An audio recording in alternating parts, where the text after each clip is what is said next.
My sister got my wife fired, but karma struck when her $2.5 million fraud scheme was exposed, leading to her downfall. Thelma, 35F, my sister, who is 32M, has always been fiercely competitive with everyone, particularly when it comes to professional accomplishments. Since she was a straight-A student who was accepted into a prominent college and immediately after graduation found a distinguished career, Thelma was always our parents' golden child. Thelma never forgot that I was a more typical student who took a few years to figure out what I wanted to do. Being the successful member of our family has become Thelma's entire identity. She is a senior manager at one of the leading IT businesses in our city. Her accomplishments are continuously praised by our parents, who also use her as an example for the rest of us to follow. She lives in a fancy home in the greatest area of town and earns a very decent living. Every family get-together becomes an opportunity to highlight her most recent bonus or promotion. 3 years ago, while both of us were speaking at a tech conference, I met my wife, Libby, 30F. Libby had the most amazing work ethic I had ever seen, and she was intelligent and motivated. She was from a very different family than ours. When she was 6 years old, her parents left Vietnam and took on several professions to support themselves.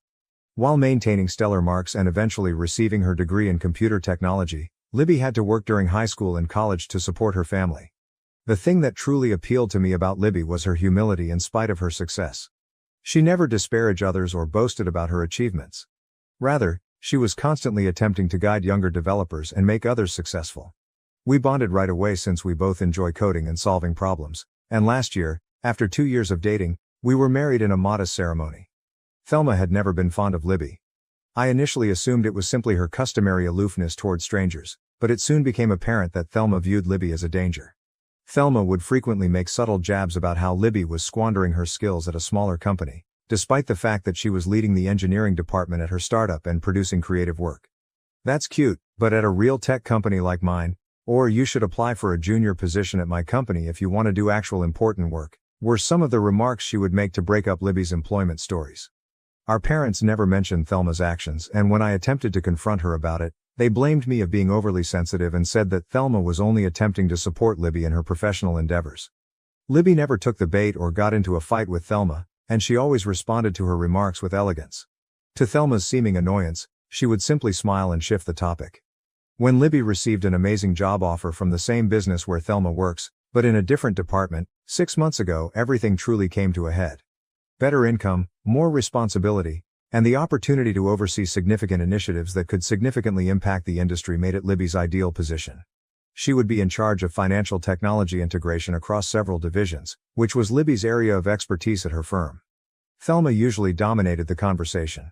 So when we broke the news to her during a family dinner, she became extremely silent. Our parents were ecstatic, discussing how the sisters-in-law could get together for lunch and how wonderful it would be to have both of their daughters working for the same esteemed organization. Thelma merely shoved food around her plate and said something ambiguous about how hiring practices must be evolving. Libby was doing well when she started the job. She was already making strides toward simplifying some of their antiquated systems, and her team adored her. Every day, she would return home with excitement, sharing with me the difficulties she was facing and the advancements she was making. She was happier than I had ever seen her in her career. After only 2 weeks in her new position, Libby was abruptly called into HR and immediately let go. They said they had found that Libby had misrepresented her prior projects and employment experience on her resume. Libby was caught off guard. In her life, she had never told a lie. It didn't make sense because they had called all of her references and confirmed her prior job during the lengthy interview process. Libby was heartbroken. When she came home, she sobbed for hours, claiming she didn't comprehend what had transpired. HR refused to even look at her copies of all project material and employment records. Like criminals, they simply escorted her out of the building. I began looking into it since something didn't make sense. I requested a friend of mine who worked in IT at the company to investigate the situation because he owed me a favor. I was furious at what he found. Thelma had brought fake proof that Libby had forged some of her employment history to HR. In order to give the impression that Libby had misrepresented her position and accomplishments at her former employer, she had really produced fictitious emails and supporting paperwork. Thelma made no attempt to refute it when I challenged her about it. She stated that someone with Libby's past didn't belong at a prestigious company like theirs and that she was defending the company's brand. She blasted Libby for not being our kind of people, and expressed her frustration at seeing underqualified diversity candidates occupying unworthy positions. My sister's candid discussion of her preconceptions was something I had never heard her do before, and it sickened me. I expected our parents to be as appalled as I was when I told them everything. They said that rather than making a huge deal out of it, we should deal with it within the family. They stated that Thelma most likely didn't mean any damage and was simply anxious about her job. They advised Libby to simply look for new employment and move on, stating that there were many other organizations that would be better suited for someone with her experience. Karma caught up to Thelma last week. Her own supervisor found out that she had been fabricating reports to exaggerate the performance of her team. She was promptly fired. Now that she needs money to pay her mortgage and other payments until she gets a new job, she is frantically texting and calling me. It seems that she has already spent all of her savings on her opulent lifestyle. Our parents are placing a lot of pressure on me to do the right thing and help Thelma maintain her house because they believe that family comes first and that she's still your sister. They keep stressing that Thelma made a mistake but that she is family, while Libby is just an in-law. I declined. Just as she left Libby alone after purposefully ruining her career, I told Thelma she was on her own. Thelma broke down in tears and apologized profusely, claiming that I'd been cruel and that she had made a mistake. However, I don't think she genuinely feels regret for what she did to Libby. She merely apologizes for needing assistance after being exposed for her own deceptions. Even though my sister might lose her house, am I the jerk for not helping her? Although it's not as good as the job she lost, Libby has since obtained another one. However, I'm still upset over Thelma's actions. I don't think I can ever forgive someone who intentionally wounded my wife because of their own prejudices and anxieties, despite our parents' constant insistence that I'm being too harsh and that I need to forgive my family. Update. Since my last post, things have become a lot messier. Thelma decided to start what I can only characterize as a smear campaign against Libby across our entire extended family after I declined to assist her with her financial issues.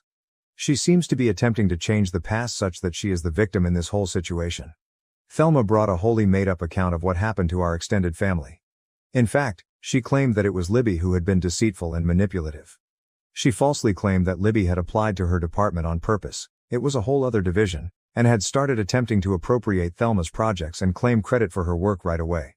Thelma stated that she had to notify HR of Libby's access to private documents pertaining to her team's projects in order to safeguard both the business and herself. She presented Libby as a corporate spy who had married me in order to gain access to Thelma's position inside the corporation. She even implied that, knowing that I was Thelma's brother, Libby had singled me out at the tech conference 3 years prior. In actuality, Libby was unaware of Thelma's existence until after we had been dating for a few months. The majority of our extended family seemed to be fully believing Thelma's falsehoods, which is the saddest part. Once a huge fan of Libby and a constant praise of her cuisine, our Aunt Linda now refuses to even look at her. Uncle Bob, who works in tech recruiting, even called me to warn me about how Libby might be using me to go up the corporate ladder.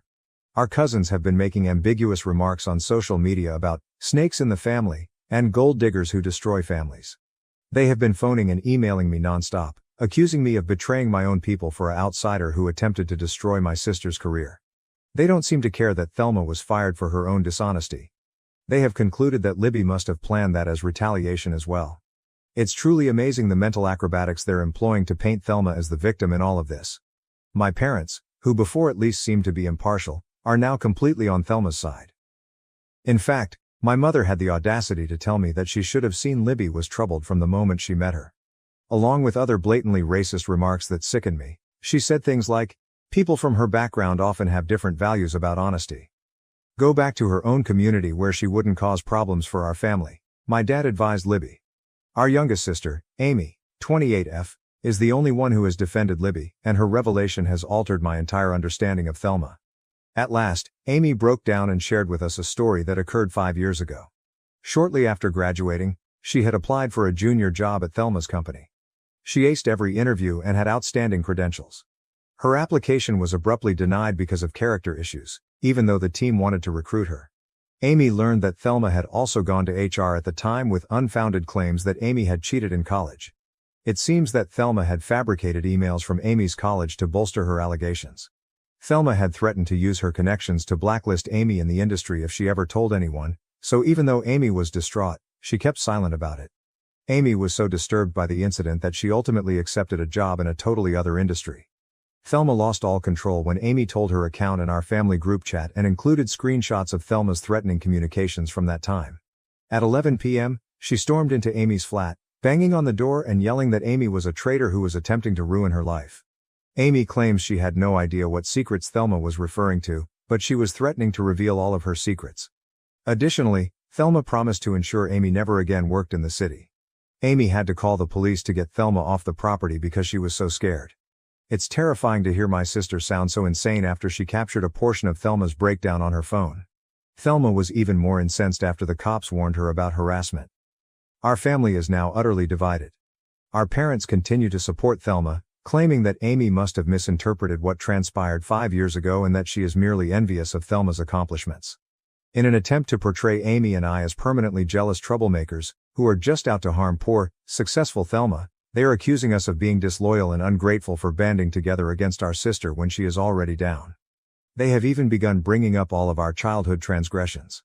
I've begun compiling all of the proof of Thelma's behavior, including the police report from her breakdown, the testimonies from coworkers who saw her behavior, the phony emails she made about Libby, and the threatening text she sent to Amy. After reviewing everything, the legal staff at Libby's new workplace believes we have a solid case against Thelma and her old employer for defamation and wrongful termination. However, my parents are now threatening to disown Amy and me if we destroy our sister's life over a misunderstanding. They claim that if we don't drop everything and help Thelma get back on her feet, they will write us both out of their will and that pursuing legal action would demonstrate that we were never truly family. Since she doesn't feel safe in her own apartment, Amy is currently staying with us. Despite her own trauma from everything that has transpired, Libby has been a tremendous support system for her. Even though I'm more convinced than ever that confronting Thelma is the right thing to do, it still hurts to see my family fall apart like this. Numerous unpleasant facts about my family have come to light as a result of the entire scenario, which I suppose I always knew existed but never wanted to confront.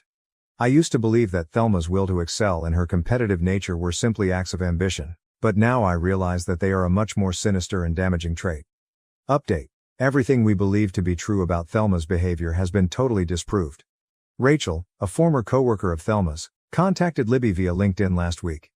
We were all surprised by what Rachel, Thelma's assistant manager for the previous 2 years, disclosed. Although it was undoubtedly a contributing factor, Rachel claims that Thelma's sabotage of Libby was motivated by more than just professional jealousy or prejudice. The true cause was much darker. Libby's new position would have provided her direct access to financial records and system logs, which may have revealed Thelma's years of falsifying the books, despite her best efforts to conceal her own illegal acts at the company. Documentation from Rachel demonstrated that since Thelma was promoted to senior manager, she had been routinely manipulating the performance metrics for her department. To make it appear as though her team was earning millions of dollars in fictitious revenue, she had set up shell businesses, faked contracts, and created phony client accounts. For years, she had been using these fictitious accounts to embezzle company revenue, taking a portion of the phony contracts and transferring it to her personal offshore accounts. Thelma went into a frenzy when Libby started working for the company and was given the responsibility of auditing and integrating all of the financial technology systems. Given her reputation for being meticulous and her experience with system integration, Libby would have unavoidably found out about Thelma's department's anomalies. Thelma fabricated the CV fraud narrative just 2 weeks into Libby's job, which is why she acted so swiftly to fire her. In reality, Rachel had been compiling proof of Thelma's deception for months, but because of Thelma's industry ties, she had been too afraid to come out. Rachel ultimately made the decision to take action after witnessing how Thelma had ruined Libby's career in order to defend herself. She had amassed records of strange money transfers, screenshots of phony client accounts, and copies of false contracts that all pointed directly to Thelma. We gave the police and the company's internal inquiry team all of this material. Thelma had embezzled more than $2.5 million in the previous 3 years, according to the probe. Her activities constituted securities fraud since the fictitious performance figures she disclosed had also affected the company's stock prices. However, the most heartbreaking discovery concerned our parents. When the detectives began tracking down the funds, they found that sizable sums had been going into accounts that belonged to our parents. They eventually acknowledged that they had been aware of Thelma's fraudulent conduct over the previous year after being presented with this evidence. Not only did they know, but they had been actively assisting her in concealing the funds. They had established offshore accounts and produced a paper trail that made the stolen money appear to be genuine investments by using their legal connections. They asserted that since Thelma was the one who stole the money, they had not technically committed any crimes and were only defending their daughter. I was disgusted by their attitude when I questioned them about their involvement in all of this. They said that because Libby claims to care so much about family, she should understand their actions. They even attempted to claim that Libby's assistance in paying her parents' tuition expenses was equivalent to helping Thelma steal millions of dollars. They didn't seem to see the difference between assisting to cover up enormous fraud and working honest jobs to support your family. Their attitude was the worst. They were just sorry they were found, not sorry for what they had done.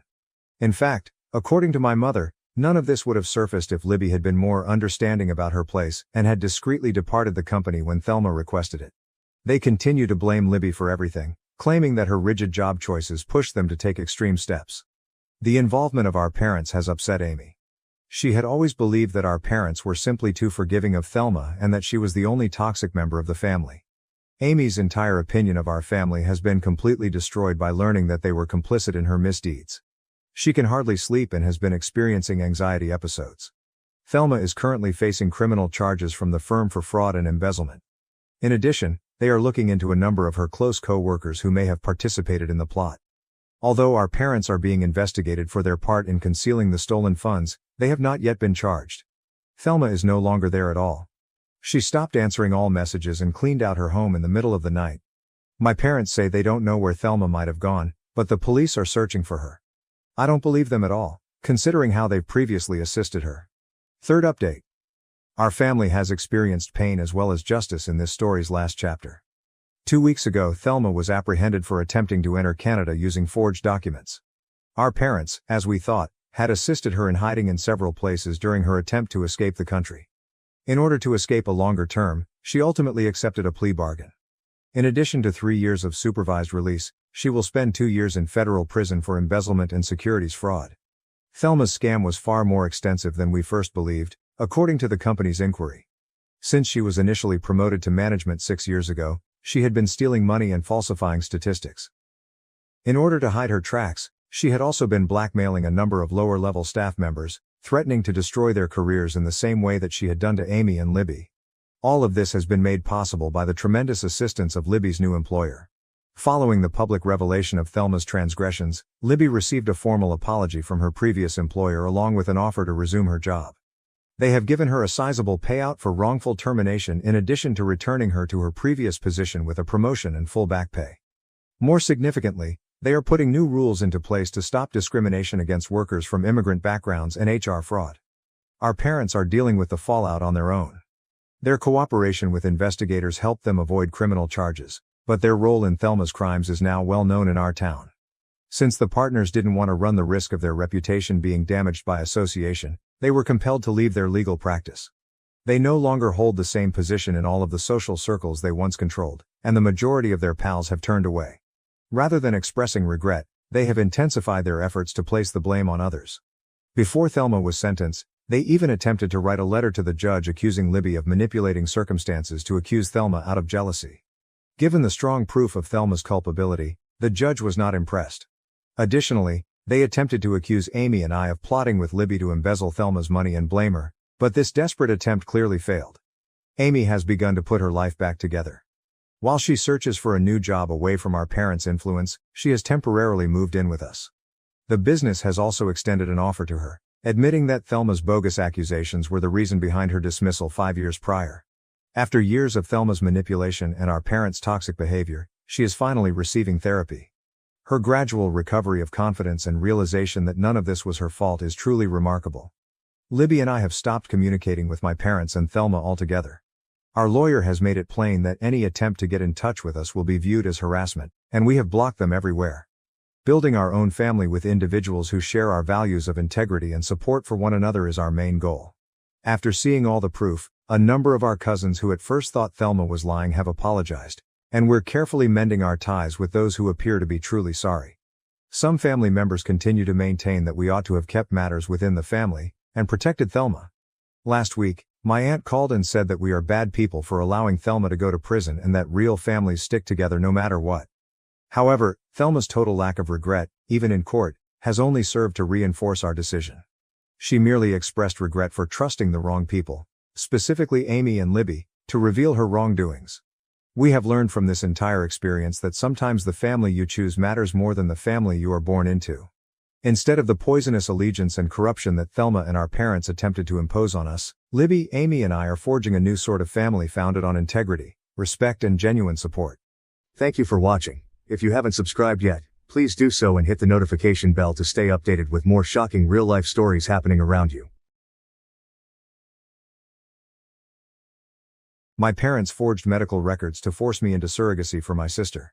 I refused. They called me selfish and pressured my family to push me. I never imagined that I would be writing this post, but following last week's events, I need a different viewpoint. My parents abruptly contacted me after 13 years of little communication, stating that they needed to talk about something significant. Greg, 43M, my husband, was concerned that something odd might be happening, but neither of us could have foreseen what would happen. Emily, 44F, my older sister, has always been the family's golden child. As a child, it was obvious that she was everything my parents could have ever hoped for. Intelligent, athletic, attractive, and seemingly flawless. She was frequently praised by them, who referred to her as their perfect princess or golden apple. 2 years after Emily's death, I was an unexpected surprise. In my parents' perspective, being unexpected wasn't my only sin. I was born prematurely and had a severe cardiac issue that had numerous operations and ongoing care during my early years. Even though my grandparents paid for the majority of the medical bills that insurance did not, my parents never let me forget how much of a financial burden I was. We could have taken that vacation if we didn't have all these medical bills. Or Emily's college fund would be bigger if we didn't have to deal with your hospital stays, are examples of the passive-aggressive remarks they would make. Their treatment of us was a sharp and terrible contrast. My accomplishments were hardly recognized, but Emily's little victories were honored with parties and gifts. In high school, I recall winning a writing contest at the state level. Emily had a regular soccer practice that day, so my parents were unable to attend the award ceremony. The everyday small things that truly brought home to them how different we were from them weren't simply the significant events either. Emily was well aware of her status as a golden kid and made the most of it. Knowing that our parents would never support me, she would frequently bully me. When I was 12, I was shoved down the stairs by her after I unintentionally touched her science project. For weeks I had a huge bruise on my back. My mother's reaction? You should be more careful around Emily's things. That was it, just another reminder that I was less valuable than her possessions, with no care for my hurt or retribution for Emily. My only way out was to go to school, but even that was difficult. I struggled to stay up because I missed a lot of classes due to my health problems. While I was fighting to maintain mediocre grades in between medical stays, Emily was achieving straight A's and dominating in sports. The analogies persisted. Why aren't you more like Emily? Emily never struggles with her assignments. Emily doesn't cause us this much anxiety. I had figured out how to blend in as much as possible by the time I got to high school. That was simpler. Emily already had a ton of friends, was headed to a prominent institution, and was leading the ideal life my parents had always desired for their kids. In the meantime, all I was doing was surviving each day without feeling like a total failure. Going to college was the true turning point in my life. In order to move as far away from home as possible, I pleaded with my grandparents. They were the only ones who ever truly stood by me, and they understood, having seen the dynamic unfold for years. I selected a university that was several states away, and they assisted me with tuition and other costs. I met Greg when I was a college student. He was patient, compassionate, and truly interested in me as a person rather than as a weaker sibling, which set him apart from everyone else I had ever met. I felt appreciated and acknowledged for who I was for the first time in my life. After graduation, we were married and I believed that I could finally be able to achieve the family life I had always desired. Emily and my parents hardly noticed my wedding. They didn't send a card, they didn't come. I wasn't shocked, but it stung. I was embraced by Greg's family, and his mother even assisted me in choosing my wedding gown, something I had always dreamed of doing with my own mother. We made the decision to try for a child a few years into our marriage. Because of my cardiac condition, my doctors told me that getting pregnant would be quite dangerous, but we still wanted to try. The pregnancy was really challenging. Despite my many hospital stays and near-death experience during delivery, I barely survived and our son was born healthy. The physicians were very clear, I may die from another pregnancy. It was just too much for my heart to bear again. With our small family, Greg and I were happy. Away from my poisonous family, we had each other, our lovely boy, and a tranquil existence. My only communication with Emily and my parents was through sporadic phone calls and holiday cards. The separation was restorative. Then came last week. My parents contacted me, stating that they had an important conversation to have. I agreed to see them at their home against my better judgment. Greg accompanied me to provide assistance. They handed me an envelope and seated us down in their living room, The same space where they had repeatedly mocked and disregarded me during my early years. There was a letter inside, but it was a surrogacy agreement, not just any letter. Emily has been having infertility issues, so they wanted me to be her surrogate. They had already conferred with physicians and attorneys, prepared all the necessary documentation, and were presenting it to me as though it were final. As though I had no say in the matter. I was taken aback. They were aware of my cardiac condition. They were aware that I had almost passed away when giving birth to my own baby. They were aware that I could die from another pregnancy. However, they didn't care about all of it, they just cared about providing Emily with what she desired.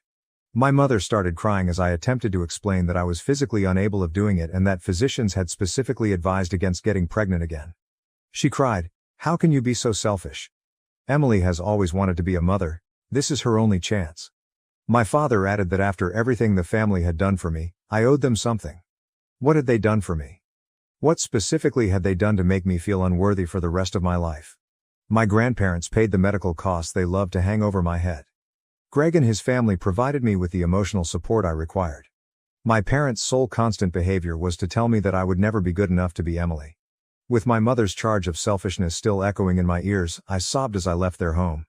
Greg was incensed not only at their request but also at the way they totally disregarded the possibility that I might die. He advises me to stop communicating with them as they have shown beyond a reasonable doubt that they are indifferent to my welfare. I know in my heart that he is correct. This suggestion is cruel in addition to being unkind. As usual, they want me to sacrifice my life and maybe leave my son motherless in order to give Emily what she wants. However, I also feel guilty about it. Perhaps I'm being self-centered. Perhaps I do owe them. Perhaps this is my opportunity to finally show them how valuable I am. Even though I am aware that these thoughts are harmful, they continue to race through my mind. Since that day, I have not returned any of their calls or messages. Emily has begun contacting me as well, with false statements like, "Family helps family," and, "I would do this for you if the situation were reversed." Should it be a little bit out of her way, she wouldn't even offer to drive me to school. My son is on my mind all the time. If something were to happen to me while I was pregnant, he would be the one who would suffer the most. He needs his mother and is innocent in all of this family drama. How can they expect me to risk leaving my child an orphan in order to satisfy Emily's demands? Am I being self-centered? I've been told throughout my life that I'm bad for prioritizing my own needs. However, this is now about my son, my husband, and my life, not just about me. But I'm being tormented by guilt. I need a different viewpoint.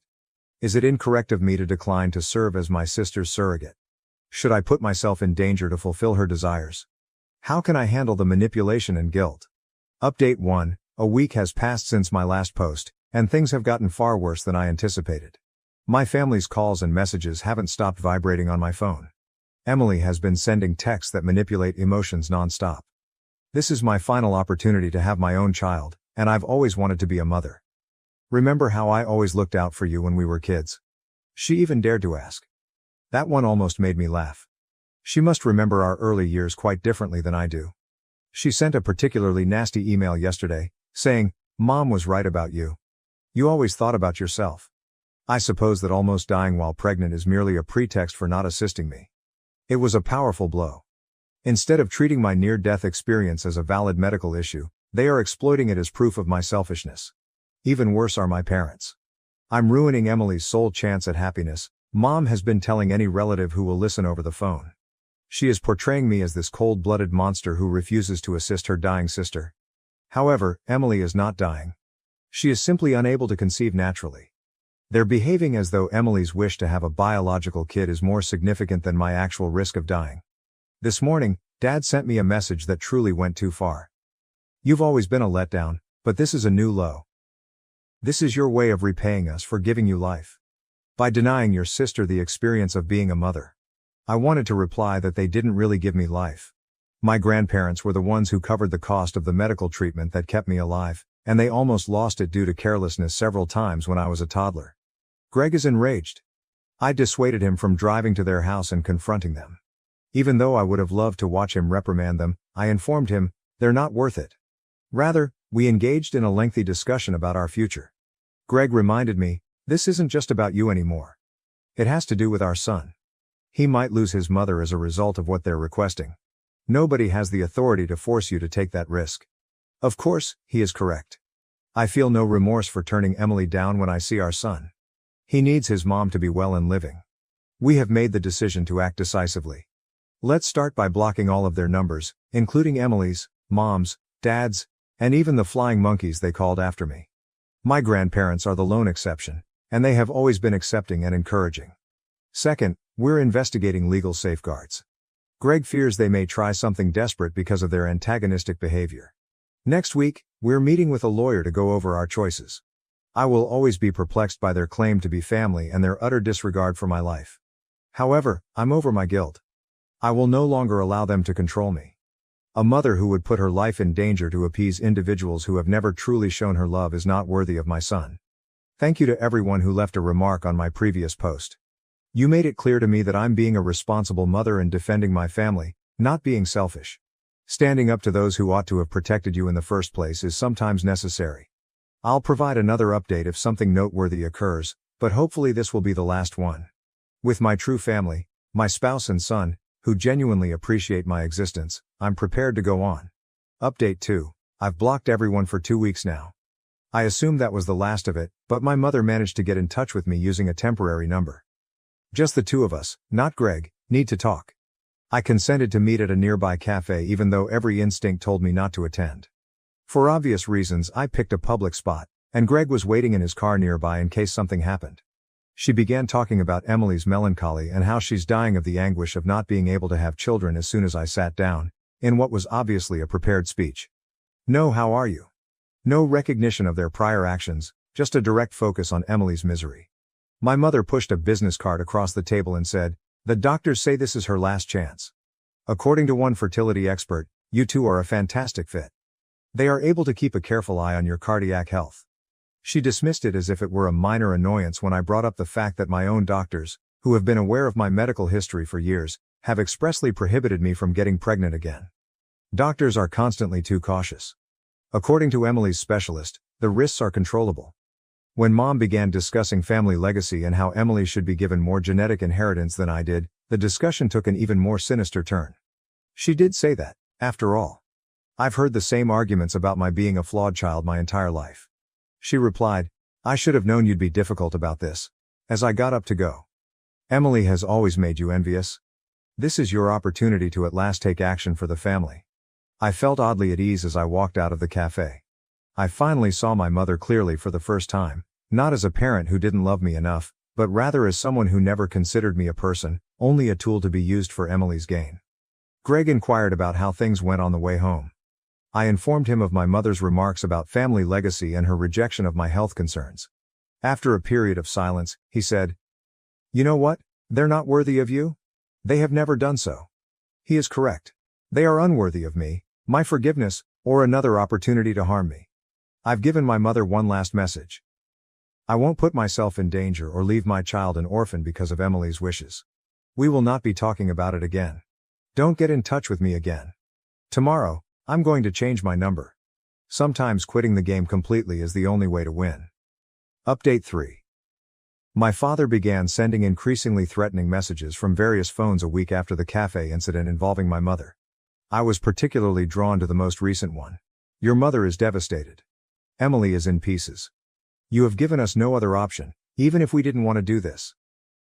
There are repercussions for actions."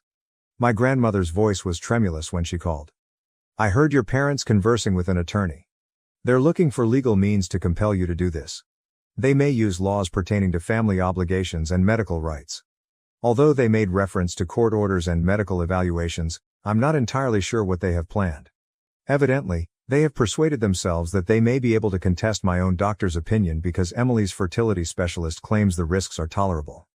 They're even considering attempting to demonstrate that my reluctance isn't due to valid medical concerns, but rather to illogical family resentment. Additionally, my grandmother disclosed that Emily's 46-year-old husband is genuinely opposed to their plan. He believes that risking someone's life for this is crazy, but Emily and my parents have essentially cut him off from the conversation. That family at least has one sensible member. I called my doctor's office right away and asked them to implement additional security measures to lock down my medical records. I then got in touch with 3 different family law businesses. The first 2 expressed sympathy but stated that they would have to look into this peculiar circumstance. But the third one was just what we needed. When the lawyer heard the whole scenario, she became enraged. They cannot legally compel you to serve as a surrogate. It would be considered reproductive coercion and would not be tolerated by any court. However, we must take the initiative. She is assisting us with creating cease and desist letters and preparing the necessary papers for a restraining order. Additionally, we are recording every message, phone, and contact attempt. According to the attorney, if we require legal protection in the future, we must establish a distinct pattern of harassment. The majority of our legal expenditures are covered by Greg's company's excellent legal insurance plan. Even if it didn't, I would sell my car if I had to, he stated. Last night, he informed me, your safety is worth everything we have. The most bizarre aspect of it all is that they still act as though they are the victims and that I am the one who is acting irrationally.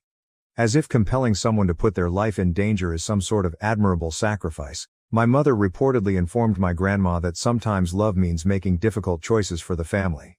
I'm exhausted, so exhausted. But I'm no longer scared. Let them play their games and try their legal threats. Truth, the law, and real medical proof are all on my side. Above all, I am supported by individuals who sincerely care about my life and welfare. Update 4. The legal threats began 2 weeks ago, and now my whole extended family is involved in this nightmare. During their recent family get-together, which I was obviously not invited to, my aunt from Texas called yesterday and sobbed about having to see Emily endure yet another unsuccessful IVF effort. The most unsettling aspect? The story has been entirely altered by my parents. My cousins claim that they're telling everyone that I'm just using my heart ailment as an excuse because it has significantly improved. They've even implied that I'm declining because I want to see Emily suffer because I'm envious of her success.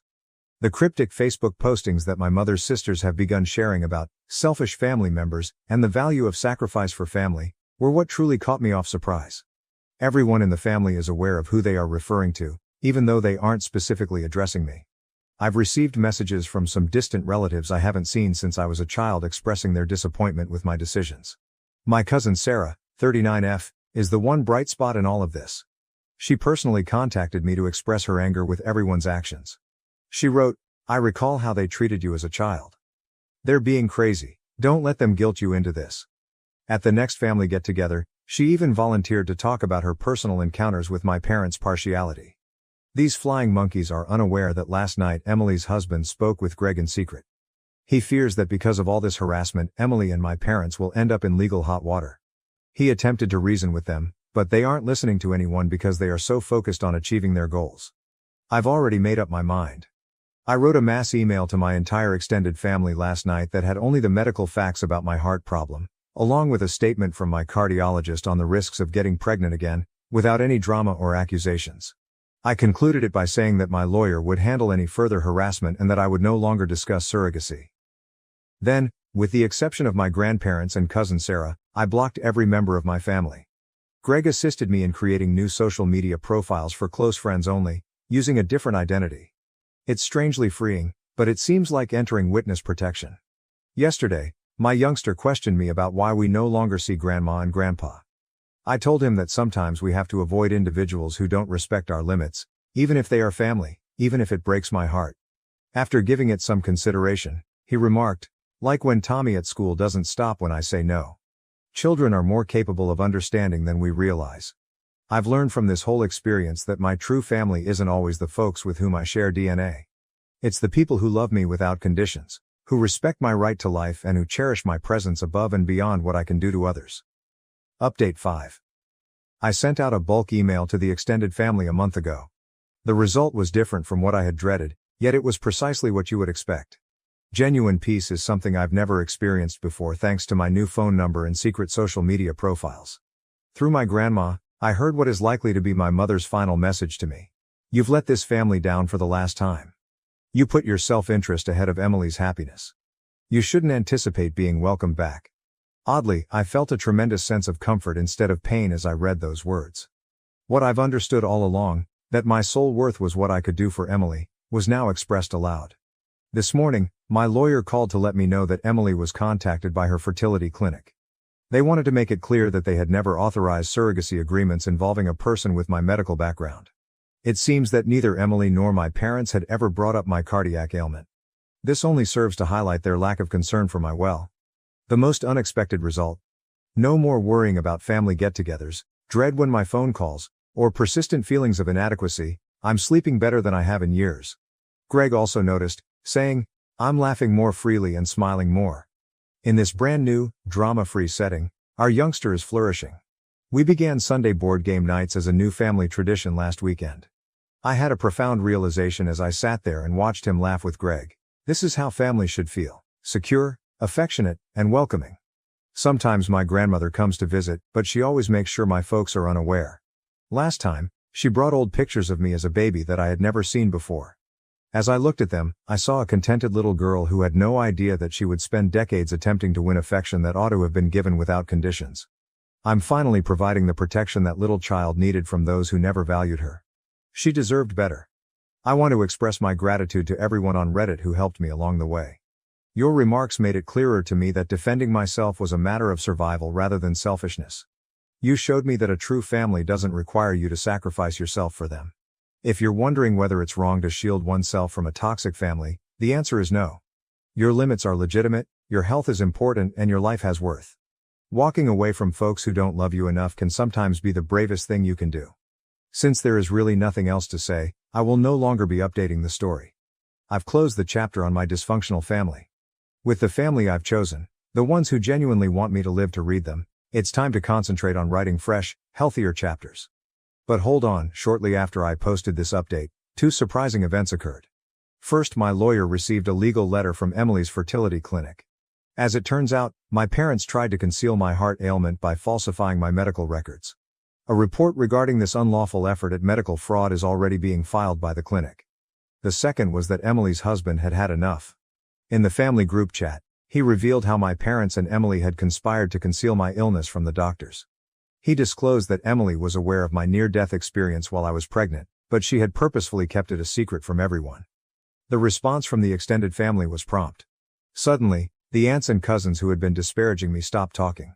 My Texas aunt apologized over the phone, claiming she was unaware of the effort at medical fraud. Since then, a number of family members have stopped communicating with my parents and Emily, describing their behavior as completely illegal. Last week, Emily's husband filed for divorce because he couldn't stand being married to someone who would commit fraud and endanger her sister's life. My parents' flawless story about their precious child was ultimately shattered by this. Emily and my parents have been banned from all of the medical facilities that are associated with the reproductive clinic. According to my attorney, they might be subject to severe legal repercussions for their effort at medical fraud. Seeing their flawless facade fall apart after their own deeds were exposed feels like poetic justice. Even though I never sought retribution, all I wanted was to be left alone. You are truly set free by the truth. For those who wanted an update on the repercussions, let me say that sometimes people who spend their entire life controlling other people end up controlling themselves. Emily and my parents did this to themselves.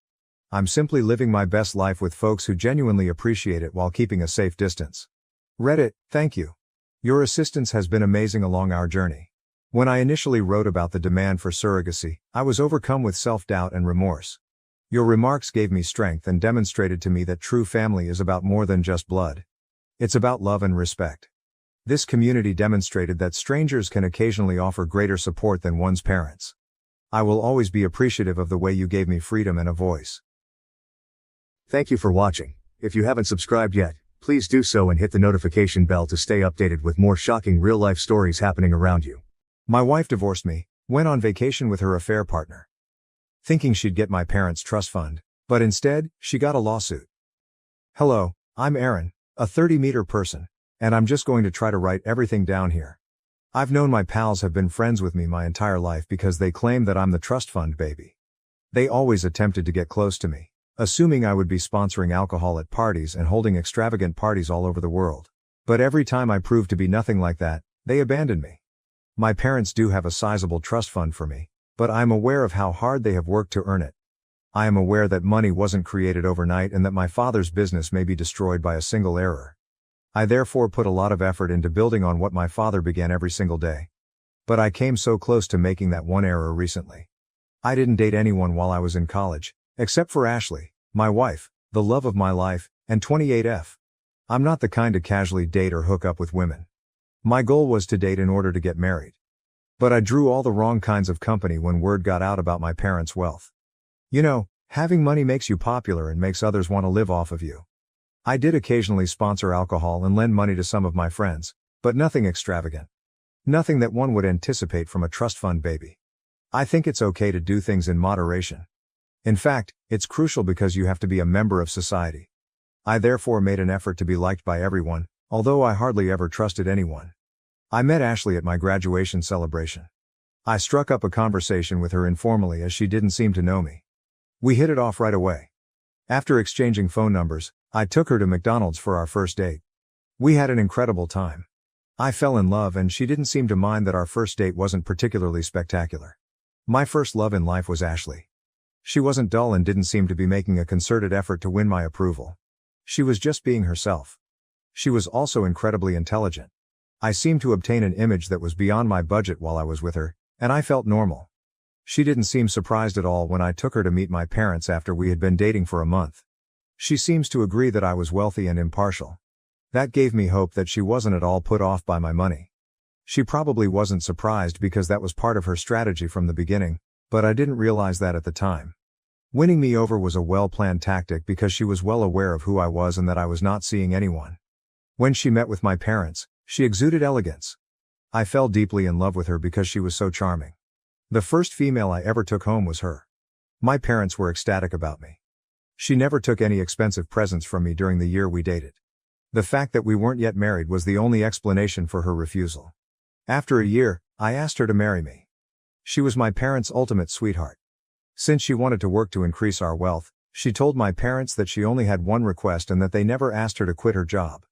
My mother gave her a hug and expressed their happiness that I had found a wife who was so encouraging. Ashley earned a respectable salary while working for an IT company. My parents threw a party for our second anniversary.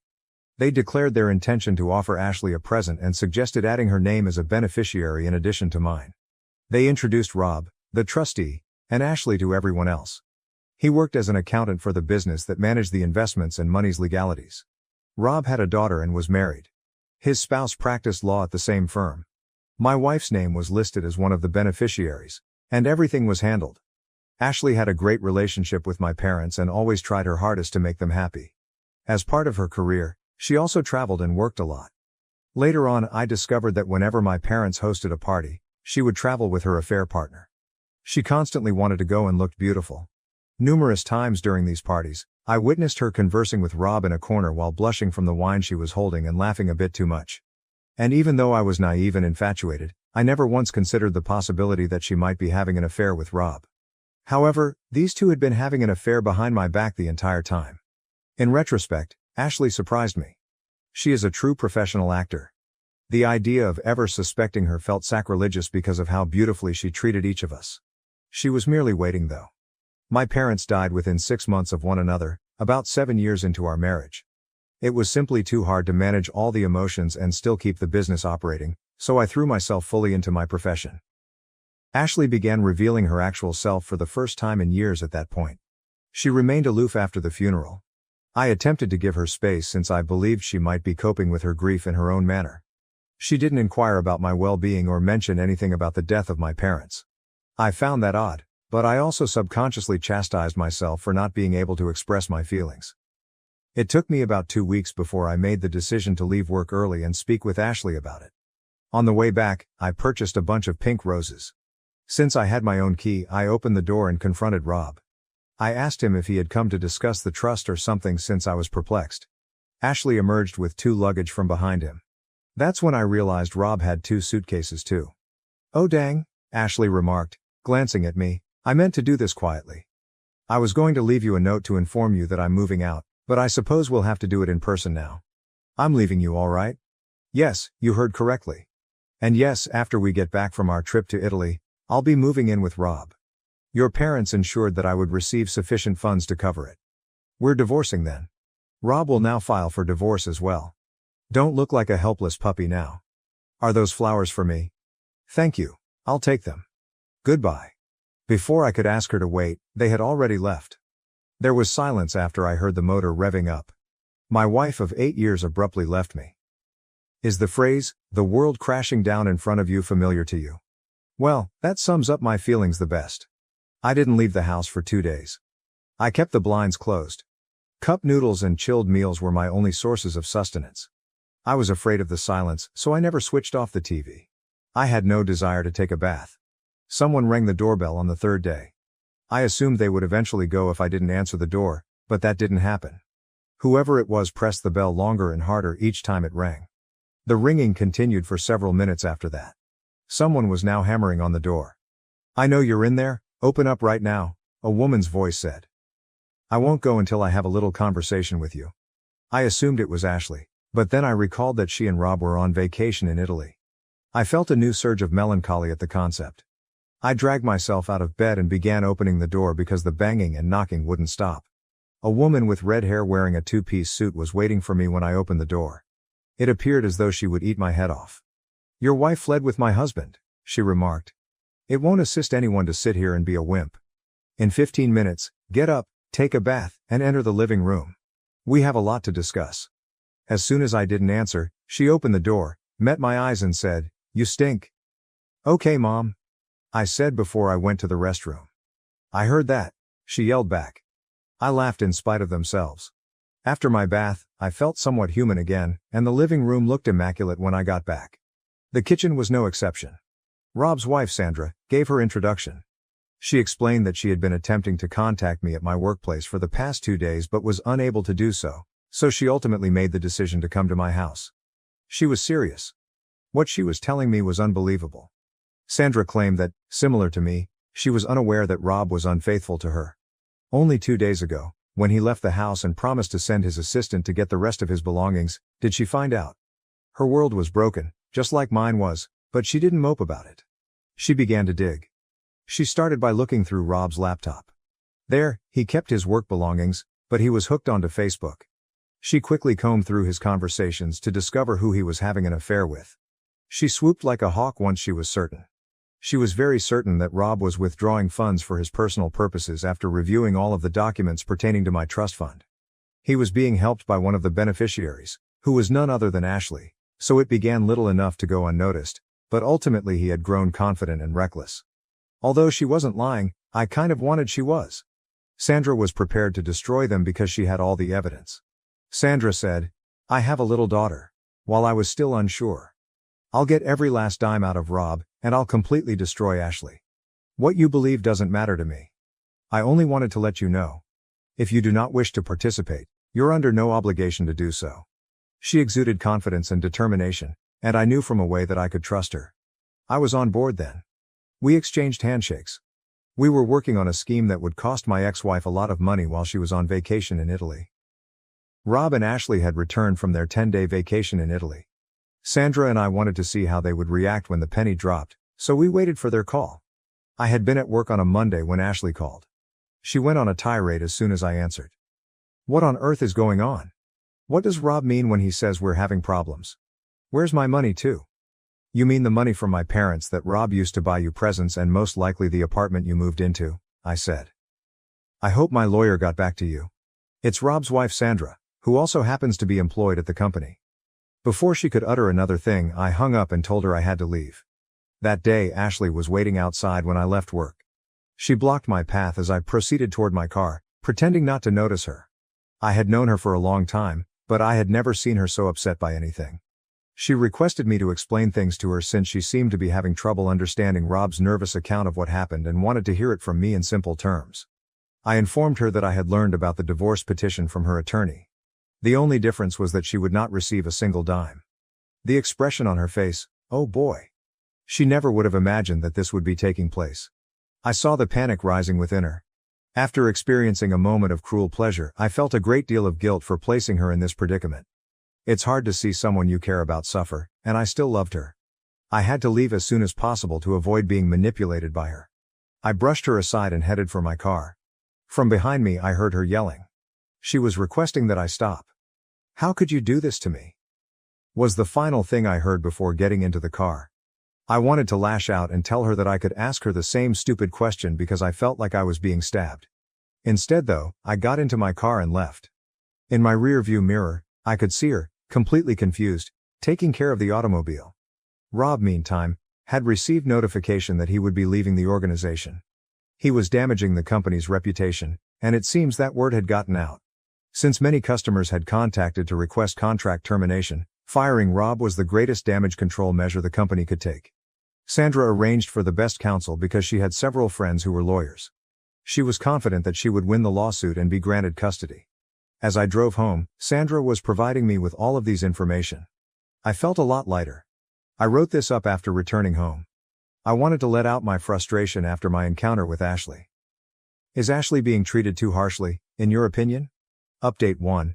Hello to everybody. I have an update now. A week has passed. I appreciate you helping me and getting me back up when I was feeling quite lost. I showed him this Reddit article during our first therapy appointment. It's a good coping mechanism, he said. According to him, it's normal to mourn the person you lost, in this case, Ashley, so it makes sense that I would feel extremely overwhelmed once I revealed the truth. I'll try to give you all a summary of what transpired this week. Ashley gave me another call.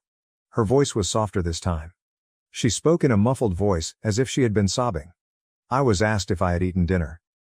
Do you want me to come over and cook it for you? She said after I declined. I was surprised. She stated she would be at my house in 30 minutes, so I assumed she interpreted my silence as a yes. No, you won't, I responded, finally finding my voice. Are you serious? You want to come here, make me supper and set up a playhouse after what you did? No, darling, she said. We can talk, even though I know things haven't been well. At the time, I was going crazy. At this moment, I believe I yelled, bad? Do you think what you did was bad? Simply awful? It was evil. It was self-centered and cruel. You're going to hell with it. I would never again want to see your face. What the devil is wrong with you? I felt like throwing up at the next thing she uttered. I should stop overreacting, she said. For me, I believe it marked a turning point. At this time, I saw her true self, a woman who didn't regret her acts at all and would do it all over again in a heartbeat, despite the remorse I had been feeling for hurting her. The call was a trap, an attempt to control me. She was unaware of my realization and continued to complain about how I was portraying her in the lawsuit as a gold digger, even though she was actually making money and had a job. I wanted to let her know that I had paid off all of her student loans, so if she was now living nicely, it was thanks to my family and me. She claimed that the only reason she wanted to visit was because she believed we should have a conversation and reconcile, and that I should drop my case since it was useless. It was impossible for me to refrain from asking, what about Rob? She claimed that Rob was simply different and that she was having an affair with him because he made her boring existence interesting. She then began accusing me of never being there for her and of being away on business. She claimed that she had a passionate romance with Rob, whereas I lacked it greatly. I was suing her rather than offering her an apology. By this time, I was certain she was attempting to bleed my ear. She could have discussed it with me or we could have attended marriage counseling, I informed her, if she had been experiencing so many issues. The answer was never cheating.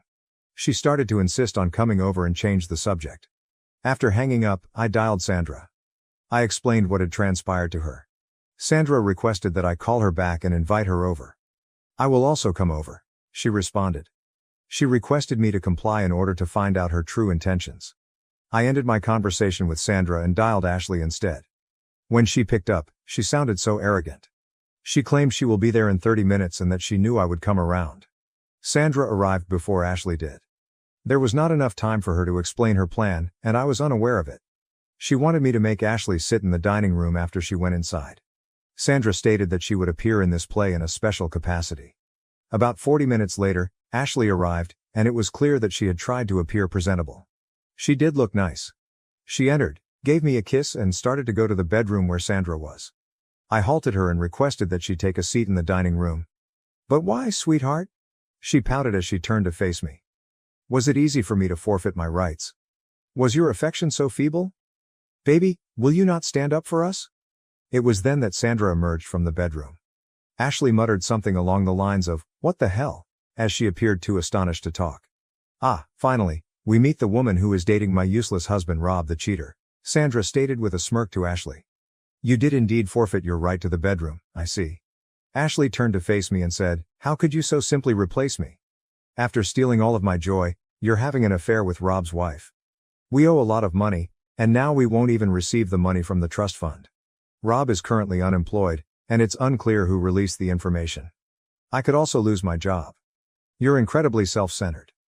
What do you mean we have debts? Sandra interrupted. Is it comparable to a joint loan? Are you withdrawing the money and assisting Rob and Miss BL or what? Ashley swung her around. Then absolutely, I was.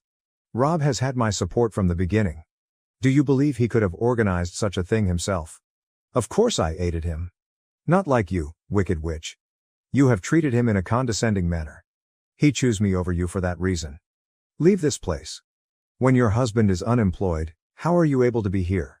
Why in the world don't you support him and make a statement in his favor? After giving me a charming smile, Sandra informed me that she believed I should send Ashley home. The task was completed. After receiving the signal, I held the door open for Ashley. Ashley hurled a barrage of insults at us as she walked out. What just happened? I asked Sandra as she was leaving. Sandra winked at me after pressing stop on a tape. We got a confession, Aaron, she exclaimed with excitement, her eyes gleaming. We'll destroy them. She heard me say, I'm not letting both of them escape. That's Sandra for you, my friends. She is cruel and cunning. I would be afraid of her if I were Rob and Ashley. She simply performs her job too well. Sandra admitted before leaving that she was the one who had clearly leaked the Rob news. I informed her that I was picking up on her intelligence and that I had at least deduced that she was involved. I'll keep you guys informed. At last, the game is starting. Update 2. I'm back with an update, which I think is a bit early, but I couldn't wait to share it with you all. Sandra is an incredibly vicious murderer. She explained everything in detail and submitted the recording to Ashley's employer. In the note, she stated that someone who would go to such efforts to deceive her loved ones wasn't a trustworthy employee and would likely attempt to steal money from them if she saw a chance. Sandra also had a long-standing friendship with one of Ashley's business colleagues.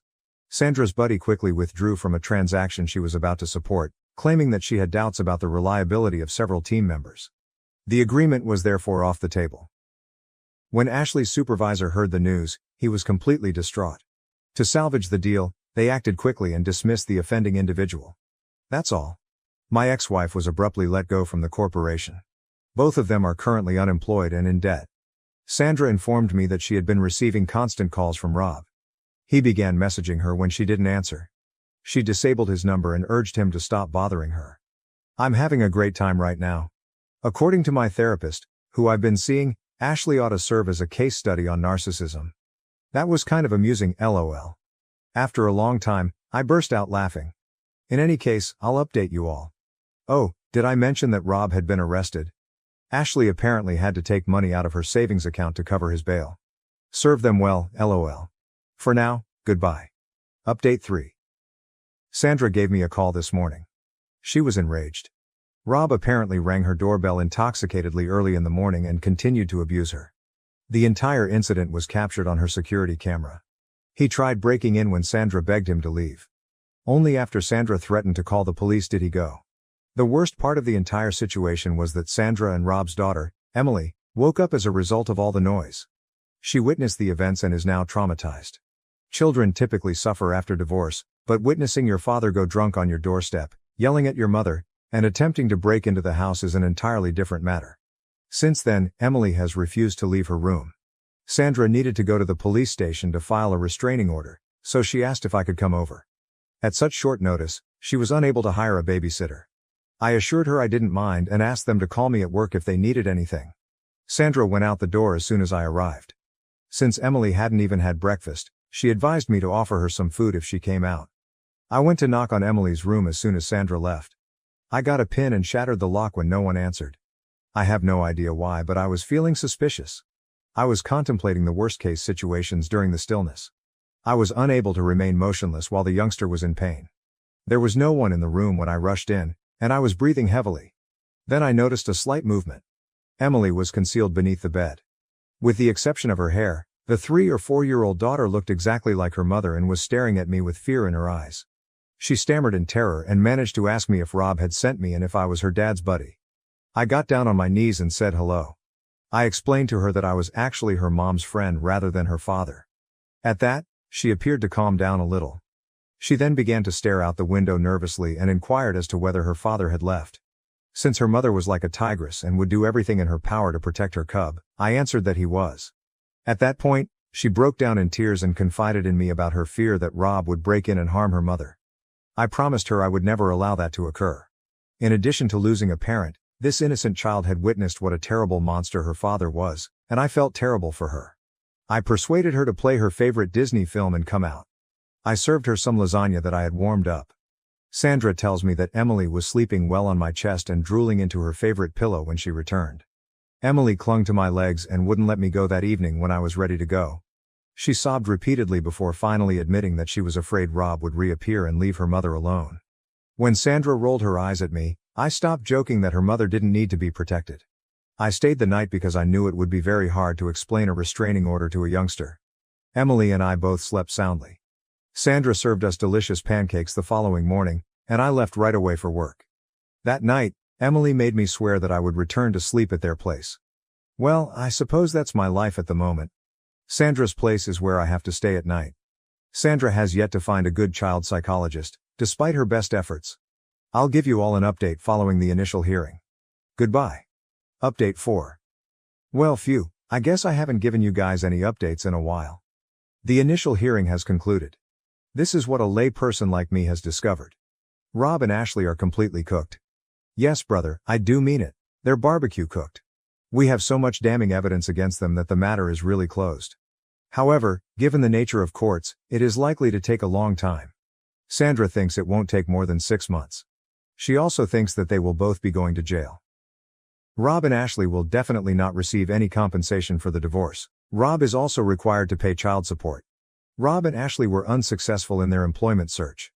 I've learned that Rob works as a janitor at a local club. We witnessed Rob being assaulted by some loan sharks outside the court. For that man, things are looking bleak. He's done. He rushed to Sandra when he saw her outside the court and collapsed at her feet. We now know better, yet he persisted in pleading with her to take him back. According to Sandra's attorney, Rob won't even be granted visitation rights because the case is so strongly in Sandra's favor. Thank you for watching. If you haven't subscribed yet, please do so and hit the notification bell to stay updated with more shocking real-life stories happening around you. My stepbrother insisted that I leave the house during my stepfather's burial, believing it was his. Until the will revealed otherwise. 38-year-old Jake never imagined I would be getting ready for the burial of my stepfather. Memories sweep back like a tidal wave as I sit here organizing old pictures and planning. Death seems to cause one to consider a lifetime of events, both positive and negative. At 9 years old, my mother Sarah married Richard, my stepfather. The wedding day seems to me like yesterday. Mom looked lovely in her basic white outfit, hope beaming in her eyes for a fresh start. Richard, on the other hand, seemed to be stressing his austere attitude by wearing a black suit. Even on what ought to have been a happy occasion, he insisted on a solemn demeanor that I would come to know all too well over the years. Richard was a rigid man right from the beginning. Particularly when he turned to face me, he always seemed to be permanently frowning. Often I questioned whether he simply had the means to relate to a child who wasn't his own or if he harbored resentment at having to assume the position of stepfather. Growing up with Richard was not easy. From my grades to my wardrobe to even how I handled my fork at meals, he attacked everything I did. "You need to work harder, or this cruel world will chew you up and spit you out," he said almost daily. Looking back, I wonder if Dad was attempting to equip me for life in his own flawed manner. Even if at the time I believed he was just being nasty. His rigidity permeated every sphere of our life. I had to sit up straight, use the proper fork, and only spoke when spoken to during family get-togethers. Any departure from his expectations was greeted with a stinging stare or a harsh correction. Family vacations, which ought to have been light-hearted and leisureful, were more like military drills than pleasure excursions. Richard would schedule everything down to the last minute, heaven help us should we stray from the plan. One vacation I recall we missed a turn and arrived at a museum 15 minutes late. For the rest of the day Richard was in a terrible mood, grumbling about lost time and inadequate preparation. Everything changed 3 years following the wedding when my stepbrother Michael was born. Richard suddenly had his own son, and it was obviously clear whose favorite was. He poured love and compliments on Michael. Richard's smile was unlike anything I'd seen till he held his newborn kid. It revealed a part of Richard I never knew existed, like a switch had been turned on. I was envious and furious. When I was 12 years old, I couldn't comprehend why Michael received all the love and attention while I just got harsh looks and criticism. The difference was clear and agonizing. Michael's achievements, no matter little, were honored with great celebration. Even if they were notable, my own successes were greeted with a nod and a remark on how I can improve next time. Mom would try to reassure me when I protested to her about the unfair treatment. "Richard loves you too, Jake," she would say, her eyes begging me to understand. "That's just rough love. He wants you ready for the world." Still, it didn't feel like love to me. It seemed like continual disappointment as Richard saw me always failing. Our family dynamic changed in ways I never would have predicted throughout the years. Mom became ill at 25, and we all gathered around her. Richard stayed stoic even then, but I sensed compassion when he felt nobody else was looking. When Mom thought I wasn't in the room, I would observe him softly changing her pillows or crutching her hand. It was the first time I understood that Richard's lack of affection could have been more a result of his personal constraints than of his sentiments for us. 2 years later Mom passed away, and it felt as though the glue keeping our family intact had broken. Tears and quiet prayers defined the funeral. Richard stood like a monument all through the service, his face a blank mask. Though the wall between us seemed insurmountable, I wanted to get in touch with him to express our loss. Then 21 Michael left soon after Mom passed away. He launched his own family after tying the knot with Emma, his high school sweetheart. It was only me and Richard in that large mansion loaded with memories suddenly. I gave moving out some thought as well, but something held me back. Perhaps it was a feeling of obligation, or perhaps deep down I was still that small boy yearning some indication of approval from the guy who had been my father figure for most of my life. Looking after Richard in his latter years was difficult. Fighting the restrictions his aging body placed on him, he was as tenacious and critical as always. There were days when our conflict was so thick you could cut it with a knife. But occasionally too I felt short sparks of thanks in his eyes. Like the time I stayed up all night with him during a sick attack, or when I learnt to make his preferred foods as he grew too frail to stand at the stove himself. Those were uncommon events though, and most of the time I felt as though I was looking after a stranger who happened to live in my house. We were living in a tense truce, neither of us entirely sure how to close the distance that had widened between us over years. Richard's character made me never even consider entering a relationship or getting married. I wanted none of the same issues I was experiencing from my wife or girlfriend to confront. Richard's gone at 65, taken unexpectedly in the evening from a heart attack. Everyone is showing their respect as I get ready for his burial.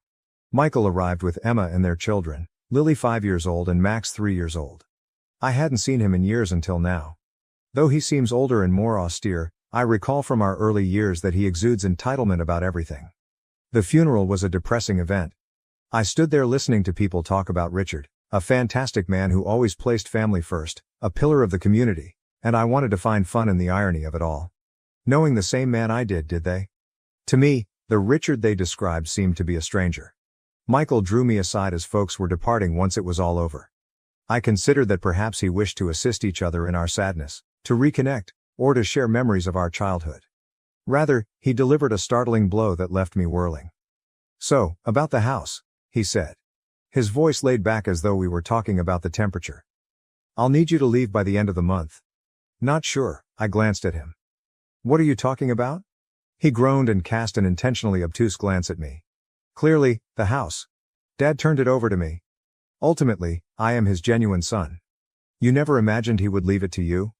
I thought of myself as having been gutly pounded. This was how it turned out all these years of trying to be the son Richard wanted and of looking after him. Part of me wanted to fight for what I felt I had earned over years of conscientious living. But another side of me, the one still feeling like that 9-year-old lad yearning for affirmation, wanted to withdraw. "Fine," I answered, my voice empty. "I'll be out by the end of the month." Not only for Richard, but for the family I never really had, for the bond I had always hoped would grow between Richard and me but never did, as I watched Michael walk away arm around Emma, kids running ahead. That evening I began packing among boxes of memories I wasn't sure I wanted to save. Sorting through years of accumulated belongings, I couldn't help but wonder whether Richard had been right all along. Sometimes you still ended up with nothing to show for it. The world was harsh. Update: I sold out of my childhood house a week ago. For now, Mom's sister Linda is here with me trying to decide what to do next. Thinking about Michael and how we got here, I lie awake at night staring at the foreign ceiling. Michael obviously was the preferred child growing up. Richard doted on him in a way he never did with me from the time he was born. Birthday celebrations with all his friends invited, new toys just because, pleased smiles when he brought home a good report card, all things I had longed for but never received. I recall one birthday Michael was around 8 years old. Richard hired a whole arcade for his buddies and himself. At the time, I was 17 and couldn't help but contrast it with my own birthdays, which often featured a quiet meal and perhaps a small gift. But Michael aged and something changed. The sweet little lad who used to follow me about wanting to play developed into a depressed adolescent who appeared to hate everything and everyone. He started to treat me like I was invisible and spoke angrily back to our parents. It was like seeing a stranger seize my little brother's body. One specific occasion comes to mind when he was around 16. Richard asked us about his marks when we were having dinner. Richard asked us both this kind of inquiry all the time. It was a regular one. Michael burst this time though. He began screaming about how he despised living under Richard's control and how sick he felt of the pressure. He bolted from the house, slamming the door so fiercely a picture fell from the wall. Richard seemed to be sitting there, looking older and sadder than I had ever seen him. Instead of the angry man I had anticipated to pursue Michael and drag back. Michael's behavior just became worse as he grew older. He began courting a series of girls, each relationship ending hazily. Late nights, missing curfews, and shouting battles with Richard that rocked the home abound. I tried to keep out of it, but the continual stress would inevitably affect me. Michael laughed it off when Richard tried to discuss respect and duty. "You can't control me anymore," he would say, and Richard would get this expression, a mix of wrath and despair, that I had never seen before. Then arrived the day he turned up with Emma as his bride. Not even among us knew he was seeing someone seriously, let alone getting ready for marriage. Walking in with Emma, little more than a teenage herself, he said they had eloped. I shall never forget Richard's expression. For once, he was silent. Mom tried to calm things down and welcome Emma into the family, but the air was clearly charged. Richard seemed to be straining to keep his cool and to find the proper words to speak to his kid. Emma claimed she wanted to live free from family meddling, apart. Michael thus packed his luggage and left, simply as that.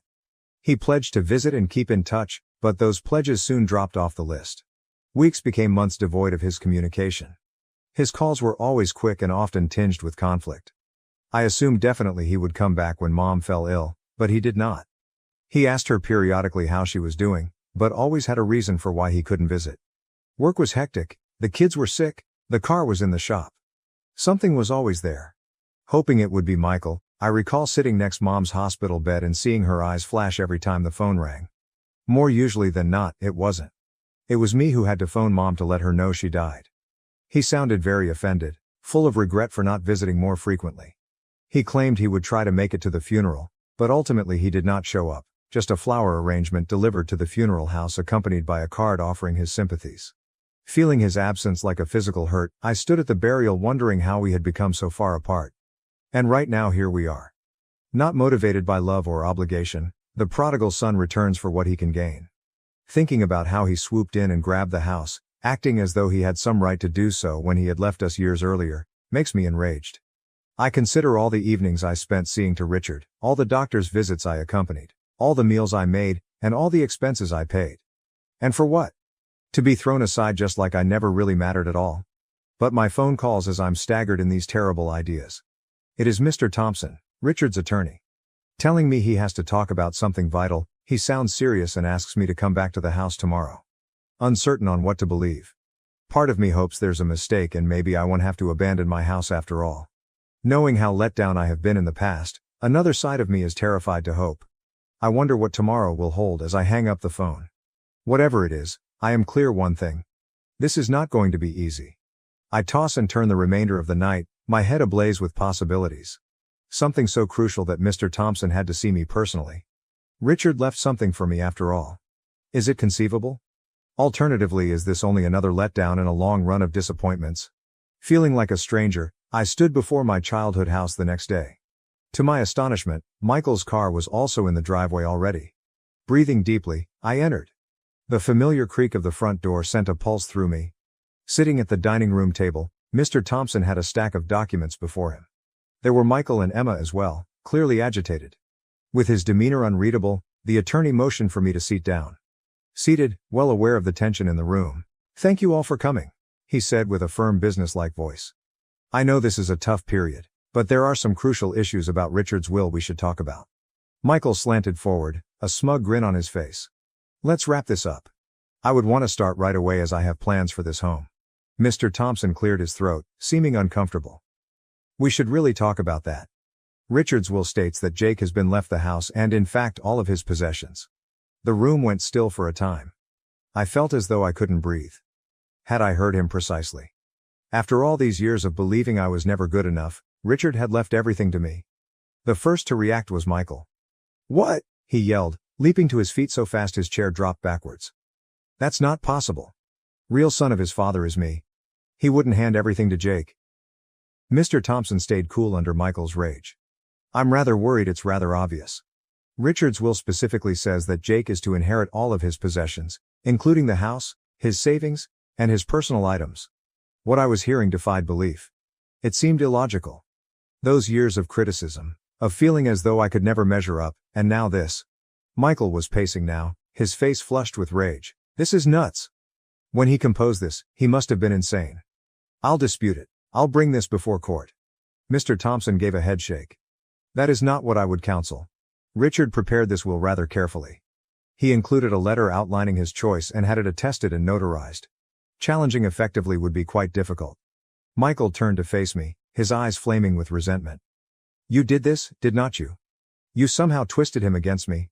Still in disbelief personally, I raised my hands. About any of this I knew nothing. I assumed he was forwarding everything to you. Before things could get much more heated, Mr. Thompson stepped in. If I may, I think Richard's letter might help to clarify his choice. Pulling out an envelope, he started to read. To his sons, should you be reading this, I am gone. Though I hope I can clarify, I know your two may find my choice shocking. I have made lots of mistakes over my life. Among my largest was not treating both of my sons equally in terms of love. I expected too much from Jake, was too demanding, never showed enough affection. And I treated Michael too kindly. I never set appropriate limits or imparted any lessons of value. As I considered my life in my last years, I came to see something crucial. A real son is defined by behavior rather than blood. And in that sense, Jake behaved as a real son ought to. He stayed with me through trying circumstances and looked after me even when I didn't deserve it. All the traits I attempted to teach but failed to show myself, patience, kindness and responsibility, he exhibited. I am so leaving everything to him, not as a punishment to Michael but rather as a tribute to the kid who really embodied the ideals I cherish. I hope you both have the compassion to see and pardon the errors of an elderly guy. The room went still once Mr. Thompson closed his book. Tears came to me, a lifetime of feelings rising inside me. All those years I felt Richard didn't care, that he considered me a disappointment. But he had been observing, noting, valuing in his own unique sense. Michael froze momentarily, his face a mask of shock and rage. Then he silently seized Emma's hand, rushed out, slammed the door behind him. His automobile started up and ran out of the driveway. The last act of disobedience was a tire screech. Turning to me, Mr. Thompson wore a gentle grin. I know this is a lot to absorb, Jake, he continued. Richard expressed his preferences quite precisely. He wished for you a safe future free from financial concerns. I nodded, still not sure I understood exactly what had transpired. Thank you, I managed to say. I need some time to consider all this. Mr. Thompson stopped as he neatly folded his documents. There is still one more item. Your stepfather left you a personal note as well. You read it in private, he questioned. He gave me an envelope with my name written in Richard's recognizable handwriting on it. I took it knowing that within our words I had waited a lifetime to hear with shaky hands. I sat by myself in the quiet house flipping the envelope in my hands after Mr. Thompson departed. At last I plucked the will to open it and read. Jake dear, though I know I've never been excellent at communicating my emotions, hopefully this letter will help to offset some of my faults. I'm glad of the man you have evolved into. Though I failed as a parent, I had a challenging upbringing and never taught appropriate affectionate behavior. I reasoned that the best way to equip you for life was to be rigorous and challenge you. I regret the suffering I caused you. Now I understand I was mistaken. Particularly in these last several years, your compassion and commitment have shown me what actual strength and integrity look like. You now more than ever reflect the guy I always dreamed you would be. I apologize for not telling you these things when I was living. With my last wishes and this letter, maybe, you will have some peace and protection. Remember yourself, son. You are deserving of all the joy available. Love, Richard. Tears came down my face as I closed the book. All those years of feeling inadequate, of thinking Richard didn't care, and now this was overpowering. Over the next days I battled to make sense of everything. Once a cause of stress and bad memories, the house felt different now. It belonged to me, in a deeper sense as much as legally. It was evidence of Richard's affection, sincere if spoken too late. Michael hasn't gotten in touch since he departed that day. Not sure whether he will. Though I know it will take time, part of me hopes we can reconcile someday. The pain is still raw, and our distance seems more than it did years ago. I have given family, the complexity of love and the numerous ways people show it a lot of thought. Though often harsh, Richard's love was sincere. It was flawed. In his own sense, he was working to equip me for life and build my resilience. Though I wish he could have discovered a softer approach, I now better understand him. Regarding inheritance, it goes beyond just money and real estate. One has responsibility. Richard trusted me to continue on his legacy and to live the ideals he loved. Although it's a difficult work, I'm resolved to meet expectations. I have chosen to create a scholarship fund in Richard's name from a portion of the bequest. It's for children from difficult situations so they may have the education and chances they might otherwise miss. Taking the teachings he imparted on me and paying them forward seems like the proper approach to honor his memory. I'm still trying to make sense of everything as I sit here now in the house that turned unexpectedly into mine. Fathers and sons have a complex relationship marked by frequently unsaid feelings and misunderstandings. Richard and I never had the relationship I wanted when he was alive, but his last act has given me an opportunity to better know him, to see the love always there, buried under the surface. I wish Dad had told me these things during his lifetime. We could have had talks, cleared the air, perhaps even created the relationship I so yearned for. But life does not always provide us tidy ends or flawless closure. Right now, I'm concentrating on respecting Richard's memory by practicing the ideals he sought to inculcate in me. Work hard, be conscientious, and most importantly, love those who matter. I'm glad to be carrying on a legacy. Looking ahead, I experience a range of emotions: sadness for what was lost, thankfulness for what I have, and hope for what is to come. Richard's unexpected legacy has given me a fresh perspective of family, love and forgiveness in addition to financial stability.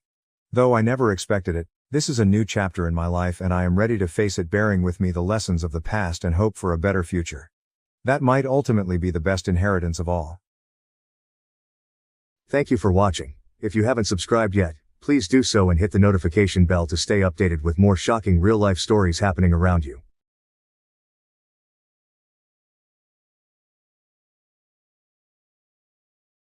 I broke up with my girlfriend because she wanted to stay a virgin.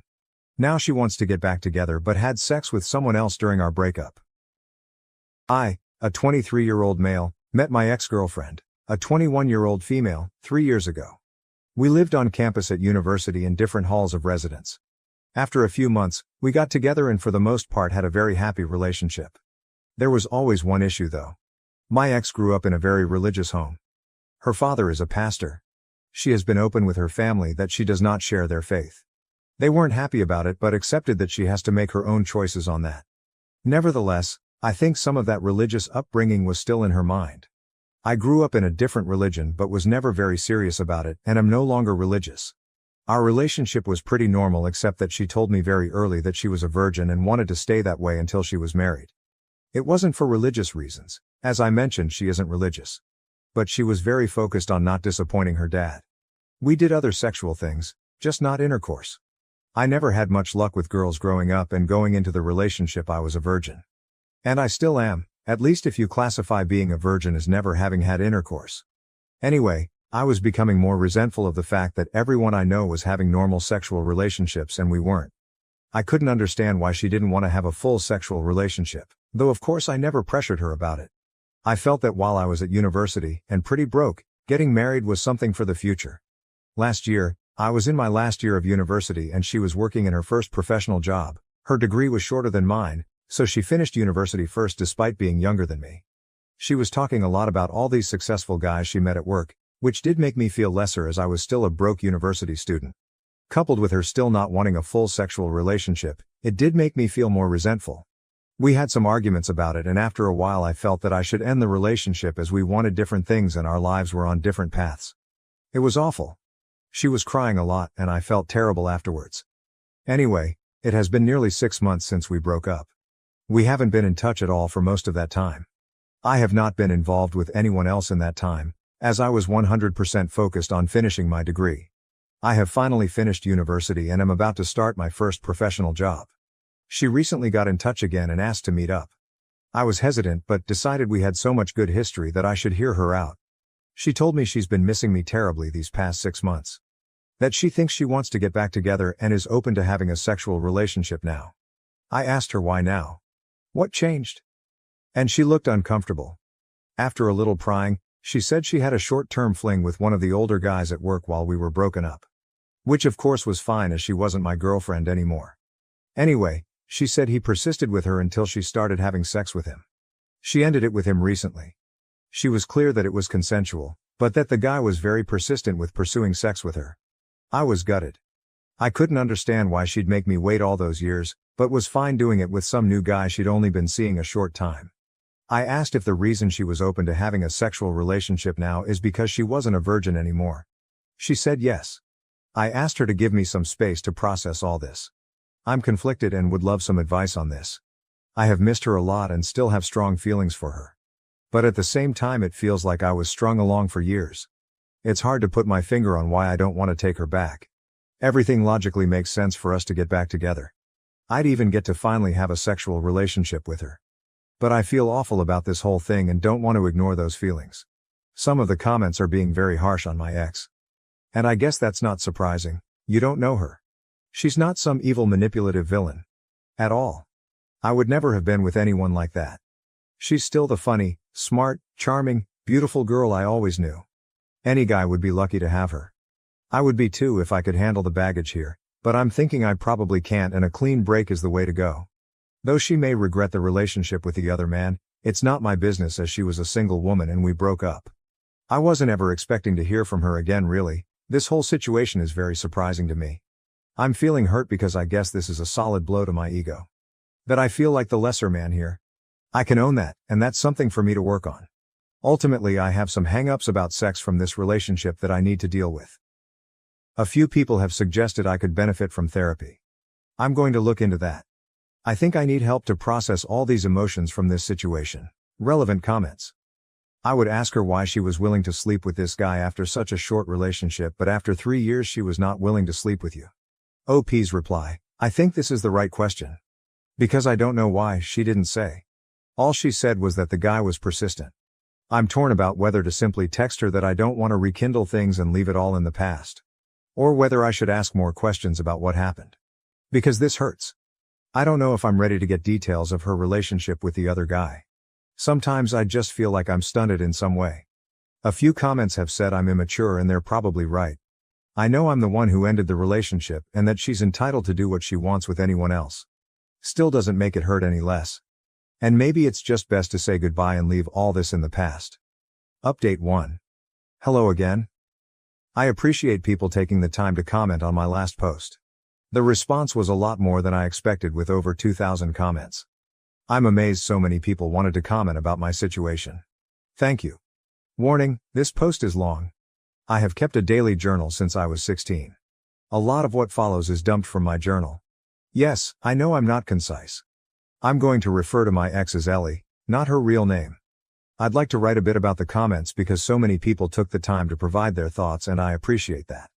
The majority of comments were some variation of move on. A clean break.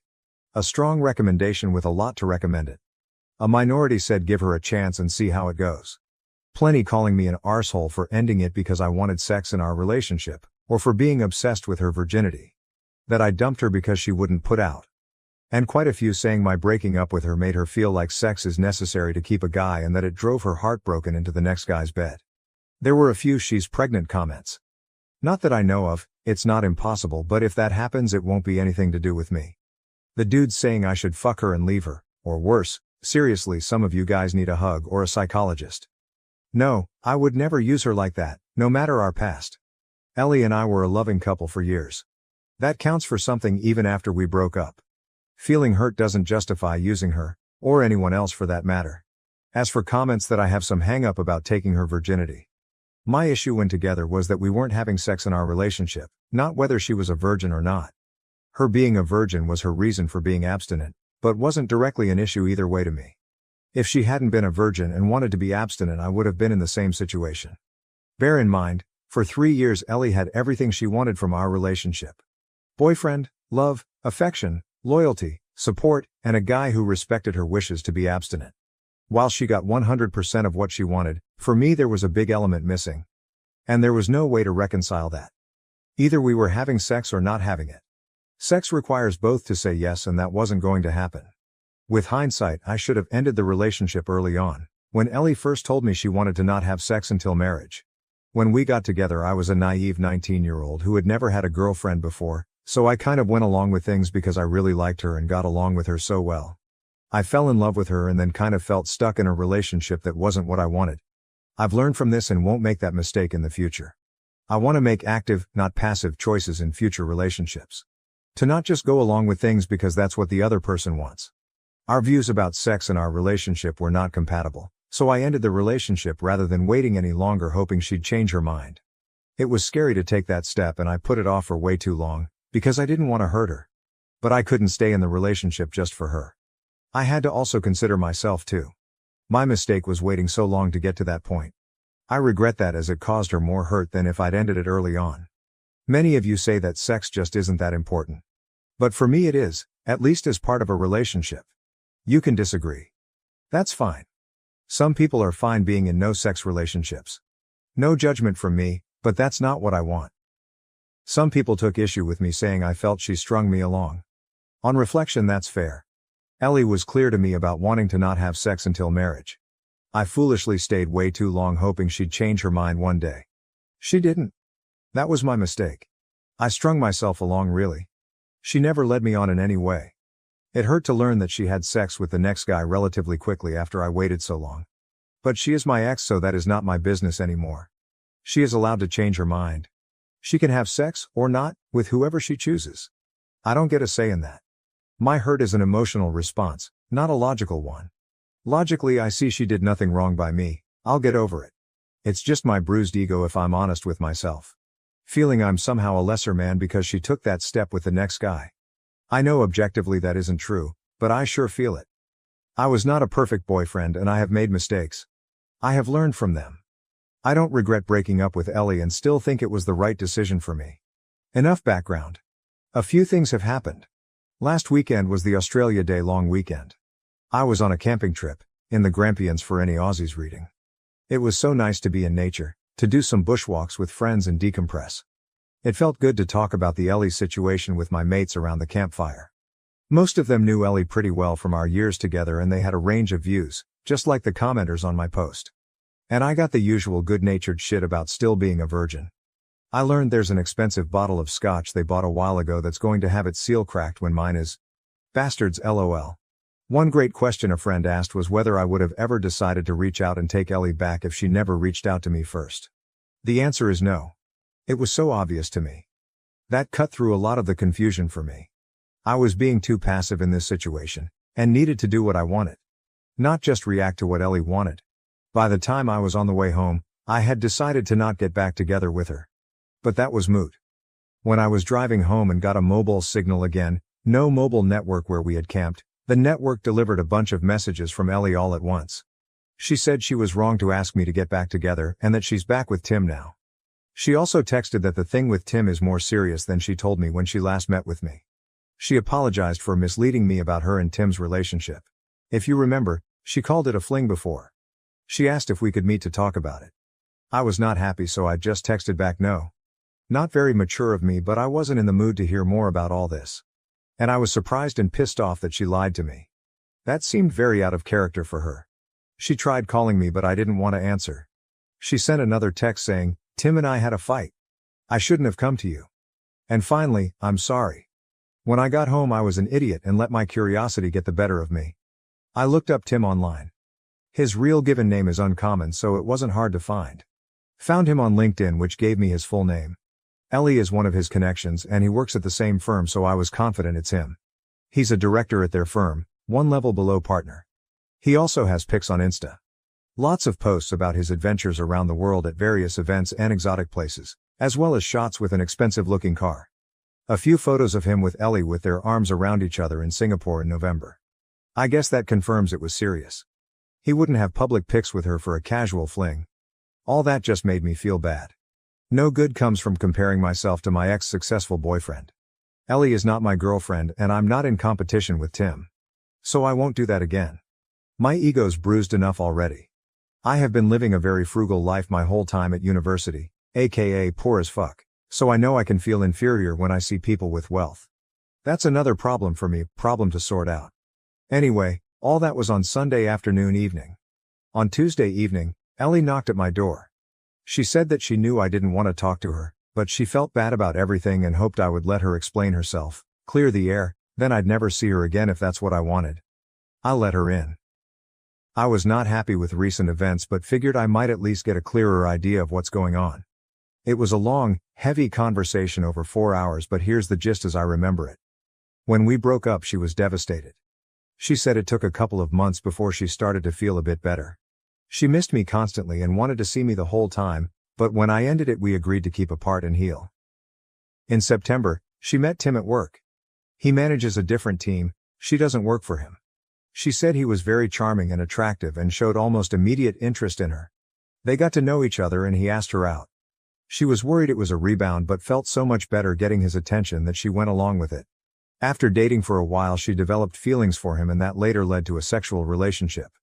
It wasn't a fling and she dated him for a while beforehand. I asked about whether he had pressured her into sex, last time said he was very persistent. She said she was trying to not upset me. She thought if she gave the impression she was reluctant to have sex with Tim that I wouldn't think as badly of her.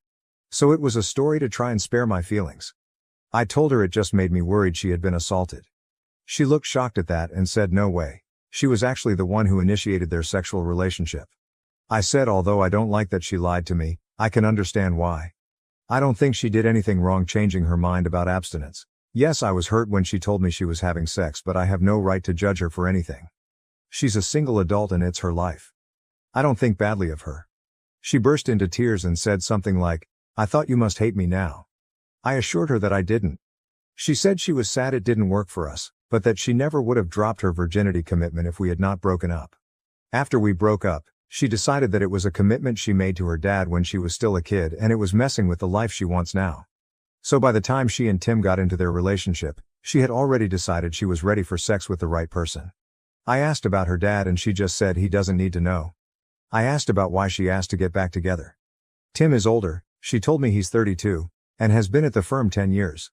One day at work, one of the women made a snarky comment to Ellie about being another one of Tim's girls. She did some digging and it turns out Tim has a history. He has dated a long list of women from work, several of them were young graduate employees just like Ellie. The rumor around the office is that Ellie is just the next girl to get used by him. She was horrified. She accused him of using her. They argued and she told him it was over. Soon after that she came to me. She felt as if we might be able to rekindle things now that she was open to a sexual relationship. But my hesitation and time to calm down made her realize that was a mistake. Over the weekend, Tim asked her to work things out. She decided to give it a chance. She tried to call me but they went to voicemail. I was camping, so she sent those messages instead. So I guess that's settled. I don't want her back and she's in a relationship so she doesn't want me back either. We chatted a bit about how our families are going. She congratulated me on finally finishing university. She asked if I'd been seeing anyone and when I told her I'd been studying hard and working a lot since exams, retail job, with no time for girls, she laughed and said I'm still a big nerd. She hoped we could be friendly if we ever see each other. But she wants to keep out of contact out of respect for her relationship with Tim. She wants to give it a real chance of working. Which is fair enough. She gave me a hug, said thank you for understanding and left. So there you have it. Ellie involved me in her relationship drama. I would have preferred she hadn't, but at least it's sorted now. I'm glad I paid attention to my feelings and took time out to consider things, as it could have been very messy if I had taken her back. Trusting my gut has been the biggest lesson for me in all this. I still care for her despite recent events. It seems like she is dealing with a lot of complicated things between her new relationship and work gossip. I wish her well and hope she will be happy, whether it's with Tim or not. She was my first love and I expect I'll always have warm memories of her. But I am clear now that I don't want her back. She is my past and I want to look forward. Well, this has become an essay. Tutors at university always told me I was too waffly in my writing. Well, fuck those guys, I'm not a student anymore. I can now focus on launching my new career with no distractions. I've worked so hard for so long to get here. My new job starts on Monday. It's going to be so great building actual real experience in my new profession, not just endless theory. I'll be earning much better money, no more student poverty. And I've got graduation in May to look forward to as well. I'm open to finding someone new, but that is way down my priority list. I'm not going to actively pursue that anytime soon. OP on Ellie changing. I came to terms with our relationship months ago. When she came back to me, it stirred up some old feelings, because we'd been a couple so long. But thinking about it now, that was more of an echo of those memories than real feelings. All of this drama was Ellie's doing. I would have preferred she never involved me so I could have been blissfully ignorant of her romantic life. I'd prefer to not know about her worldly, rich boyfriend. Or their sex life. She's definitely changed. The Ellie I remember was scrupulous and honest to a fault. The Ellie I have dealt with recently wasn't like that so much. I think that's why her lying to me pissed me off so much. It wasn't just lying. It was how out of character it seemed. But people change. She's in the business world now, and people there live by different standards to the religious family she grew up in. Anyway, I have cut myself out of her life. So anything that happens with her is hers to deal with.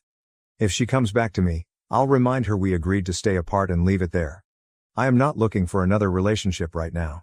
So no Tinder for me. And no, I am not looking for casual sex either. I'm a virgin, but I want a meaningful connection, not just sex. As I said in the post, I'm open to something if the right woman came along. But I'm not actively seeking it. That might change after a while, but right now I want to keep focused on my new career. OP on having closure. A lot of the comments here act like that final meeting was all for her benefit. Sure, she got some kind of relief or closure out of it, but it was also good for me. Seeing who she is becoming just made is 100% no doubt in my mind that we wouldn't ever make sense. She has changed a lot in the last year, starting when we were still together and she had started her job. Random phrases like, work hard, play hard, being generally less kind and more dismissive of others. Clearly she was being influenced by those around her, but it was her choice to take on those behaviors. I love the old Ellie, but I'm not sure I even like the current one much. Anyway, I didn't feel like she intruded. I felt like I got a nice neat ending to the whole thing and can get on with my life with a clear conscience. But we're clear now that it's over forever and I have her promise that she will stay out of contact. If she ever does try to come back I can remind her of her own promise and close the door. Update 2. If you recall from my previous posts, my ex Ellie and I mutually agreed to be no contact after some drama on her part. At the urging of Redditors I also blocked her to help maintain no contact. I've been working since February as a graduate engineer and it's been everything I hoped it would be. I'm meeting amazing smart people, learning so much every day and am finally earning a salary after years of being a broke student. Having a little money in the bank and being able to afford to do things like eating out is such a nice change. When I finished university in November, I moved in with my brother temporarily. He'd just broken up with his ex and needed help with his rent. That's where I was living when Ellie last came to see me. He found a new housemate, and since his place was on the wrong side of the CBD for my job, I moved into a shared house in the southeast of Melbourne. The place is a bit run down but the rent is reasonable, by insane Melbourne standards, and there are lots of pubs, bars and restaurants nearby. The location and my housemates have been great. I'm seeing someone. I'll call her Olivia, not her real name. She's the sister of one of my housemates. We met when my housemates and I had a BBQ and she dropped by. We got talking and were still talking hours later until everyone else had left. Her brother told us to STFU so he could get some sleep, haha. I asked her out that week and we've been close since. My housemate, her brother has been making fun of us ever since, including more than a few crude jokes when she stays over. We agreed to be exclusive 6 weeks ago so it's still quite new. She's so cool, and smart, and gorgeous. The chemistry was instant and intense from the moment we met, we just clicked so well. It's such a great time when we're together. Olivia is an accountant at a big firm. One of Olivia's workmates was having a party last month. She asked me to come to meet some of her work friends. We went inside and Olivia introduced me to the woman who hosted the party, her workmate Jess. There would have been maybe 40, 50 people there. I didn't know anyone but Olivia. At one point I offered to grab more drinks. The kitchen was in a separate room. As I was getting them, a guy asked me to pass him a beer from the fridge. I introduced myself and he said, "Hi, I'm Tim." We chatted a couple of minutes about our jobs and how we know Jess, then I just said nice to meet you and returned to the group. I didn't recognize his face as I'd never met him before, but it was definitely Ellie's Tim, his job and firm lineup. And he looked in his 30s, a bit older than most people at the party. Neither of us mentioned Ellie when we were talking. Later on I asked Jess how she knew Tim. She said she used to work at the same firm as Tim, also where Ellie works, but she moved to another employer, where Olivia works. Despite living in a city of 5 million, it's still a small world. On the tram ride home I must have been quiet because Olivia asked what was on my mind. I said that the Tim guy at the party was, or maybe still is, my ex's boyfriend. I said I didn't think he knew who I was, or if he did he didn't say anything. That prompted me to share some history about me and Ellie. Olivia was wide-eyed and said, You never told me you were a virgin. Then she laughed and said, well, we took care of that. She asked if I had any feelings for Ellie and I truthfully said no. I dealt with all that months ago. More recently, there was a formal charity dinner that Olivia was asked to support. Her employer was a sponsor of the event. She was keen to show me off. We were at a table with a bunch of her work colleagues. Nice people. One of her work friends was so excited to meet you, me, and Olivia can't stop talking about you. That made me feel really good. After dinner a few of us were chatting and I got a tap on the shoulder. I turned around and to my surprise it was Ellie. Tim was with her. It was so weird to see her again. Tim said he remembered meeting me at that party but never made the connection to Ellie until just now. She must have told him about me. Ellie looked very different. She had lost a lot of weight and was very slim. The tight red dress she was wearing made that obvious. Her dad would not approve. Not that she was ever overweight, but I'd never seen her that thin before. She was immaculately made up with what looked to my ignorant eye like expensive jewelry. She'd changed her hair too, now blonde instead of her natural auburn. She looked like a sleek rich girl, not the poor pastor's daughter I remember. Don't get me wrong, she looked amazing, but she looked like a different person. I know it was a formal event so we were all dressed nicely, but this was a major transformation. Despite her glam looks, when I saw her I didn't feel anything for her. Just nothing. Ellie said she was so glad to see me and she had some news, holding out her hand to show a diamond engagement ring. I know nothing about diamonds but it looked pretty big and expensive to me. I offered my congratulations to them both. Just then Olivia walked back over. I introduced her to Ellie and Tim. Olivia put her arm around me and Ellie's smile seemed to kind of freeze. I didn't really know what else to say, so I just said nice to see you again and wished them all the best for the wedding. Tim walked off and Ellie just sort of stood there a moment. It was awkward.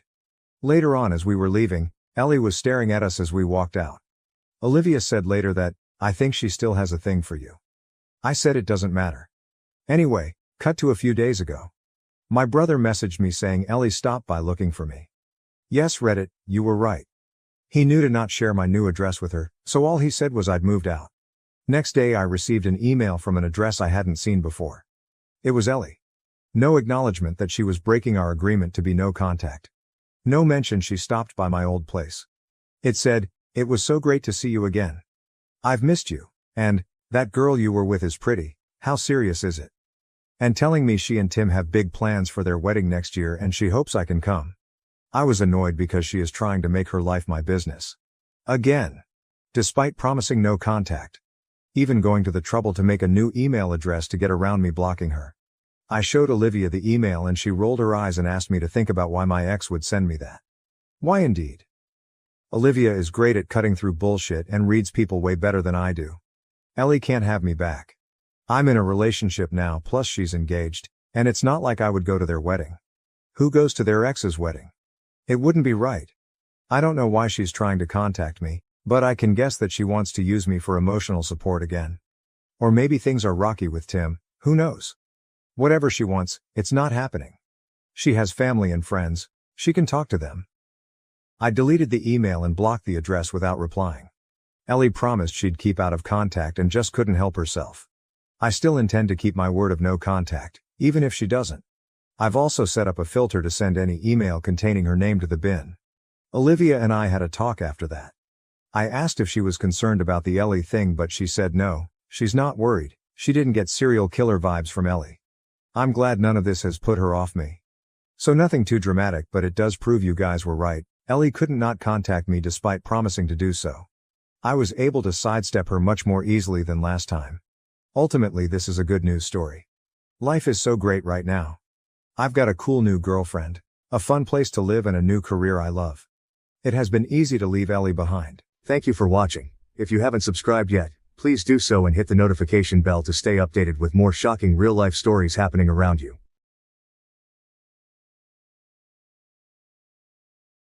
I found tampons in my husband's car. I wished he had been unfaithful to me instead, so that my kids wouldn't have had to go through this. I am a 29-year-old female who has been with my 30-year-old husband for 7 years, married for 4. I've never had reason to suspect he was unfaithful to me or even remotely dissatisfied with our marriage. He likes to joke that we're still living the honeymoon phase, nearly 5 years, and 2 kids in. I wouldn't have questioned that, or him, were it not for a surprise I found in his car last month. When buckling our daughter into her car seat, I noticed something slotted between the cushions. At first, I thought it was just some stray toy or snack wrapper, so I reached down to fish it out. As my fingers closed around the object, I felt the familiar cylindrical shape of a tampon. Confusion washed over me as I pulled it into view, the bright wrapper stark against the upholstery. This wouldn't have been so unusual had I not had an IUD that has stopped my period for the past year, and I didn't even recognize the wrapper style. It was a brand I'd never used, a small but glaring discrepancy that made my stomach churn. I brought it to my husband's attention later that evening, still holding the offending item like it was evidence in a mystery I was desperate to solve. He didn't seem to understand what it was at first, staring at the tampon in my hand with genuine confusion. "Why are you showing me this?" he asked, his brow furrowing. I took a deep breath, trying to keep my voice steady. "I found it in your car, between the cushions, and it's not mine. I haven't had a period in over a year, remember?"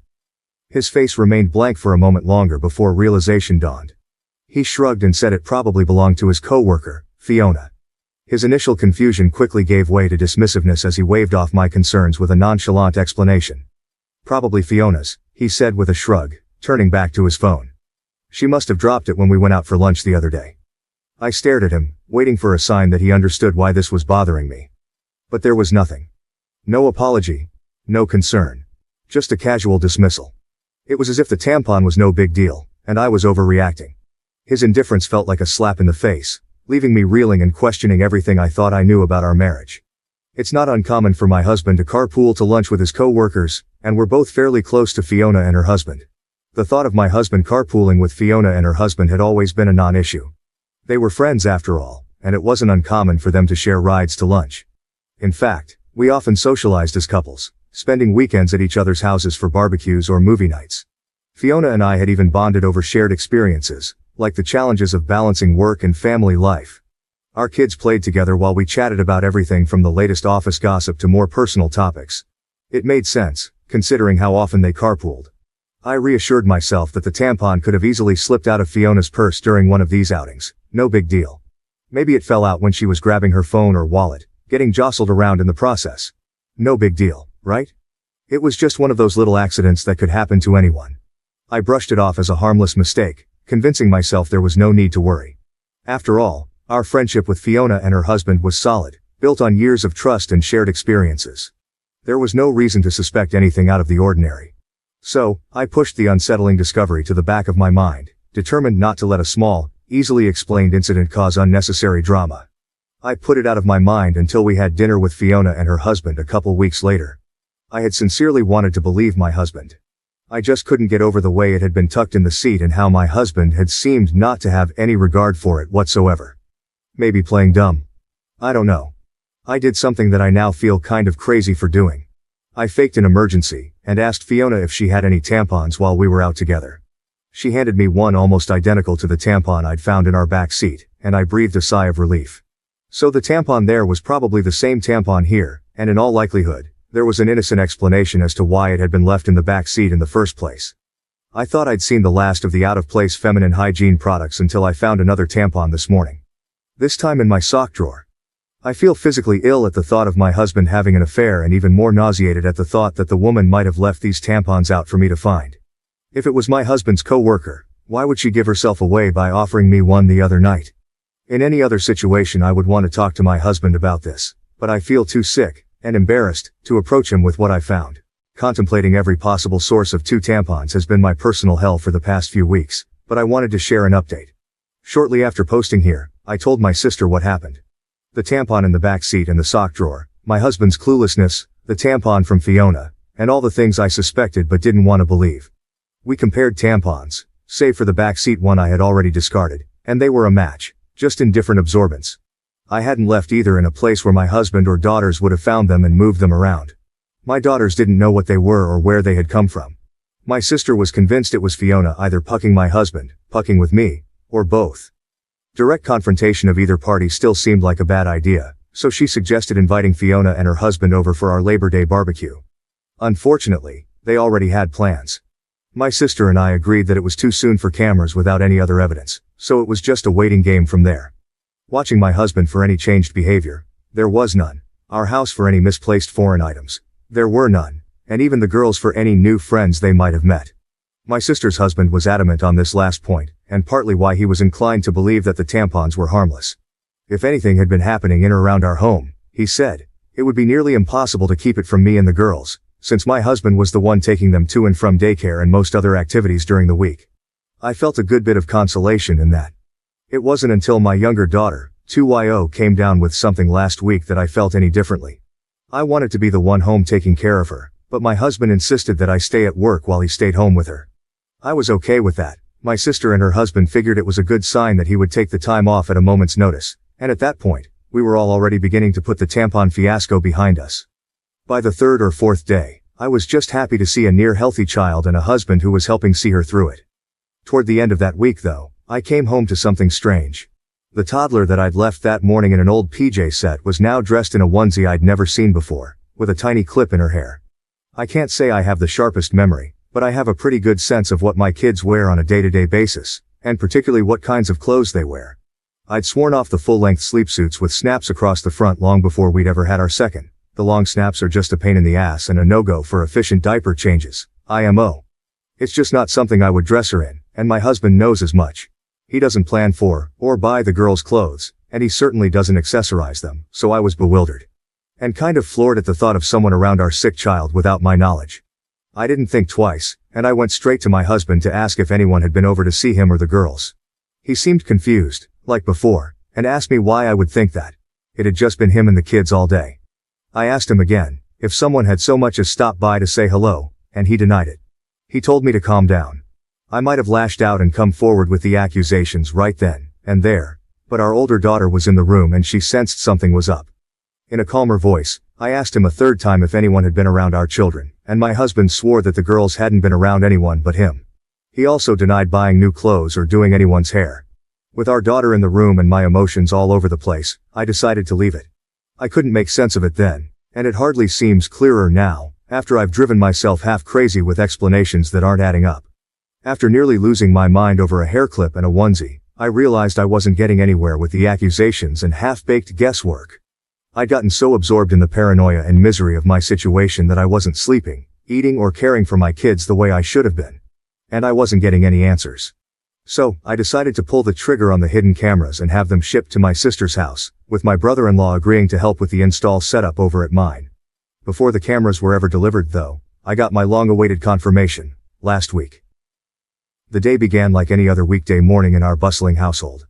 My husband and I rushed around, trying to corral our two energetic daughters into their school uniforms, all while attempting to grab a quick bite to eat ourselves. Despite the chaos, there was a sense of camaraderie in the air, as if we were all in this hectic dance together. Once the girls were dropped off at school, my husband and I went about our respective workdays, counting down the hours until we could reunite with our little ones. But there was a strange feeling that I couldn't shake off, no matter how hard I tried, and it only intensified when I received a notification on my phone while at work. A ring notification. Motion at the front door. I clicked on the video clip, half expecting to see the usual delivery person or neighbor passing by. But what I saw left me stunned.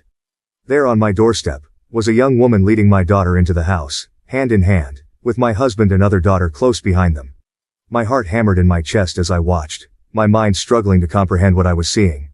The girls were supposed to be in daycare, and my husband was at work.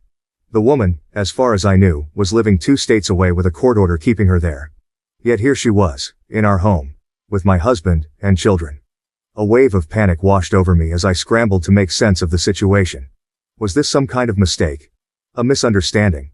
Or was there something more sinister at play? I felt a knot form in the pit of my stomach as I realized that the answers to my questions might be far more troubling than I ever could have imagined. I stared at the screen in disbelief, the blood pounding in my ears as I watched the unthinkable unfold before my eyes. There, on the footage captured by our Ring doorbell, was a scene straight out of a nightmare. A woman I hadn't seen in years, leading my youngest daughter into our home hand in hand, with my husband and older daughter trailing behind them. The shock of the moment rendered me momentarily speechless. How could this be happening? The girls were supposed to be at daycare, and my husband at work. Yet here they were, entering our house with a woman I never thought I'd see again. My sister-in-law. My initial reaction was one of sheer disbelief, a desperate hope that there must be some kind of mistake, some innocent explanation for what I was witnessing. But as the reality of the situation sank in, a wave of anger surged through me like a tidal wave, threatening to consume everything in its path. With trembling fingers, I reached for my phone, my heart pounding in my chest as I dialed my husband's number. I needed answers, and I needed them now. But as the phone rang on the other end, there was no response. I immediately called my husband to ask him what the puck this woman was doing in our house. He didn't answer, so I texted it to him. Even in his stupidity, he probably realized he had messed up by going through the front door, knew I had gotten the ring notification, and wanted to delay the inevitable. By the fifth or sixth subsequent call though, he did pick up. The woman on the camera was my husband's sister. As I would come to find out later, she was the likely source of both tampons, the onesie, and the bow. She is also registered as an individual with a history of abuse, and a recovering addict, who spent the better part of her adolescence and young adulthood coercing the silence of another one of my husband's family members after she had abused them. I hadn't seen or heard from her in years, and from the way my husband talked about her, I didn't expect I ever would. But here she was, in our house, with our children. It wasn't just the shock of seeing her after years of silence that left me reeling. It was the realization of what her presence in our home meant. My sister-in-law, fresh off another stint in rehab, was the last person I expected to find sneaking into our lives, especially under such clandestine circumstances. The gravity of the situation hit me like a ton of bricks. This wasn't about a random tampon or a harmless mistake. It was about deception and betrayal at the deepest level. Suffice to say I was livid. It wasn't an affair at all and still, somehow, infinitely more disgusting knowing who it was and why all of this had been happening. Apparently, my sister-in-law had wanted to reconnect and make amends with people she'd hurt. And my husband was high on that list. The irony of her attempts at reconciliation through deceit and intrusion was not lost on me. My husband didn't want me to know or, worse, try to keep her family, our children, away from her, so they'd been meeting in secret, often at our house when I was at work. They would enter through the garage, in my husband's car, so the ring camera at the front door wouldn't tip me off. The level of planning and secrecy involved made my skin crawl. She spent the night on a weekend I had been on a business trip and slept in our bed. The very thought of her in our home, in our bed, made me feel violated. She babysat our girls on a night my husband told me he had dropped them off at his parents'. The casual way he had lied to me, the ease with which he had kept this secret, made me question everything I thought I knew about him. She bought the girls' clothes and dressed my youngest in the onesie and bow that my husband had promised in his life I had dressed her in myself. The image of my daughter in that unfamiliar outfit, a tiny clip in her hair, now felt like a haunting reminder of the betrayal that had been unfolding right under my nose. And yet, when I turned to my husband for reassurance, for a glimmer of hope in the face of uncertainty, all I found was disbelief and denial. He brushed off my concerns with a casual shrug, insisting that it was all in my head, that I was overreacting to a series of harmless coincidences. My husband swore this was all in my head. The tampons, the onesie, the bow, and all the rest. He was perfectly content to watch me agonize for weeks over a woman he insisted didn't exist. Shrugging off each progressively more unsettling discovery like it was news to him and telling me I was being irrational. He insinuated that I was experiencing postpartum depression, 2 years after I'd given birth. 4 years later I told him that one of my biggest fears for motherhood was to suffer from PPD like my mother had with me, to not be fully present for our babies and be left with a world of guilt and regret as they grew older. But as the weeks stretched into months, and the truth remained stubbornly elusive, my patience wore thin, replaced by a simmering rage that threatened to consume me whole. How could he dismiss my fears so callously, to gaslight me into doubting my own sanity? How could he stand idly by as our family teetered on the brink of collapse? He told me I wasn't sleeping enough, that I missed the girls too much, that I needed to take a step back and reevaluate the state of my mental health. I gave him the benefit of the doubt because he was my husband, and because no other version of events made sense. Now, after a month of this mindfuck, I have nothing to show for my trust but this pathetic situation. And a lot of anger. My husband failed to explain himself. When confronted, he stammered and stumbled over his words, offering half-hearted excuses that made no sense. He muttered something about trying to protect me from unnecessary stress, about his sister just wanting to make amends, but his words were disjointed and unconvincing. Each excuse was more implausible than the last, a desperate attempt to cover up the truth. His evasiveness only confirmed my worst fears. The man I had trusted and built a life with was now a stranger to me, hiding behind a facade of lies and deceit. I watched as he avoided eye contact, his shoulders slumped in defeat. The weight of his betrayal hung heavily in the air, a palpable presence that neither of us could ignore. There was no reasonable explanation for his actions or for the deceit that had tainted our marriage. Every time he opened his mouth, I could see the panic in his eyes, the realization that he had been caught and there was no way out. His silence on certain points spoke louder than any words ever could, revealing the depth of his dishonesty. I knew then that I couldn't stay with someone who had so blatantly betrayed my trust and jeopardized the safety of our children. The thought of my daughters being exposed to such toxic secrecy and manipulation was unbearable. I had to prioritize their well-being, and that meant making the hardest decision of my life. With a heavy heart, I told him it was over. The look of shock and desperation on his face was almost pitiable, but it couldn't erase the damage that had been done. I walked away, determined to protect my children from any further harm. I decided to end the relationship and file for divorce. The decision was both heartbreaking and empowering. It was devastating to acknowledge that our 7-year journey together had come to such a bitter end, but it was also liberating to take control of my life and prioritize my well-being, and that of my children. The divorce process was long and grueling. Each step felt like a new battle in an endless war. There were countless court sessions, each more draining than the last, where I had to relive the pain and betrayal over and over again. My husband fought me every step of the way, refusing to accept responsibility for his actions and attempting to paint himself as the victim. His determination to contest every detail made the process even more exhausting and emotionally taxing.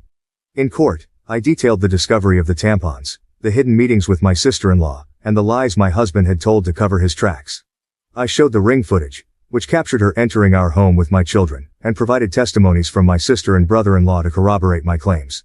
However, the court needed more than assumptions about my sister-in-law's character. They required concrete evidence of her past and present behavior, which was not easy to obtain. Despite these challenges, I remained focused on the bigger picture. I emphasized my husband's deceit and the breach of trust, which were undeniable. The court recognized the complexity of the situation and the emotional turmoil it had caused. After months of legal battles and countless court sessions, the court ruled in my favor. I was granted primary custody of our daughters, with my husband receiving supervised visitation rights. The judge acknowledged the need for a stable environment for the children, considering the deceit and the potential risks involved. Looking back, this ordeal taught me several valuable lessons that I hope others can learn from. Trust is the foundation of any relationship, and once it's broken, it's incredibly difficult to rebuild. Always listen to your instincts. If something feels off, it probably is. Communication is key. Address issues head-on rather than letting them fester. Most importantly, never settle for less than you deserve. My children and I deserve a life free from deception and betrayal, and I am committed to building that future for us. In your opinion, what do you think about this story? Please leave your comment below to let me know. Thank you for watching. If you haven't subscribed yet, please do so and hit the notification bell to stay updated with more shocking real-life stories happening around you. My sister attacked me and stole my boyfriend 6 years ago. Now, my parents are attempting to reconcile us by inviting my estranged sister to my bridal shower. My sister is 26 and I am 28. After a horrible incident that I will describe in a moment, we haven't spoken for about 6 years. For whatever reason, my parents never discouraged the fierce sibling rivalry that existed between my sister and me as we grew up. They would really encourage us to compete more. In retrospect, I don't think that was a smart move because it caused us to become really envious of one another. Perhaps our relationship would have been better if they had taken care of it sooner rather than later. When we were younger, we could at least occasionally set aside our differences. But as we became older, our animosity for one another increased. When we reached high school, we hardly spoke to one another, and we enjoyed it that way. After that, I left for college and only saw my sister when I got home, which was somewhat preferable than always being around someone who was unpleasant. I began dating my fiancé around the time I was set to graduate. He finally plucked up the courage to ask me out before I graduated from college, after we had been friends for 3 years. Since I too thought he was great, I said sure. Since we had been friends for years and it didn't seem like a huge deal, I moved in with him after graduation. I brought him home for supper one weekend after we had been dating for 3 months because I wanted to introduce him to my parents. It just so happened that my sister, who had just begun college, had also made the decision to spend the weekend at home. It was already a formula for disaster, and we were both there. At the time, my life was going really well. I had a lovely boyfriend, a career, and my own apartment. My sister, however, wasn't doing as well. She was angry that she had to settle for her second choice of college after failing to get into her first choice. My parents later told me that she was having a hard time making friends at college, which is why she was coming home so frequently. I could tell my sister wasn't pleased when I presented my boyfriend to my parents. In the background, she pouted. I introduced them even though my partner was aware of my tense connection with her. She instantly turned on her charm as I introduced her. I tried not to be bothered by it, even though it seemed strange. But then things became more bizarre. My sister was very interested in my boyfriend's life and kept attempting to talk to him when we were all sitting around talking. We were both frightened, but we remained silent. Then she went too far and began openly flirting with him in front of me throughout dinner. She wasn't even subtle about it. She was clearly doing it to annoy me. I didn't want my boyfriend to realize how dysfunctional our family was. So I tried to ignore it for a time, but I was at my breaking point. Since he was my lover, I lost my temper and urged my sister to stop since it was repulsive that she was flinging herself at him in that manner. She simply rolled her eyes and continued to speak to him. I snapped and screamed at her, telling her that he was my visitor and that she should show him respect since she was making him feel uncomfortable. She was only assisting my lover in realizing that there were alternatives to me, and I recall her saying that he deserved better. We began cursing at each other because of the manner she stated it, which really irritated me. She wasn't doing as well as I was, so I dubbed her a loser and stated she was resentful. She was deeply affected by that remark. She pulled me over and slapped me after grabbing my hair across the table. Since we hadn't had a physical altercation since middle school, I was initially too surprised to respond. However, it escalated into a full-fledged fight after she struck me. We were so violent that my boyfriend and our parents had to break us apart. Even though we were both hurt and scratched up by the end, we continued to yell at one another. It was my partner who pulled me away, got me in the car and drove us home while attempting to reassure me the whole time. That conflict might have lasted much longer if he hadn't been beside me, so I was glad to have him by my side because I was pretty worked up. I completely stopped talking to my sister after this episode. Although we had battled previously, it had never been this vicious. For me, it was the final straw.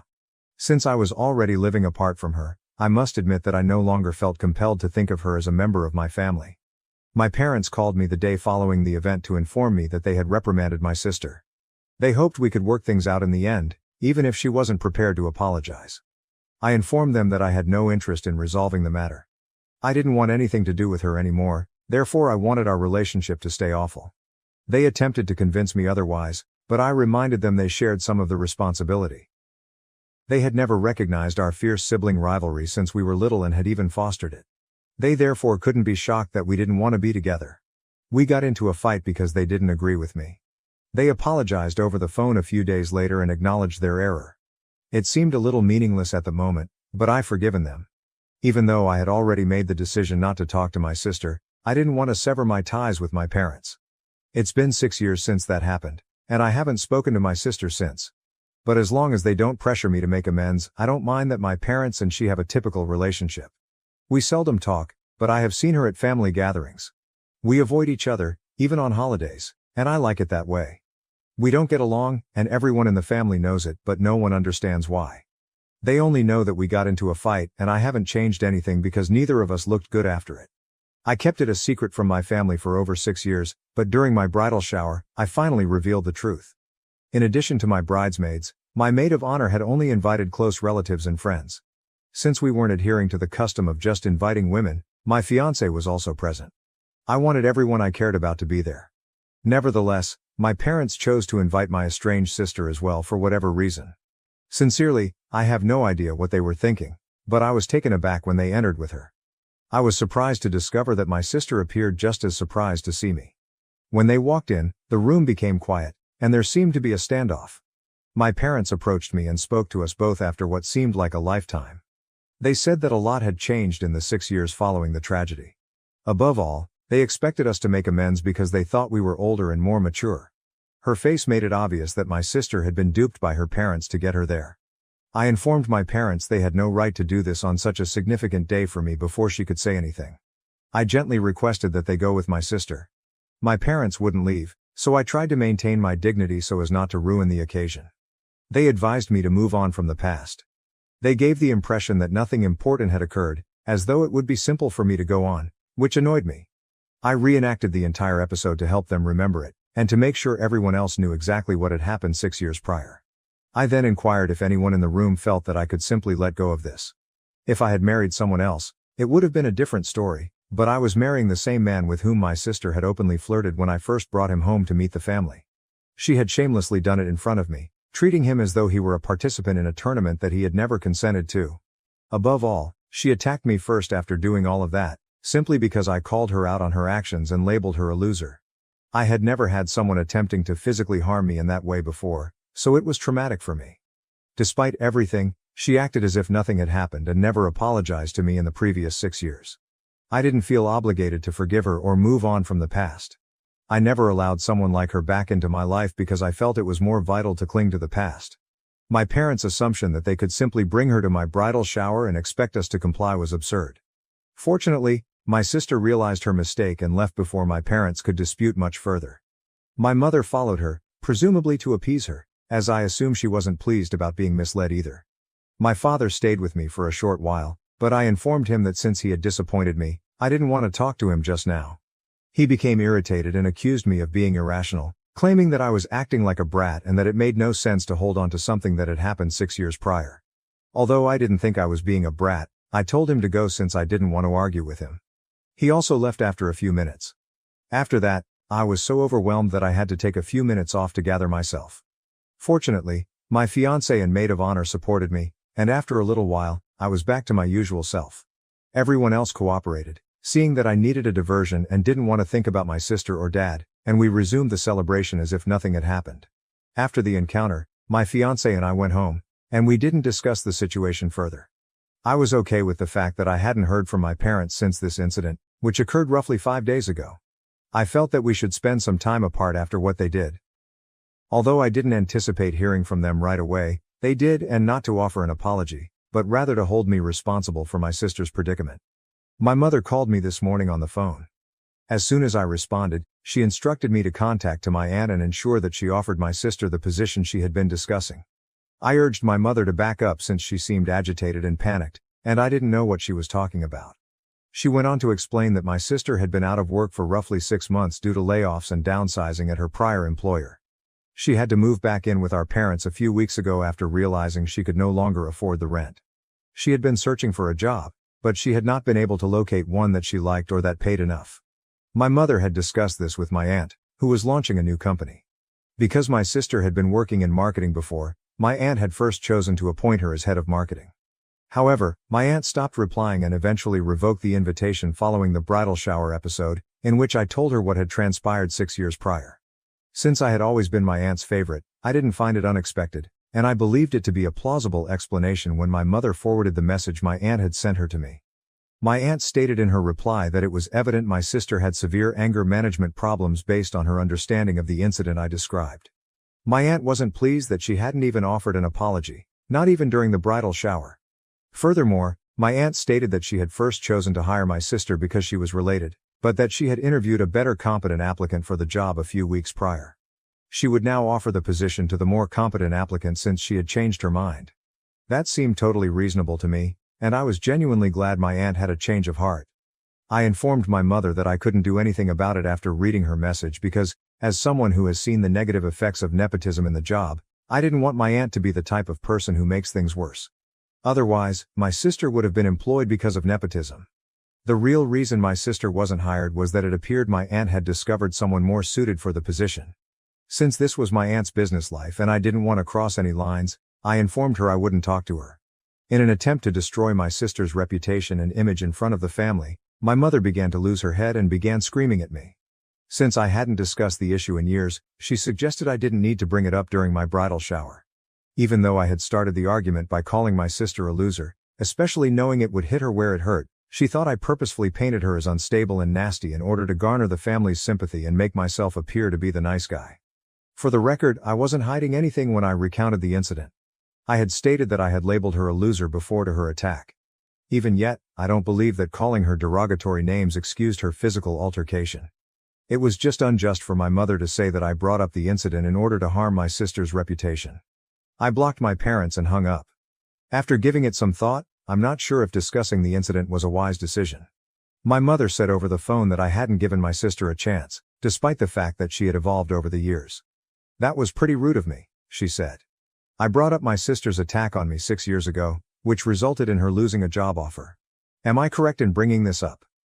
Update 1. Hi, Reddit. Before I discuss the events that followed my initial post, I would like to express my gratitude to everyone who took the time to leave a remark. I appreciate your nice words and suggestions very much. Well, let's talk about what transpired after I blocked my parents. My parents were unable to reach me because my sister had been barred for the previous 6 years. They chose to come see me as they had no other method to get in touch with me. I truly don't have time to handle all of this because I'm getting married in a few weeks. I already have a lot on my plate. Since I had just returned from work and my fiancé and I needed to travel right away for a last-minute wedding dress fitting, I told them to leave when they arrived. We were going to go, but they had arrived at the wrong time, and I knew that if we opened the door, they would find a way to continue chatting and irritate me. They didn't go even after I threatened to contact the police. To be honest, I didn't want to call the police since I thought it would be excessive. Being the type of person who phones the police for everything was not something I wanted to be. We agreed to let them in, give them a cursory hearing, and then leave after speaking with my fiancé. After making up our minds, we invited them inside, opened the door, and ordered them to hurry up because we had other places to be. Fortunately, my folks didn't mince words. They said that my aunt had withdrawn her offer to hire my sister due to my actions at my bridal shower. They insisted that I talk to my aunt and make sure my sister found employment because, in theory, I was at fault. I didn't want to repeat myself because it was the same argument. I informed them that I couldn't do anything about it because I had already spoken to my mother about it over the phone. They knew I was busy and I'm getting married in a few weeks, so it seemed senseless to come to my place and discuss it again. My sister then cut me off. They came for other reasons, she claimed, besides the job offer. I was taken aback by that as it was our first conversation in 6 years. She went on to tell me that it was really because of her that they were there. She felt compelled to apologize to me. Since I'm still unsure of how I felt at the time, I genuinely don't know what to say to you all. Since I plainly don't trust her, I had serious doubts about her intentions. I chose to be direct with her as a result. I questioned if she truly wanted to apologize or if she was just there to do so because she believed I could help her land the job. I informed her that I couldn't help her, therefore there was no use in wasting her breath if it was only about the job. She appeared a little taken aback by my candor, but she was able to explain that she had come to apologize and that our parents were there to discuss the job. It was obvious they hadn't talked about this because even my parents appeared astonished when I looked at them. My sister, though, seemed unconcerned. She said that she was merely there to apologize and had no interest in the position. Over the previous 6 years, she had given her actions against me a lot of thought, but she had always found a reason not to say sorry. However, she was unable to deny the reality that she had mistreated me after the bridal shower. My fiancé and I were still having a hard time processing everything, but I could tell she was serious based on her tone and conduct. She informed me that she had been resentful of me since she was a child because she felt like she had to compete with me. Since nothing mattered in the real world, she understood that she had wasted her entire youth and adolescence competing with me. She felt bad about it because we could have been friends, especially because I had made multiple attempts to be her buddy. She acknowledged that she had pushed me away because she always thought of me as a rival. I had felt the same way, so hearing her utter all of it was crazy. I'm embarrassed to say that as she related her story, I began to cry. After that, she spoke to my fiancé and expressed regret for the way she had treated him during their one and only encounter. She acknowledged that the apology was long overdue and that she had been so preoccupied with defeating me that she had failed to recognize the type of person she had become. She didn't wait for our response once she was done. She merely stated that we didn't have to pardon her. She only wanted to let it out, and now that she had, she would stop bothering us. My parents, my fiancé and I were the only people left in the room when she left. Since none of us had anticipated it, we were all sitting in awe, trying to comprehend what had just transpired. My fiancé and I went out for my fitting after my parents eventually left without a word. We didn't talk about any of it until we got home. We only began discussing my sister's remarks approximately 30 minutes ago. Even though it took her 6 years, I felt that her apology was extraordinarily mature. She meant every word, based on her actions. My fiancé and I are currently debating whether or not to forgive her. Since we haven't even finished processing it, it's too soon to tell.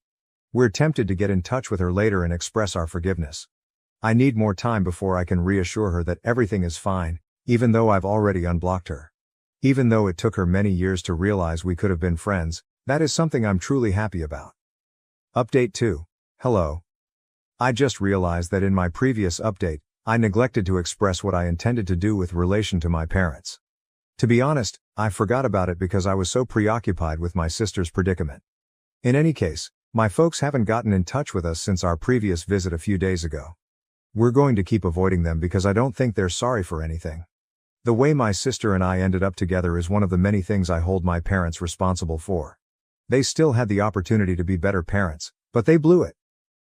They have consistently made it all but impossible for me to maintain them in my life, despite my best efforts.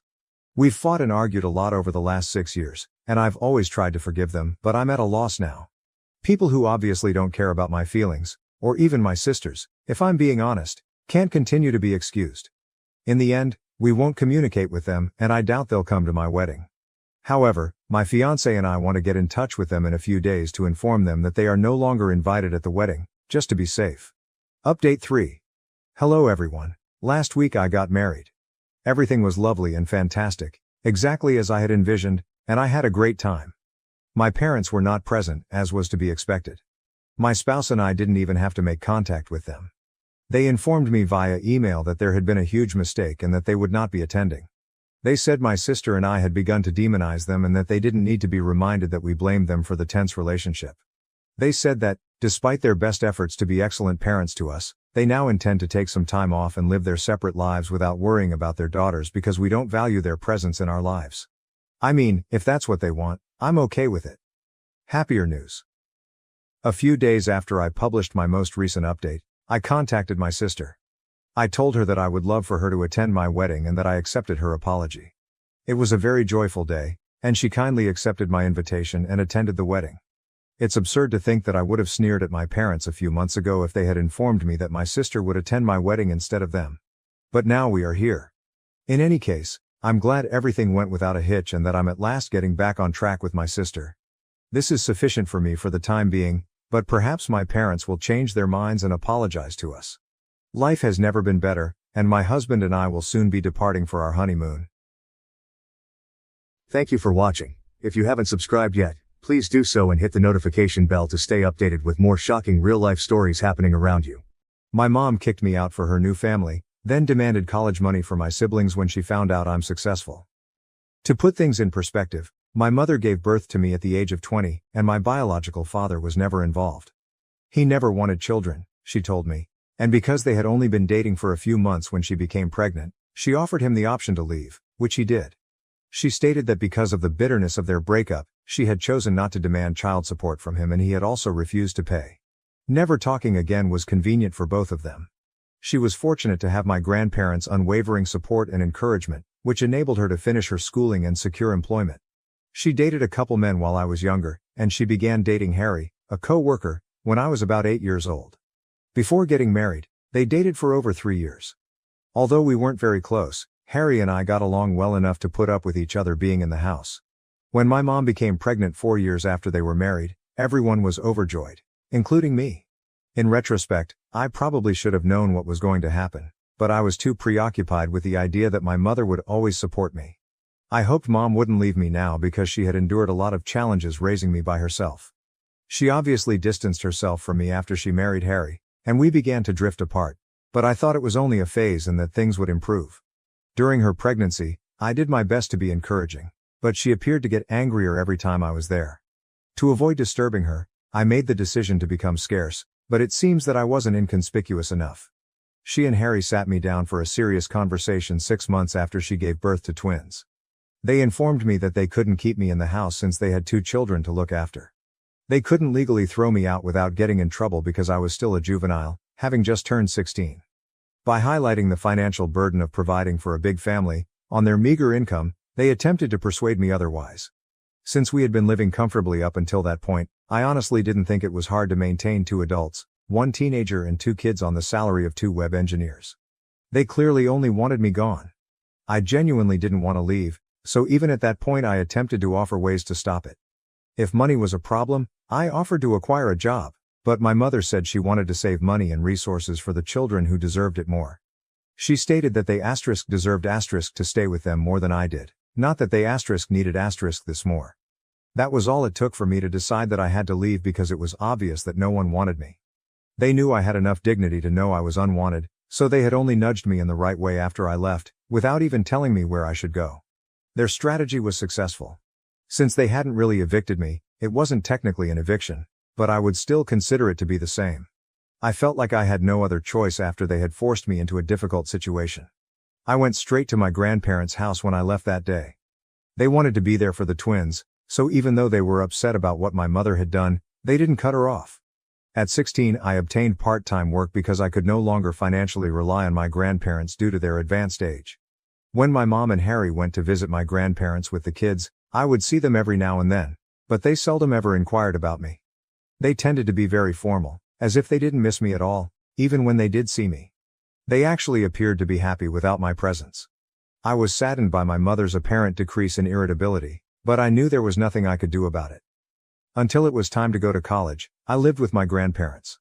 My mom wasn't involved with me even then, so I had to rely on friends to assist me get settled in my dorm because my grandparents weren't old enough or healthy enough. My mom and Harry declined, preferring to preserve money for the twins' future, so I had to take out a student loan, and one of my relatives co-signed for it. Fortunately, one of my uncles agreed to assist if I assured him that he would never be responsible for any of the costs. I worked while I was in college to make sure I wouldn't fall behind on my payments and to give myself a financial advantage. My mother and I hardly spoke once I started college, and only my grandparents were present when I graduated. Not even my mother bothered to congratulate me. In order to avoid being a burden to my elderly grandparents, I began working and lived independently after college. Although I didn't make much money during the first few years, I was still able to pay for groceries, utilities, rent, and even started to pay off my debt while setting money up for the future. In fact, I would describe that asterisk as living on a limited income. Fortunately, things finally got better. It took a while, but I eventually rose through the ranks of my organization. Considering that I received very little assistance, I'm proud of how far I've gone and am now in a rather comfortable posture. Unexpectedly, my mother discovered that I earn a good living, even though we haven't spoken for many years. At nearly 33, I currently hold a senior management role at the same organization where I began my career. About 4 months ago, I got a big promotion, but I wanted to keep it a secret, so only a select few individuals knew about it. To thank my uncle for co-signing my loan back when I was having trouble paying for college, I did inform him.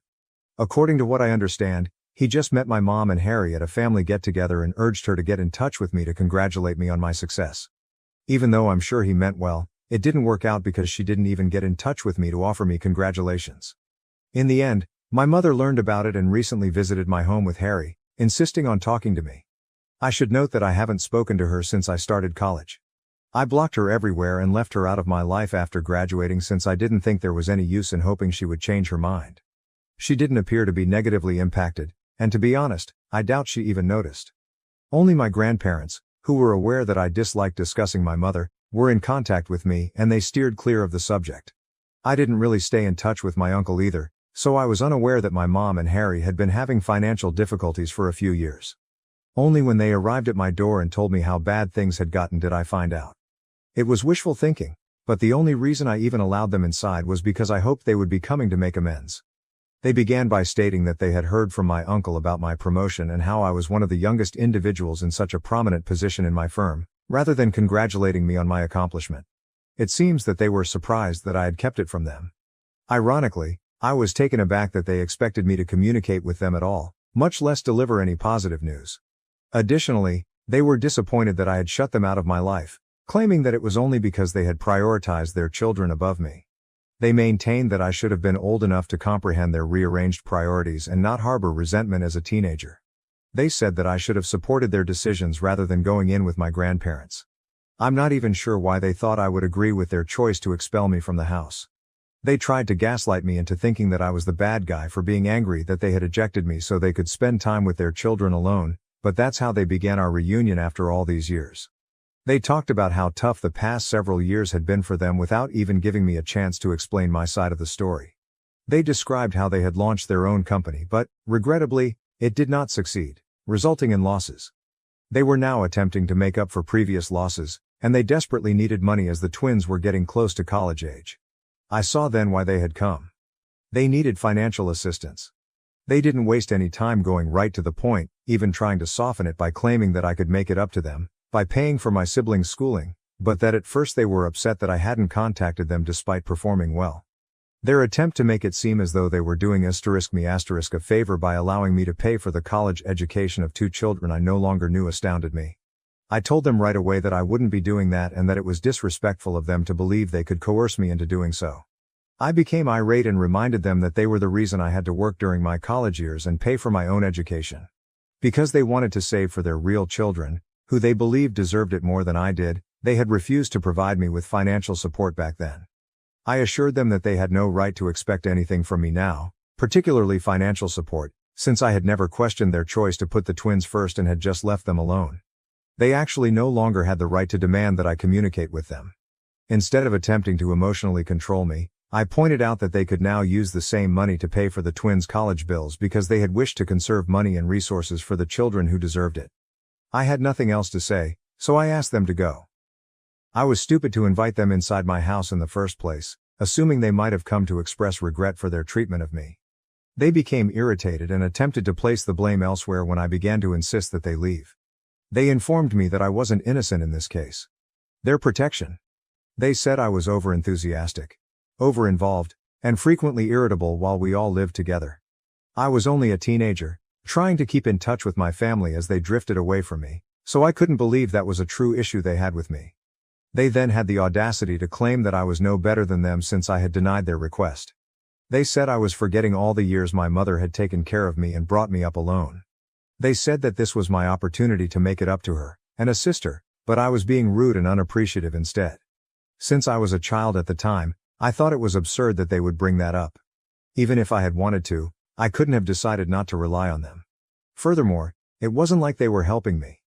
They pushed me out of the house and effectively forced me out as soon as they believed I was mature enough to manage things on my own. For the following 18 years, they refused to acknowledge my existence. I was still shocked that they had the gall to expect me to aid them now, as if I owed them something, even after everything that had happened. During the dispute, things became quite personal and ugly, and I finally threatened to call the police if they didn't leave my property. My mother reminded me of all the sacrifices she had made when I was younger, ostensibly because she wanted to be a good mother, before they finally departed after more arguments. She said that I had been ungrateful the one time she had expected me to sympathize with her predicament and allow her to put other people before myself. She now claimed that rather than the other way around, I was portraying her as the villain. Since then, this has been bothering me and I'm having trouble figuring out whether I'm to blame, whether I've been expecting too much from my mother, or whether she's simply deceiving me. I decided to post on Reddit to get some unbiased perspectives even though I'm quite sure I'm correct. AITA for not paying for my half-sibling's college tuition just because my stepdad and estranged mother are having financial difficulties. Edit. Even though my uncle had excellent intentions, I reminded him that what he did was wrong and unacceptable. His actions undoubtedly had a negative effect. I wouldn't be in this predicament if he hadn't shared my life with my mother and disclosed my contact details without my consent. He apologized excessively, stating that he was unaware of their financial difficulties and that he had no idea my mother would respond in this manner. He admitted that he had no business telling my mother about my life and that if we had wanted to get back together, we would have done so without his help. Since his heart was in the right place, I don't intend to cut him out of my life. I would have been much more angry if he had meant something different. He simply made an error. In addition, it was because of him that I was initially able to attend college. He was the only person who was prepared to assume the responsibility of co-signing my loan application. If you consider it, I might not be in this situation at all if it weren't for him. I made sure to let him know that what he did wasn't appropriate since I don't want to come across as unappreciative, but I'm also not a doormat. Whatever I did was fair enough, and I believe I found the ideal balance. We're doing great together. And I won't hold anything against him because I needed this resolution somehow. I also discussed my mom's recent struggles with my grandparents. They believe I'm correct and have promised to make an effort to persuade her to change her mind. I realized that they didn't want to lose touch with their other grandchildren, which is why they have remained in touch with my mom. They understand the struggles my mom's family is going through, but they don't think it's right or fair to put me through this. That's their position on the issue and I believe it's reasonable enough. ***. First update. My mother has taken it upon herself to remind me of all she did for me growing up ever since we last spoke, which was nearly 9 days ago. She probably sends me an email every other day to make me feel like I owe her something. It's not like she gave me a favor by raising me alone, and she was legally required to take care of me, so I don't really understand the point. She only reared me when it was convenient for her. She and her spouse decided to expel me as soon as I started to cause them trouble, citing the need to save money for the twins and their future. Now that we're in the future and the twins are adults, I believe they should rely on themselves rather than wasting time trying to manipulate and guilt-trip me. Although I had been ignoring her emails, I made the decision to reply a few days ago. I explained to her all I had written in my essay. She didn't take it well, as expected, and labeled me ungrateful once more. I just informed her that calling me names would not alter the truth and that I no longer wanted to have any contact with her because she had been a bad mother. I blocked her email account after that, but she made a new one to continue to annoy me. Since she never done the same for me, I blocked that one as well, and I'll keep doing so until she understands that I'm not here to mope about her. To be honest, I'm glad we're finally having this discussion because I think it will end quickly and I'll have the necessary closure. Only because I was still clinging to the hope that perhaps they had changed, that perhaps they were here to congratulate me and make amends, did I welcome them into my house and talk to them that day. However, speaking with them made me realize that they are just not the type of individuals who are able to experience regret, guilt or shame. I've fully given up on ever making amends with them after it one again made me realize how self-centered and cunning they are. Second update. I believe that my mother's appearance at my place of employment earlier today was the most bizarre thing she has ever done. Fortunately, I wasn't working today, so she departed really fast and didn't succeed in her endeavor. I was feeling a little under the weather, so I decided to take the day off, and I'm so happy I did. She would have definitely thrown a fit or done anything to make me look foolish if I'd been present. When the receptionist called to inform me that my mom had arrived, wanting to see me and refusing to go despite being informed that I wasn't there, I learned the truth. When they put her on the phone with me, I firmly told her that I was at home, even though I was already rather anxious about what she might do. She was informed that if she attempted anything at my place of employment, I would sue her until she would be too ashamed to send her children to college. I did my best to sound threatening, so I believe it truly frightened her. She agreed to depart right away, provided I met her in person, so it must have worked. I reminded her that she couldn't afford a lawsuit at the moment and informed her that she wasn't in a position to be making demands. I also mentioned that my employer would not think twice about suing her if the situation worsened, which would be a very different scenario because they wouldn't be as forgiving as I'd been. She'd be better off just going out in silence. I didn't get any more calls or notifications regarding the event, so I guess she left after giving the phone back to the receptionist. I can't afford for this to happen again because that was undoubtedly a near call. I've made the decision to speak with a lawyer to find out what precautions I may take. She hasn't threatened me directly, so I'm not sure if this is enough to get a restraining order, but I still want to speak with the attorney to discuss my alternatives. I just have to hope that this experience was unpleasant enough for her to think about leaving me alone till then. Update 3. Since I'm very certain we now have grounds for a restraining order, I suppose I don't need to consider filing one. When my mother arrived at my place of employment last week, I was able to persuade her to leave. However, in light of this week's events, I believe that a restraining order against her needs to be issued for everyone. She was waiting outside my door when I got home from work a few days ago. I informed her right away that I didn't want to argue and that I would call the police if she didn't leave. She practically raced at me and threw me to the ground, sending my phone flying out of my hands as I was ready to dial. She cursed at me and blamed me for everything that had gone wrong in her life, while she attempted to beat me up. It took me a while to react since I was so taken aback by her insane conduct. However, because I consistently work out and am much younger than her, it was simple for me to overwhelm her when I did. Fortunately, all the shouting had alerted my neighbors to the problem and caused them to call the police. They even came to my aid and restrained my mother as we awaited the arrival of the cops. I made the decision to file charges when the police eventually arrived. She is currently in a lot of trouble. In addition, I've discussed this with my attorney and requested a restraining order against her. I've been informed that Harry has taken the children and moved in with his parents. I'm not sure if he intends to come back anytime soon. He apparently challenged her about her behavior after saving her and informed her that she couldn't continue acting in this manner. She also got into a fight with him, which seems to mean she's really lost it. I believe she finds it difficult to believe that I'm doing well in life, but in all honesty, she is to blame for her own issues. I will not be sorry for her. I'll have the restraining order in place soon, and since I'm making more money, I've already started thinking about moving into a larger home. Since now seems like the ideal moment, I'm going to start exploring my alternatives. Being linked to someone like that is embarrassing, so I sincerely hope my mother receives the support she needs and learns to behave normally. She has also been nasty to my grandparents, who have told me they no longer want to be around her. The only person she can blame for everyone avoiding her is herself. Anyway, I'm not worried about it anymore.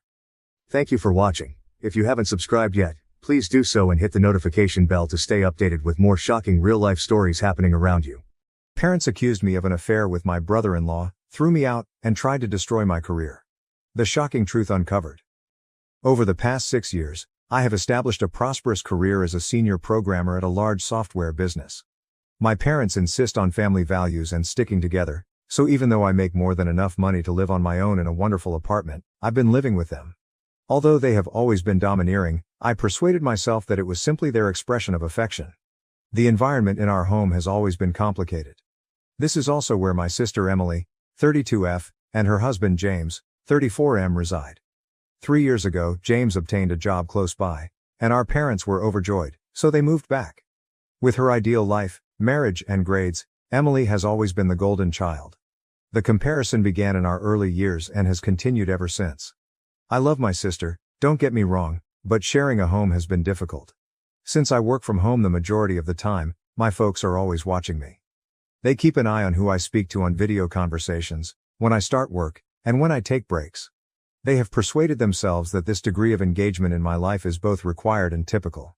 Even though my precise schedule is shown on the refrigerator, my mother frequently interrupts me in my home office during crucial meetings, saying she forgot I was working. Michael, my 29-year-old lover, lives across the nation. He has been tremendously supportive over our 3 years of long-distance dating. But he and our relationship were never accepted by my parents. They treat James as the son they never had and compare him to him all the time. They attack every aspect of Michael, including his choice to live on the West Coast, his work as a software engineer, ironically, the same field as myself, and even his attire when we video chat. James has always been cordial, not only as his wife's sibling but also as a little sister. We had a good relationship and I valued having someone who didn't criticize me all the time. He frequently defended me during family dinners when my parents began their routine comments about my life choices, as if he understood the burden I was under. Up until 2 weeks ago, everything was in control. With solemn faces, my parents summoned me into the living room. I was managing a group of developers on a significant software update during a pivotal project phase, so the timing couldn't have been worse. On my laptop, they said, they discovered offensive text that purportedly demonstrated my attempt to conduct an affair with James. I was caught completely off guard. The messages they displayed to me were obviously fake and completely out of context. Some appeared to be completely made up, while others were excerpts from business exchanges that had been altered to appear suggestive. I attempted to explain that I'm really in love with Michael and that James is like a brother to me, so I would never do anything like that. They wouldn't look, even when I promised to show them my actual message history. They refused to pay attention. I've always envied Emily's happiness, my mother said, sobbing. And she should have anticipated this because of my rebellious nature. I was a disgrace to the family, according to my enraged father. In the midst of the largest project of my career, they gave me a 24-hour notice to leave the house, a 24-hour notice to pack up my entire existence. I called my grandparents in tears and desperation. They have always been my refuge and our family's sane voice. They immediately believed me after I showed them the actual mails and gave them all the details. They took me in, provided me with housing, and helped me get through this ordeal. In order for me to continue working, my grandfather even assisted me in setting up a makeshift home office in their spare room. My father was furious to learn that I was staying with them. When I wasn't there, he actually came to their house and yelled at them for enabling me and undermining his authority. My father became even more irate when my grandfather refused to back down and stood up for me. Declaring he would never talk to them again, he stormed away. I was devastated to see my grandfather, who is normally composed, trembling with rage following that altercation. When my father began getting in touch with my place of employment, things got worse. He made outrageous charges about my inappropriate behavior and unstable mental state in emails he sent to my manager and the Human Resources Department. He even made an attempt to persuade them that I was giving competitors access to company secrets. Fortunately, my manager has been understanding and my work history speaks for itself. However, the strain is having an adverse effect. It has been embarrassing for me to have to explain these private matters to my staff.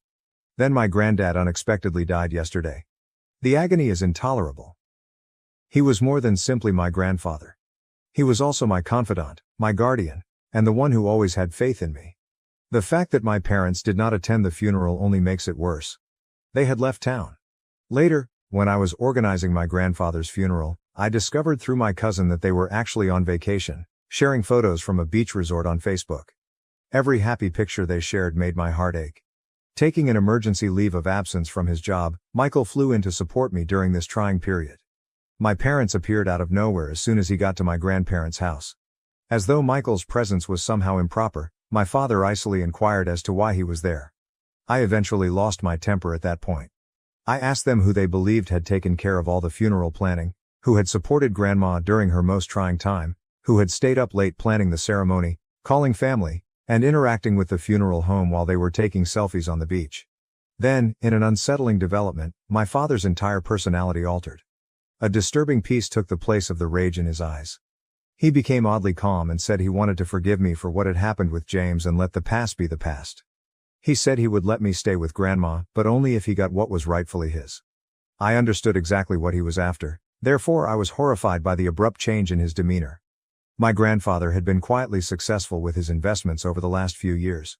My father desired his inheritance because he had accumulated a sizable nest egg. He had the gall to come and demand money after everything they had done to us and after leaving us during the funeral.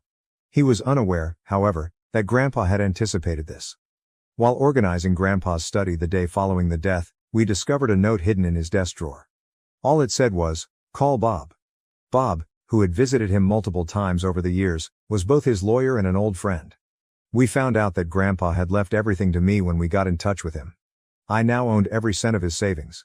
Grandma would always have a place to live, protected from anyone who would try to take it away from her, thanks to the house being signed off to her. My father broke his cool exterior when I told him this. As he accused me of controlling Grandpa and turning him against his own son, his face flushed with anger. He went on a tirade about how he deserved his parents' money and how he had always supported them. He was the one who had left his family to pursue his greed, so it was almost comical that he was accusing me of deception. In an attempt to persuade me, my mother said things like, "Didn't you try to take away your sister's happiness? You now wish for us to suffer as well." However, I refused to back down. Grandpa had made up his mind, and I was going to respect it. I clarified that Grandpa had only recognized where their priorities lay and that Bob, his attorney, could confirm all I said. I also said that there was no conspiracy. The tension in the air was oppressive as they departed. As I watched them leave, I felt both relief and grief. Relief that Grandpa had kept us safe even when he was not around, and sadness that my connection with my parents had reached a breaking point.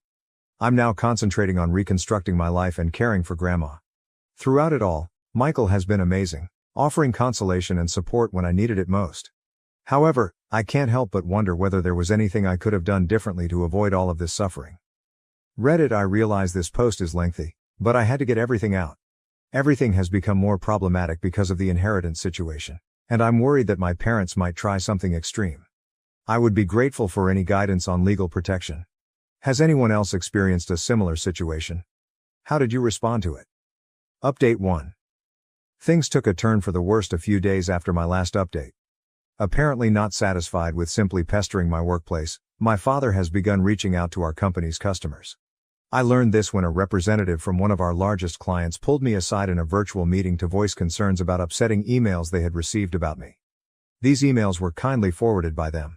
My father was methodically attempting to damage my work relationships after he somehow managed to obtain our client list. According to the emails, I was a volatile individual who was stealing business secrets and taking advantage of older family members for financial gain. The fact that he disclosed information regarding customer projects that he shouldn't have known about is very troubling. Now, since he works for a partner company, I'm wondering if James was giving him false information. The legal department of my business has been engaged. In addition to the possible harm to my reputation, they are taking this extremely seriously because my father's activities are endangering business partnerships.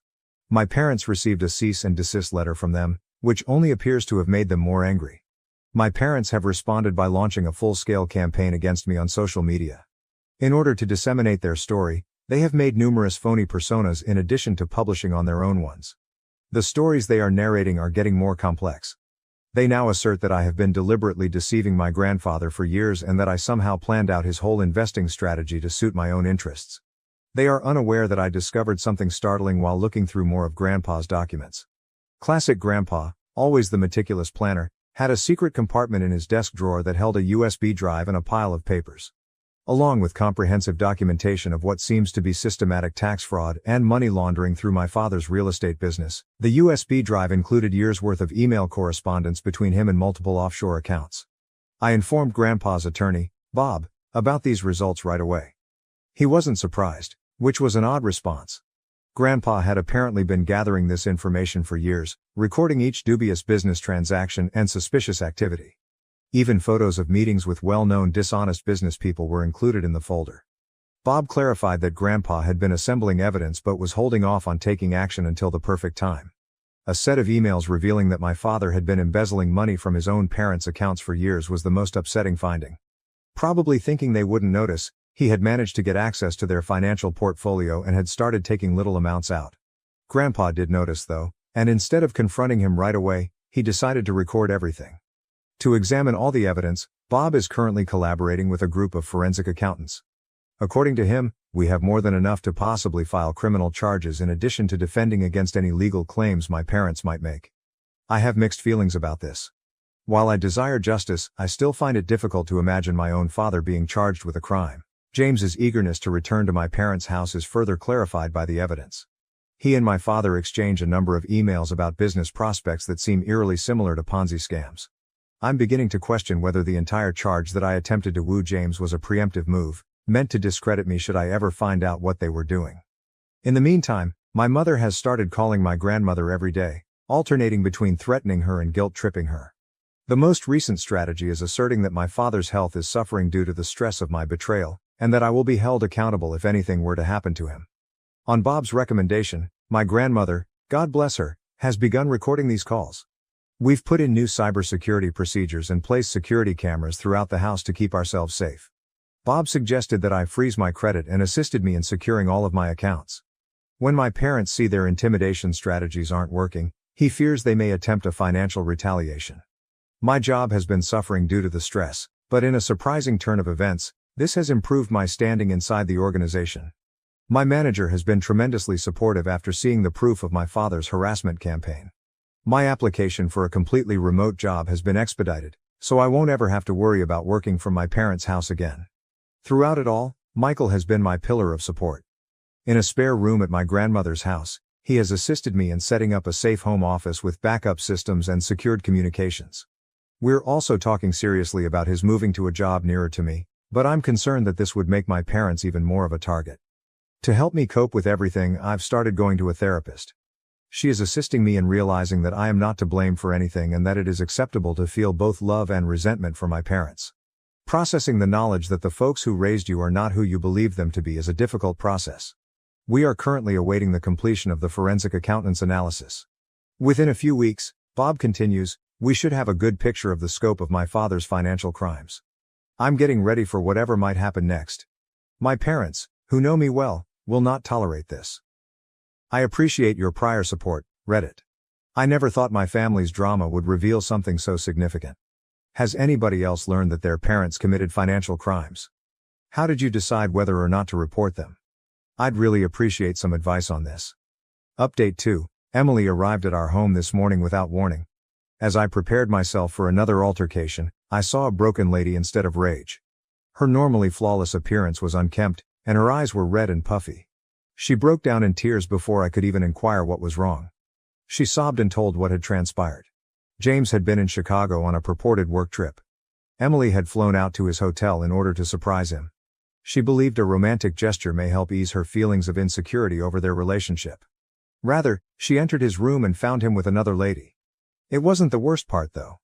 Emily insisted on seeing his phone during their heated argument. The whole story of our family was broken by what she discovered. The offensive messages that had caused me to be expelled. I never made them. To escape suspicion, James had kept one of his mistress's phone numbers under my name. Using my name as a front for at least 3 different women, he had been having several encounters. The most startling aspect of all was perhaps how our parents reacted when Emily told them this information. Rather than offering their heartbroken daughter assistance, they advised her to remain silent and try to resolve the situation with James. They cared less about Emily's happiness and more about keeping up appearances. To spare the family the shame of a divorce, they even advised her to forgive him. Then Emily found something much more unsettling. She discovered emails on James's laptop that showed he and our father had been involved in more than just family affairs. Together, they had established a number of shell corporations to conceal funds from investors and taxes. James has been directing contracts to these shells at exorbitant pricing by virtue of his position at his company. Accounts in Switzerland and the Cayman Islands were found via the money trail. Emily discovered pictures of James having meetings with strangers, all of which were stored in a secret folder called insurance. James appears to have kept records of everything, most likely for protection against any attempts to expose him. Another realization dawned on me as Emily told me these specifics. Not only was the inheritance at the center of the recent harassment of my clients and workplace, but it was also a frantic attempt to discredit me before I might learn of their financial machinations. They thought I might eventually find their digital trail because I work in technology. My sister is currently residing at Grandma's house with us. She is working with Bob to document what she has discovered and has filed for divorce. In addition to harming James, the data she presented could have disastrous consequences for our father. She discovered certain transactions that were exactly in line with the documents Grandpa had been gathering. The irony of it all? For years, James had been living beyond his means, using the proceeds of these illicit operations to fund his numerous affairs. In addition to wanting to be near James's place of employment, they moved back in with our parents since they were having financial difficulties as a result of his extravagant spending on his covert life. Through all of this, Emily has shown incredible bravery. She has already discussed her findings with the FBI, who are especially curious about the financial fraud's global components. She has been informed by the investigators that this case may be worth millions of dollars. Our parents' approach has entirely altered. They are now attempting to argue that they were duped by James and were unaware of the true situation. However, the data points to a different conclusion. Documents we have discovered reveal that our father was the mastermind behind numerous of these plots, with James acting as the front man for his business. Emily is suffering from the stress of it all. For the first time in our adult lives, we have been spending evenings discussing things, and she has begun visiting her own therapist. She has repeatedly expressed regret for not trusting me and for allowing James and our parents to influence her. Since she was just as much a victim of their manipulation as I was, I have forgiven her. Grandma has been incredible during this entire ordeal. She said Emily needed the master bedroom more than anyone else at the moment, so she gave it to her. We've resumed having dinners as a family, just the three of us and Michael when he comes over. It's amazing how tragedy can unite people and forge new ties from the ashes of past ones. Our cooperation is complete, and the FBI inquiry is still going on. Our parents are still working to preserve their reputation in the neighborhood and have engaged pricey attorneys, but more people are discovering the truth every day. Our father's former business partners have begun to come out with their own accounts of dubious activities. Sometimes Reddit, the reality is more amazing than you might think. I'm finally with my sister again, and we're stronger together than we were before.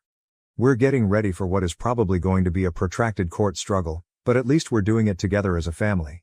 A true family founded on support and truth rather than deceit and manipulation. Has anyone else experienced a similar situation where revealing a single family secret revealed a whole network of dishonesty? How did you handle the fallout? Update 3. The pace of progress has exceeded everyone's expectations. The FBI intervened last Friday morning when my father and James were enjoying their customary business breakfast at their preferred high-end eatery.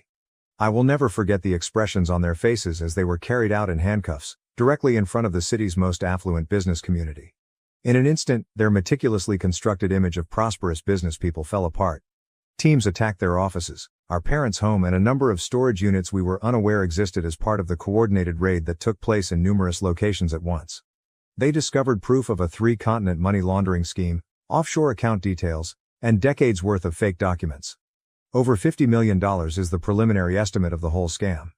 However, that wasn't even the most fulfilling aspect. Do you recall the pictures James had saved for insurance? As it happens, he wasn't the only one who kept records. 3 of his ex-girlfriends came forward with pictures, emails, and text conversations dating back years. They had been silently constructing their own case and were all aware of one another. The finest aspect. For months they had been collaborating with the FBI. James's recent business travels were watched, and every transaction was recorded. As one might anticipate, my mother's response to the arrest was quite predictable. She made an effort to play the victim by saying she was unaware of their illicit actions. When the FBI disclosed that they had recordings of her actively engaging in money laundering through her charitable foundation, that story completely collapsed. All those lavish galas she held to raise money. Simple plots to wash up shady finances. There has been extensive media coverage. The story was carried by all local news channels and even by several national ones. Prominent businessmen and son-in-law arrested in multi-million-dollar fraud scheme. The headlines continued to appear. Overnight, my father's meticulously cultivated reputation as a community leader and benefactor was destroyed. The reaction from their social circle was fast and harsh. Those who once admired them at charity functions now act as though they had never met them. Their church requested that they resign from all committees, and the country club canceled their membership. In an effort to protect their own reputations, former business partners are going out of their way to assist the authorities. James's business quickly distanced itself from the situation. He was fired right away, and they are completely assisting with the investigation. As it seems, he had also been defrauding them by inflating contracts and keeping the difference for himself. His name has become poisonous in the sector, And his professional reputation has been utterly wrecked. What the forensic accountants at the FBI discovered made me laugh aloud. Grandpa left that property in the trust in Florida. It was more than simply a dilapidated house. It held the secret to their whole scheme. Grandpa had purchased it especially to serve as evidence after learning that it was being used as a front for money laundering. He was aware that the property inquiry would reveal everything if they attempted to challenge the will. Even from the afterlife, he played them like a chess master. James and my father both agreed to plea bargains last week. The punishment is severe. My father will serve 15 years in federal prison, James will serve 12 years, and all assets related to their crimes will be forfeited. For the remainder of their lives, they will both be making restitution. Next month, my mother will be sentenced to 8 to 10 years in prison for her involvement in the money laundering conspiracy. After all of this, Emily is stronger than ever. She started her own business with the settlement, which was the little money left over after asset forfeiture, once the divorce was finalized. We've never been closer since she moved into a comfortable apartment close to Grandma's house. Our parents worked very hard to sever the sister link, but it has since become indestructible. There was more karma to come. Do you recall how my parents attempted to ruin my reputation in the workplace? The board of my organization was so pleased with my handling of the matter that they elevated me to the position of Director of Security Operations. I now oversee a group of people that work to stop the exact type of scam that James and my father perpetrated. Last month, Michael relocated here. And we recently purchased a home a few blocks away from Grandma. By the way, she's doing fantastically. She used her experience to help others by starting a support group for families impacted by financial fraud. What about the valuable social standing of my mother? When I last heard from her, her old pals were openly avoiding her while she was shopping at the bargain grocery store. Her friends have made it apparent that she is no longer welcome in their group, and her expensive jewelry and clothing have all been confiscated. According to Reddit, justice isn't always served without flawless karma. Despite going through a lot, my family has emerged stronger, closer and wiser. I want to express my gratitude to everyone who helped me along the way. And to everyone who has experienced similar betrayals in their family, never give up. When the truth finally surfaces, it's a magnificent moment. Thank you for watching. If you haven't subscribed yet, please do so and hit the notification bell to stay updated with more shocking real-life stories happening around you. My parents kicked me out because of my sister. 6 years later, they're asking for help to support her and her 4 young children. I, 32F, am currently in charge of significant commercial development projects around New England as a successful architect at a prominent Boston firm. Nathan, a 34-year-old man who works as a project manager in sustainable development, is my fiancé. Our wedding is scheduled for the following year. On the surface, my life appears to be ideal. I have rewarding work, a wonderful relationship, and a lovely craftsman-style home that I designed extensive modifications for. However, I'm questioning everything because of a complex family situation that recently reached a breaking point. I must go into great depth about my family history in order for you to comprehend the current circumstance. I was raised in a Connecticut suburb in an upper-middle-class household. My mother, Phoebe, 56F, taught high school at a private school until she left 6 years ago, and my father, Richard, 58M, works as a corporate lawyer at a reputable business. Ashley, my younger sister, who is 30 degrees Fahrenheit, has always been the star of our family. Favoritism was evident from my earliest recollections, even if my parents would strongly dispute it if questioned. I received consecutive A's on my report card when I was 8 and Ashley was 6, and I was simply informed, "That's expected of you?" While Ashley received B's and was commended and brought out for ice cream because she was trying her best. Throughout our childhood, this trend persisted. Ashley's meager efforts were widely praised, while my accomplishments were anticipated and frequently disregarded. When I was 15, I recall one specific occurrence. I had been working on my design project for months, frequently staying up until 2 in the morning, in preparation for a national high school architectural competition. I received a minor scholarship as a result of placing second nationally. Ashley had an ordinary soccer match that day, so my parents didn't even make it to the award ceremony. "That's nice," they replied, barely taking their eyes off the TV as I brought my award home, before turning back to Ashley's dramatic account of how she nearly scored a goal. Even though my parents were clearly biased, I did well in school and in my personal life. I led multiple community service projects, kept a 4.0 GPA, and served as president of the student body. In the meantime, as Ashley approached adolescence, her actions became more alarming. When she began to slip out when I was 14, my parents told me to keep a better eye on her. She was caught stealing high-end makeup when she was 15, and they accused me of not providing her my allowance money even though she clearly needed it. The assumption that I should put Ashley's needs and interests ahead of my own was the most annoying aspect, not only the partiality. My part-time job at a local design firm, where I made coffee and filed papers, allowed me to save up $3,000 when I was 16. I intended to use it for a Columbia University summer architecture course. My parents, however, borrowed my cash to assist cover the repairs after Ashley, who wasn't supposed to be driving, smashed her boyfriend's car. They never fulfilled their commitment to reimburse me. I lost the chance to improve my college applications and the summer program opportunity. I was able to gain admission to a prominent architectural program in spite of these obstacles. In order to save money, my parents agreed to let me live at home while I was in college and to assist with my tuition. They wanted me around to assist handle Ashley, who was now in high school and becoming more disobedient by the day, so this wasn't totally selfless. I recall making several attempts to speak with Ashley about her actions. One exchange is particularly memorable. 3 months or so passed before everything collapsed. At 3 a.m. on a school night, I discovered her slinking back into the house. Assisting Ashley to climb through the window, I whispered, "Ashley, you need to be more careful. You're in your senior year, and colleges look at more than just grades." She retorted, "Stop trying to be mom. Just because your life is boring and all about buildings doesn't mean mine has to be." In hindsight, I ought to have anticipated this. Ashley spent a lot of time with Tyler, her 17-year-old ex-boyfriend, who was known for being trouble. My parents viewed everyone I dated with extreme mistrust, yet they were surprisingly lenient about their relationship.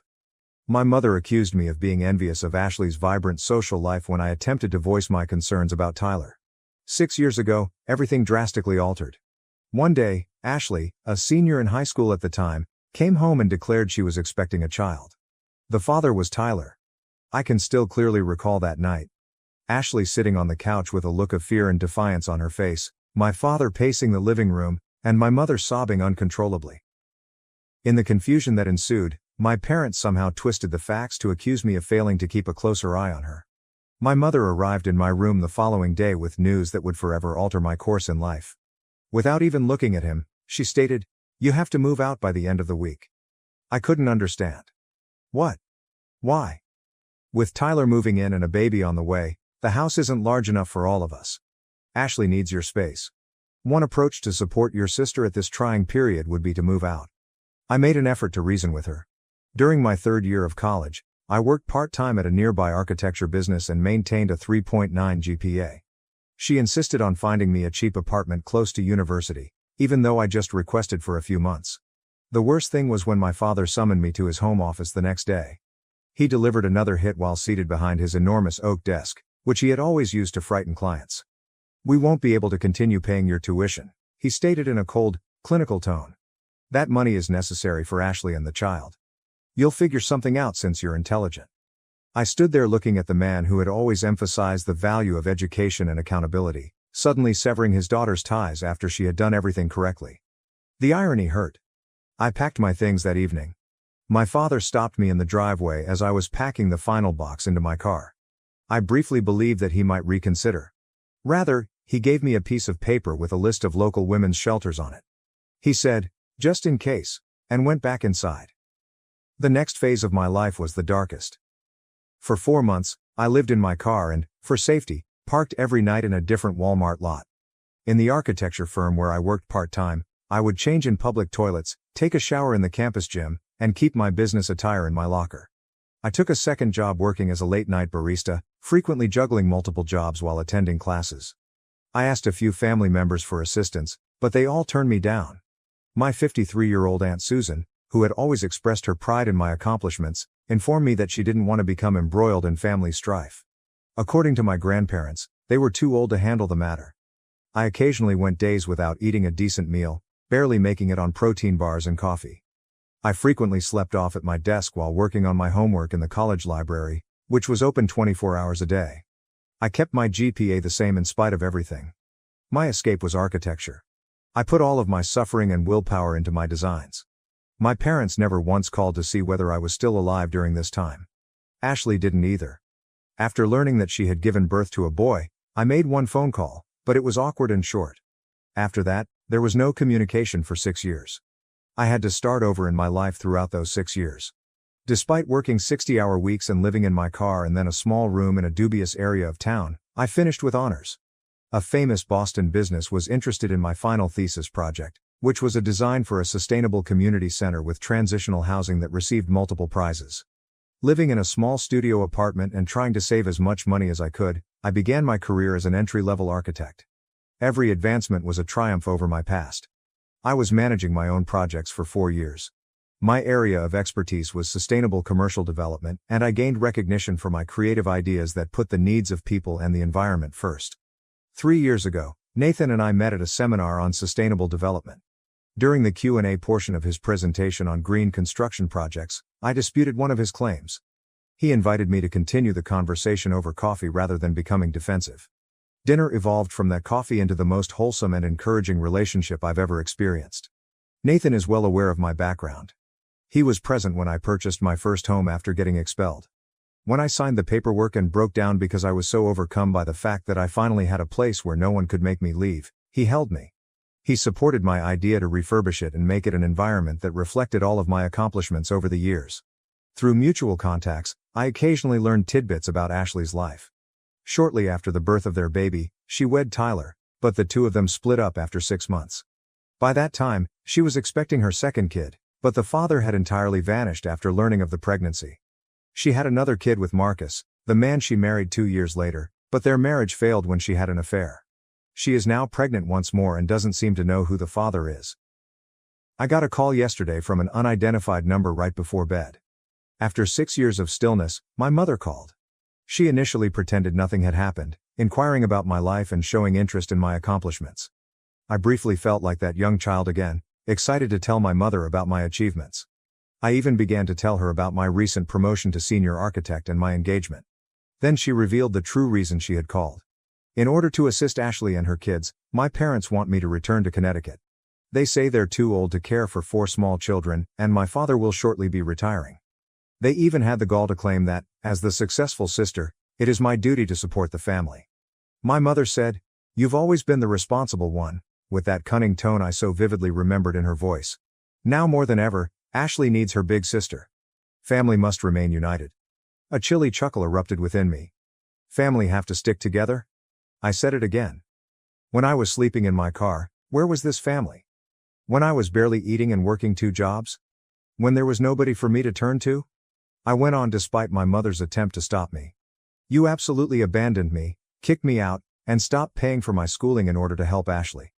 You expect me to sacrifice my life, career, and relationship in order to clean up your mess once more now that she has continued to make bad decisions and you're sick of dealing with the fallout. I hung up after telling her that I would never again risk my life for Ashley. Since then, family members who turned down my request for assistance 6 years ago have been bombarding my phone with messages accusing me of being callous and asserting that family helps family. Nathan completely agrees with my decision to uphold my boundaries, but other people argue that since they are still family and retaliation won't mend old hurts, I should at least have a meeting with them. But this doesn't seem like vindictiveness to me. I saw it as defending the life I created on my own, after being deserted by those who were meant to keep me safe. Update 1. First of all, I want to thank everyone for their tremendous support and wisdom. My phone has been buzzing nonstop with messages from extended family members for the past 48 hours, which has been very taxing. The circumstances have changed in unexpected ways. My mother wrote me a long email detailing Ashley's children's daily problems, along with comprehensive pictures of my nieces and nephews. The oldest, who is currently in kindergarten, is exhibiting early behavioral problems. The second child's health issues necessitate regular medical care. Another is on the way, while the third is still a toddler. A communication from an old family friend who teaches at Ashley's old high school was what really got to me. She informed me that in order to pay for Ashley's costs and medical bills, my parents have been taking out loans. My father has delayed his retirement indefinitely, and they have already remortgaged their home. Ashley personally sent a direct message, which was the most unexpected development. She reached out for the first time in 6 years, not to apologize but to let her big sister know that she had changed and needed her. She talked about acknowledging her past sins and is attending therapy. Although I've seen this pattern before, I still have a part of me that wants to believe her. In order to keep both physical and emotional distance from the family, my fiancé Nathan proposed a compromise, providing financial support for the kids' schooling through a trust fund. It's an intriguing idea that would enable me to assist the defenseless kids without being embroiled in the family strife. All of this is still registering in my mind. Seeing those pictures of the children, who are innocent in all of this, has made me feel conflicted, even though my logical side knows I owe them nothing. When I make a choice about Nathan's suggestion, I'll provide another update. I need some time right now to process everything without having to deal with family pressure all the time. Update 2. Over the last 24 hours, everything has drastically changed. My mother called me in an emergency last night. Ashley had been involved in a severe vehicle accident. Another automobile ran a red light and collided with her car while she was driving alone. The situation was dire because she was pregnant. I got into my car and drove to Connecticut for 4 hours without giving it any thought. It felt unreal to enter that hospital. As he paced the corridor in his faded suit, my father appeared to be much older than his years. When she saw me, my mother lost it all. I hadn't actually seen them in person for 6 years. Although Ashley's injuries were not life-threatening because of the airbags, the doctors added, they had to perform an emergency C-section in order to save the baby. With a questionable prognosis, the premature baby is currently in the NICU. My biggest surprise was going back to the house I grew up in. I grudgingly complied with my parents' request that I remain rather than book a hotel. Entering my former room felt like entering a time portal. My old desk was still in its original condition, my architecture designs were still attached to the walls, and even my high school trophies were still neatly arranged. Everything was just as I had left it 6 years prior. Then it dawned on me that they hadn't actually converted my room into an area for Ashley. The whole needing the room pretext had been nothing more than a pretext. Another unanticipated emotional moment was meeting my nieces and nephews. I was astonished to hear Charlie, 6 million, the oldest, say, "Aunt Rebecca, I know you from the pictures." My parents had apparently informed them about their aunt, who constructs stunning structures, in spite of everything. After I assisted them in building a block tower, the smaller ones, Ava, 4F, and Lucas, 2M, who had been timid at first, quickly warmed up. After 3 days here, I'm learning new things that make my emotions even more complicated. I discovered a stack of unsent letters from my father while searching through some old documents for Ashley's insurance information. They were letters of apologies that he never mailed, all addressed to me and dated throughout the previous 6 years. Tears appeared to have soiled several of them. Yesterday, Nathan flew in to help me get through this. I became aware of how much these children deserve to be free from the chaos they were born into as I watched him engage with my nieces and nephew, using play to teach them basic engineering concepts. Ashley is still in and out of consciousness, but she is stable presently. The baby's condition is still dire. Although I've taken an emergency leave of absence, I have some important project deadlines to attend to in Boston next week. How I feel about things is still a mystery to me. My fury is still there, but it's mixed up with other feelings I can't quite put my finger on. The youngsters who somehow know about me, the preserved chamber, and the unsent letters are all making me rethink how I perceive the previous 6 years. I have to return to the hospital right now to get an update on the baby's health. Next week, when I return to Boston, I will write more. I'm just attempting to live day by day for the time being. Update 3. After spending another week in Connecticut, this time with Nathan, I just got back to Boston. It was a complex experience. Ashley asked me to invite him expressly because she wanted to meet the person who makes her sister happy. The dynamics were revealing and unpleasant.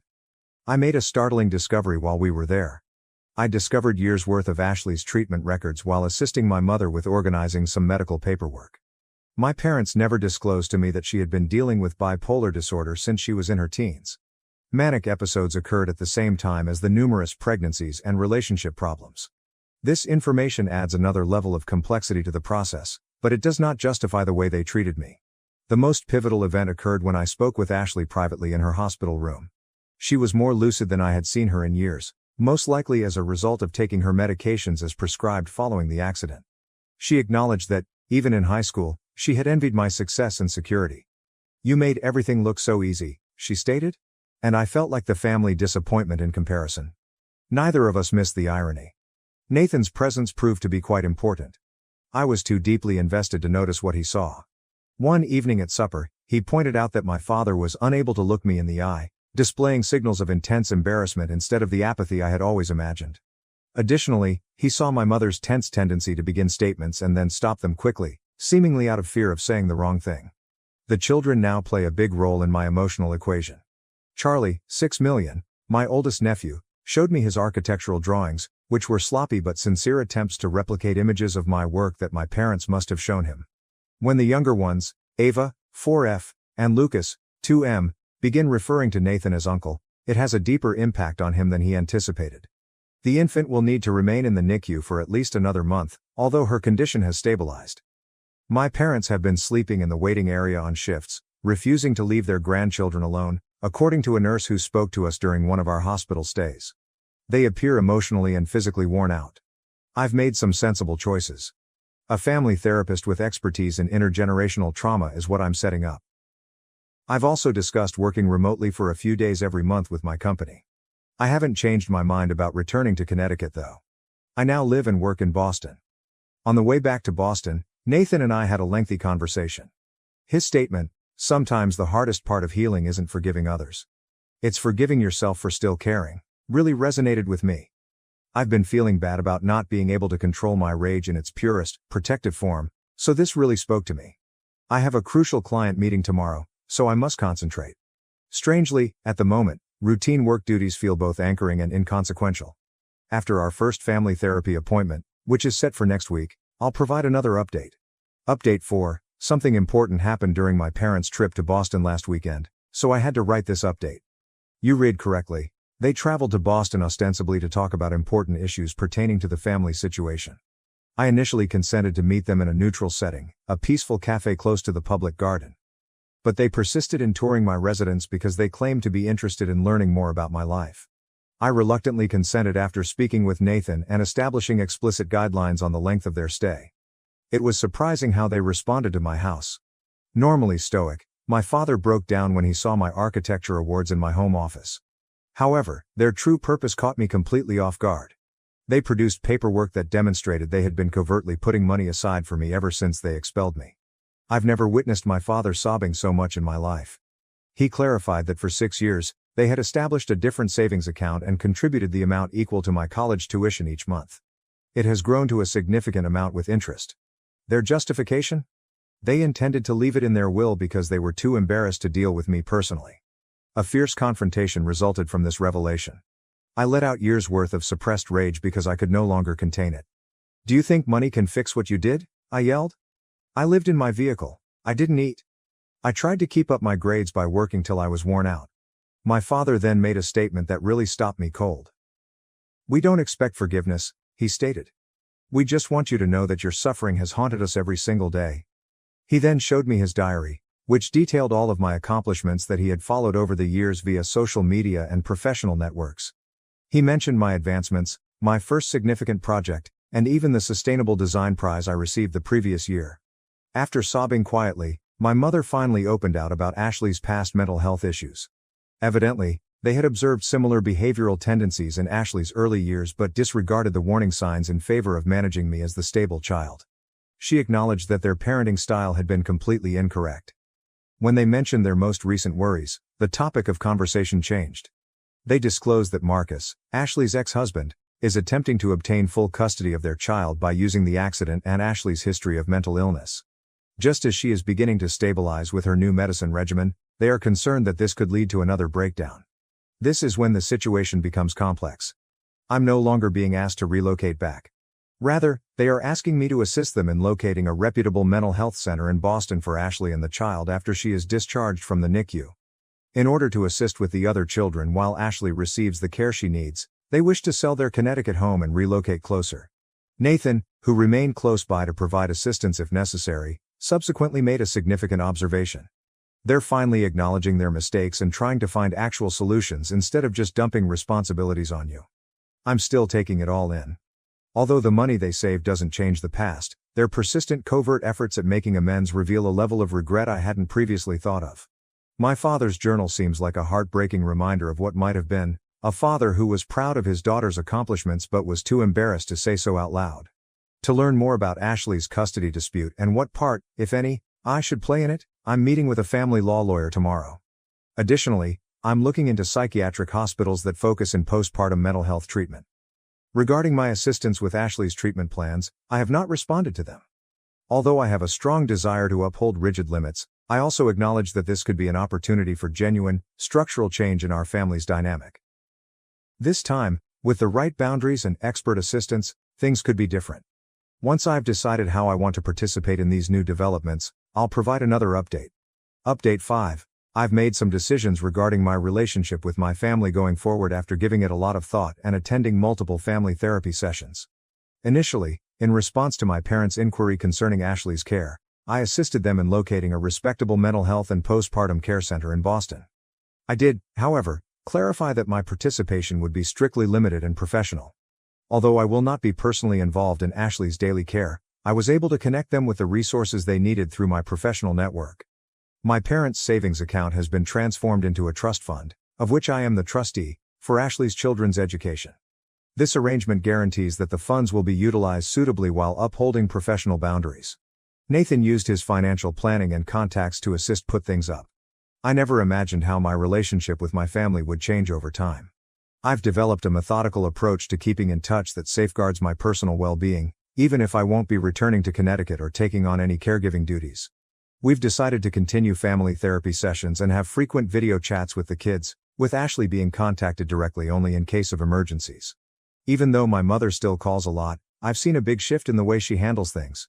She no longer makes demands or guilt trips before providing family information, and she respects my limits when I tell her that I'm too busy to talk. My father made the most unexpected revelation. In addition to sending me a formal written apology outlining particular occasions in which he failed me as a father, he began visiting his own therapist. Instead of the cliched, "I'm sorry for everything," I had anticipated, I received a considerate acknowledgement of particular negative behaviors and how they affected my life.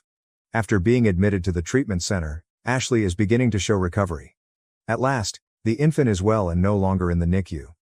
I've made arrangements for a child psychologist to work with her older children to help them deal with these changes while I keep an emotional distance. I've decided not to include my family too much in our wedding arrangements, which Nathan and I are moving forward with. Although they will be invited as guests, friends who helped me through my darkest moments will play the customary family roles in the wedding. I am content with my choices as I look to the future. It's a carefully planned relationship that safeguards my mental health while recognizing the intricacy of familial ties, even though it's not the total reunion some might expect for. I've discovered that taking care of family members doesn't have to mean compromising my own health or giving in to toxic relationships. There isn't a tidy, happy ending to my story where everything is forgiven and forgotten. Rather, it ends realistically, with relationships being reframed on better terms, professional assistance being sought, and boundaries being upheld. That's the best we can do at times, and that's acceptable. My last update will be this one. We are grateful to everyone who helped and counseled us along the way. I was able to strike a balance between self-preservation and compassion because of your ideas. Thank you for watching. If you haven't subscribed yet, please do so and hit the notification bell to stay updated with more shocking real-life stories happening around you. My wife poisoned my family against me and took my daughter away, but years later, the truth finally came out. This is a story I never imagined I'd tell publicly, but after all that has happened, I need to get it off my chest. The previous several weeks have been nothing short of a roller coaster. Maybe someone out there can help me figure out if I'm really the terrible guy in all of this.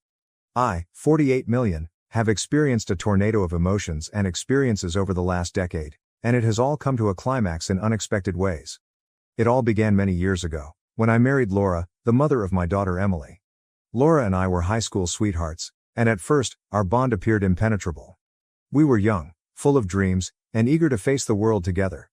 But life has a way of tearing apart even the strongest relationships, and it wasn't long before the flaws in our relationship began to appear. Laura came from a wealthy family, accustomed to a life of luxury, whilst I grew up in a more modest home. Despite our disagreements, I loved her profoundly and did my best to provide for her in the way she was accustomed to. But no matter how hard I tried, it wasn't enough. The stress of attempting to meet Laura's expectations weighed heavily on me, and our marriage began to falter. Our relationship deteriorated, and we argued more frequently. I observed Laura appeared detached, as if her mind was elsewhere. I attempted to reach out to figure out what was wrong, but she continually dismissed me, stating that everything was okay. Only later, during the divorce proceedings, did I uncover the tragic reality. Laura had been unfaithful to me several times during our marriage. The revelation struck me like a ton of bricks. All those evenings I worked late to support our family, all the sacrifices I made to keep our marriage afloat, and she had been betraying me the entire time. Despite the grief and betrayal, my first priority was Emily, our daughter. She was just 11 years old at the time, and I wanted to do everything I could to be there for her. But that hope was dashed during the divorce settlement. Laura was determined to portray me as the villain in our story. She accused me of being emotionally distant and inattentive, and even hinted at possible abuse, all of which were false. But Laura was convincing, and she was able to turn my entire family against me, including my parents and siblings. They all believed her narrative and assumed that I had done something dreadful to push her to adultery. It seemed like I was stranded on an island, with no one willing to listen to me. The courtroom battle was ugly, and despite my best efforts, the judge sided with Laura. She was given full custody of Emily, while I was granted limited visitation rights. Laura destroyed even those few opportunities to visit my baby. She frequently forgot about scheduled visits, claiming Emily was unwell or had other commitments. I would volunteer to drive Emily to school or assist her with assignments, but Laura refused to let me play any significant role in her life. My family, who had always been close to Emily, supported Laura and helped her keep my daughter away from me. They were determined to remove me from Emily's life, and I was powerless to stop them. The years that followed were among the most agonizing of my life. It began subtly at first. Emily would be hesitant to visit me, preferring to stay with her mother. Even though it stung, I attempted to understand. After all, children frequently prefer one parent over the other, correct? However, it soon became evident that something more sinister was at work. Emily would come to our appointments with a laundry list of complaints, things I allegedly did or said that depicted me as the evil guy. I was perplexed since none of it was accurate. When I tried to talk to Laura about it, she dismissed my concerns or twisted the conversation to make it appear as if I was crazy or exaggerating. I tried for years to establish a relationship with Emily, but it got increasingly impossible. Phone calls remained unanswered, letters were returned unopened, and my attempts to visit her were met with animosity from Laura and my family. They all seemed intent on erasing me from Emily's life. The worst thing happened when Emily was around 13. She said bluntly that she didn't want to see me anymore. She spoke it with coldness, as if I meant nothing to her. I was devastated. I knew Laura had been telling Emily lies, but I didn't have the heart to drag her through a messy court battle.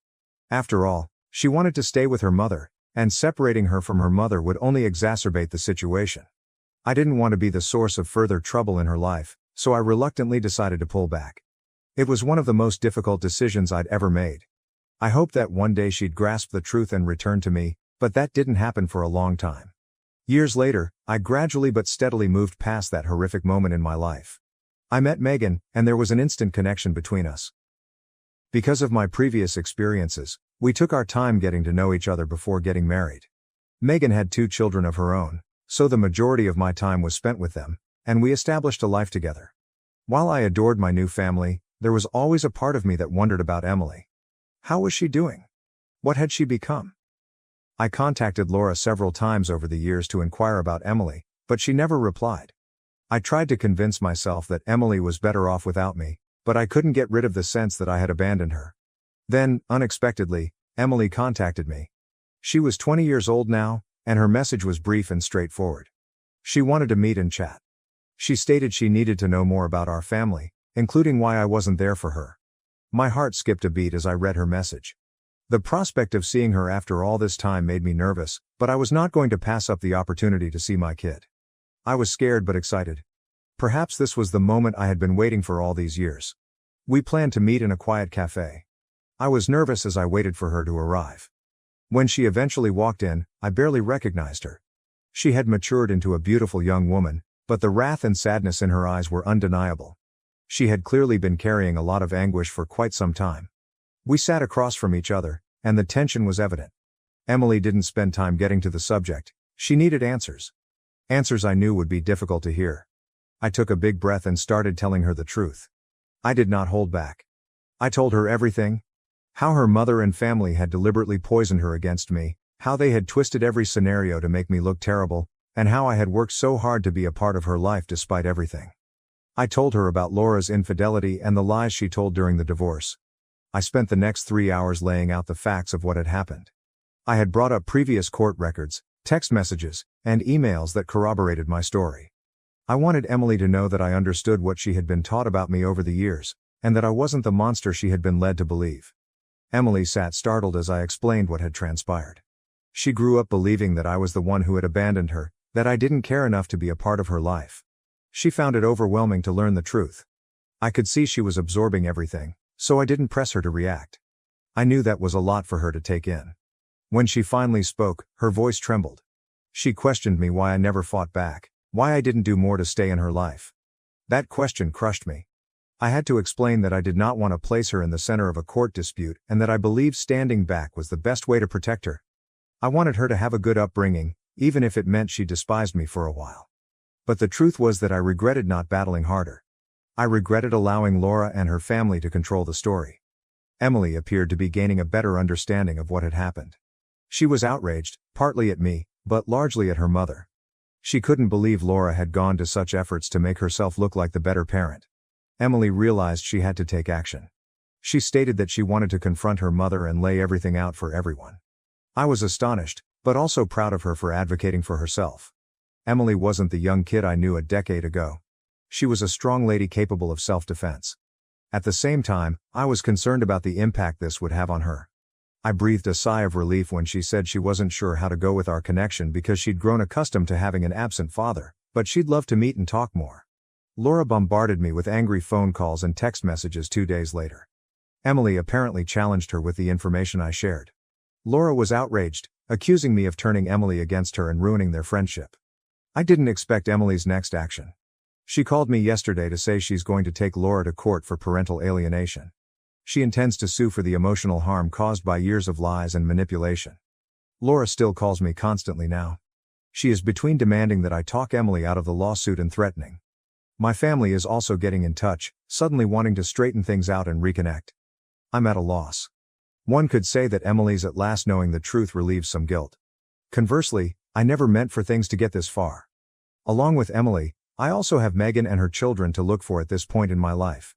I'm not sure whether I could manage the same mental strain once more. While Laura and my family should pay for their acts, I don't want to bring further suffering or trouble. I have been essentially torn. Emily deserves praise for searching the truth and for trying to speak out against the mistreatment she has suffered. But I also worry for her. The legal system is harsh, particularly in cases involving families, and I wanted her to suffer less than she already had. From a distance, I attempted to assist her so she could make her own decisions and let her know I was always available for her should she need me. The emotional strain Laura and my family are causing is not even something I can articulate. All of this makes me wonder if, despite this complex scenario, I did the right thing by telling my daughter the truth about her mother and our past. Your advice and views would be much valued. Update 1. Hey everyone, things have turned bad, which was rather natural. Any confrontation with Laura would not be simple since she shows no respect for anyone around her. I only knew that would also include our daughter. Emily came to our house after her argument with her mother. Her eyes were red from crying. She unleashed this time without restraint. She laid everything out, every agonizing aspect of her life for the past 8 years. Laura might have gained custody, but it was abundantly evident that she had no concept what it meant to be a mother, let alone look after a child. Emily related how Laura wasn't even home half of the time. She would be away, occasionally for days on end, leaving Emily to care for herself. Laura was intoxicated and erratic half of the time, when she was home. Emily talked of evenings when Laura would come home in a fury, throwing things, screaming, and occasionally even blaming Emily for her own mistakes and discontent. As she related these events, the loneliness, the anxiety she must have experienced, my heart broke. Still to come, though, was the worst. Emily related to us 2 occurrences that still tormented her. She was 13 years old at first. Laura had departed without food or money, alone for the weekend. Emily burned her hand quite severely while trying to prepare something for herself. She was in great agony, but when she tried phoning Laura, she did not answer. Just a child, Emily had to go to the closest hospital with her hand covered in a towel. Alone, terrified, in pain, she waited hours in the ER before a nurse at last spotted her and attended to her. Emily showed me the scar on her palm, a continual reminder of her mother's negligence. Still worse was the second episode. Laura had been on a drinking frenzy for weeks. She was 15. Emily made every effort to avoid her mother, until one evening Laura became aggressive. In a flash of wrath, she flung a glass at Emily that broke against her leg severely. Emily was in shock and bleeding. Instead of tending to her, Laura yelled at her to tidy the mess. Terrified, Emily covered her leg in an old shirt and headed once more toward the hospital. She wound up needing sutures there. I had a range of emotions as Emily related these tales, sorrow for all the suffering Emily had gone through, and fury at Laura for sending our daughter through this dream. It was not something I had felt in years. She was young and not deserving of any of this. She did not deserve to be left terrified, injured and alone. The one person meant to be defending her ought not to treat her like a burden. This was unmistakable physical and psychological assault. It seemed ironic that Laura's daily routines included the very things she had accused me of dragging Emily away from. Laura should have simply let me look after Emily to prevent all of this. Emily may have had a normal, contented life if she hadn't been so enthralled with her own selfishness and spite. The entire evening Megan and I listened to Emily. We checked to see she felt at ease and understood she was safe now. Megan specifically consoled Emily by holding her hand and telling her none of this was her fault. Having someone console Emily, tell her she was loved and that she mattered, seemed so important to her. Then Emily apologized to me in a moment that was both sad and contradictory. She had nothing to repent of, hence she didn't need to? But she did. She admitted she pushed me away, she was sorry for believing all the lies her mother had taught her, and she should have seen the reality sooner. Her voice faltered as she informed me she had missed me so much over these years and had frequently wondered what life would have been like if she had lived with me instead. I told her how much I had missed her too, how I had never stopped thinking about her, how I had never stopped loving her, and that she did not need to apologize for anything as Laura's games merely served as a victim stage. That was a mixed feeling. Hearing her apologies hurt, but it also meant that we were at last re-establishing our relationship following all these years apart.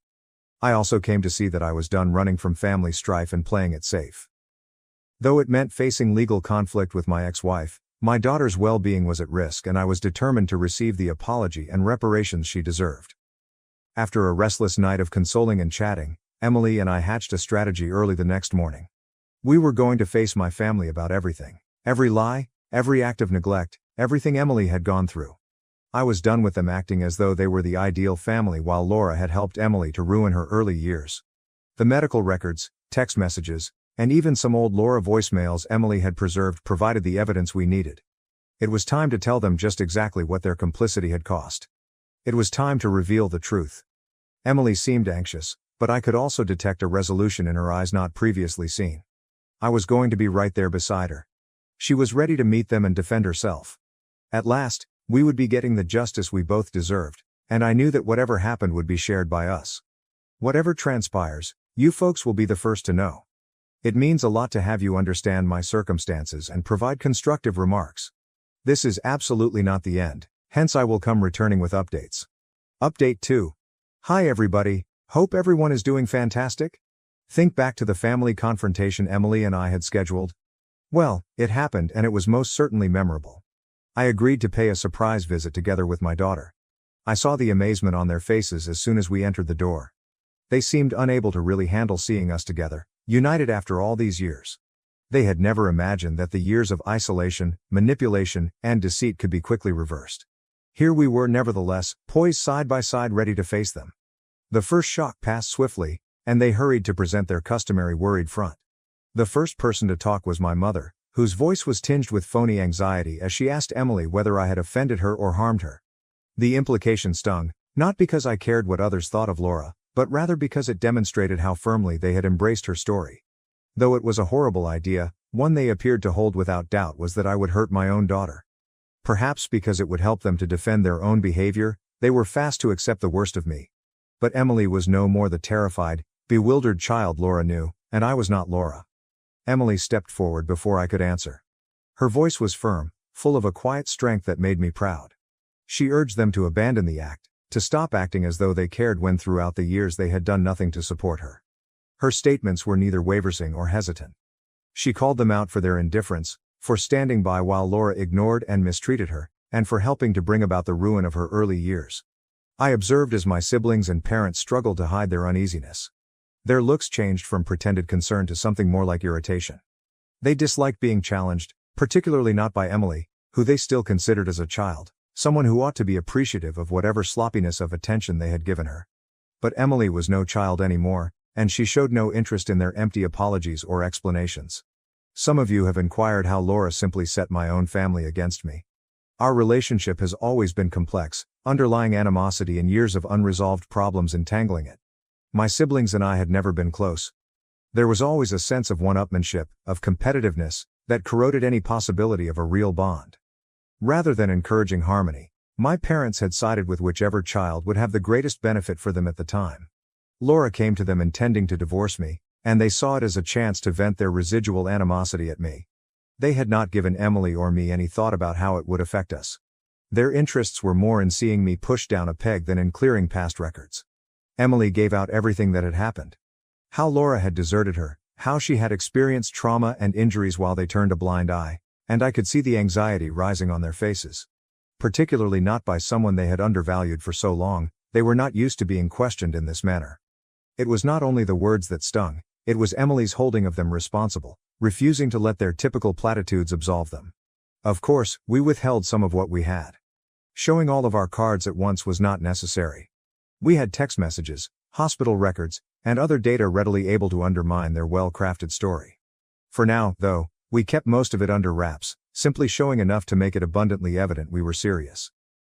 This was a warning, a proclamation that we were done following their guidelines and that things were going to get far more serious, not only some emotional outburst. We fled the house not waiting for any reply. Nothing they could say would make any difference, nothing that would undo the years of suffering and neglect they had let to occur. Emily said one last farewell as we turned away. She advised them to forward it to Laura, therefore alerting her that we were arriving with a somewhat heavy case and she should be ready for it. Although the silence that followed us as we departed was oppressive, it was a silence loaded with unspoken words, the weight of what was to come. Emily and I had marked our line on the sand. There was no turning back. The family has always prospered on separation, on keeping us apart and at conflict with one another. But now, Emily and me standing together, they were the ones who would have to deal with the fallout. I want you to know that I am always reading over each and every comment. All of you have given me some of the best advice. Your help is quite valuable. Update 3. Hello, I want to thank everyone who has supported and advised me based on this narrative. Though I believe we are at last seeing a way forward, the previous few days have been some of the most difficult of my life. So strap up for a long one. I got in touch with one of our lawyers right away following the event at my family's house. Not just to me but also to Emily. I was not ready to let Laura get away with all she had done. Emily startled me nevertheless when I mentioned considering legal action. She wanted no more legalities moving ahead. Far from contrary, it was not that she lacked empathy or that she was forgiving her mother. Emily had different responsibilities now and had lately gone through a lot. She had great ideas for her future and her academic life was vibrant. She could not afford to pause to sue her mother and handle a court dispute. As her dad, I was really proud of her. She was still a brilliant, tenacious young woman with enormous professional possibilities ahead of her after all she had gone through. I did, however, also find myself torn. Part of me wanted Laura to suffer for her deeds, to pay for the suffering she had brought about.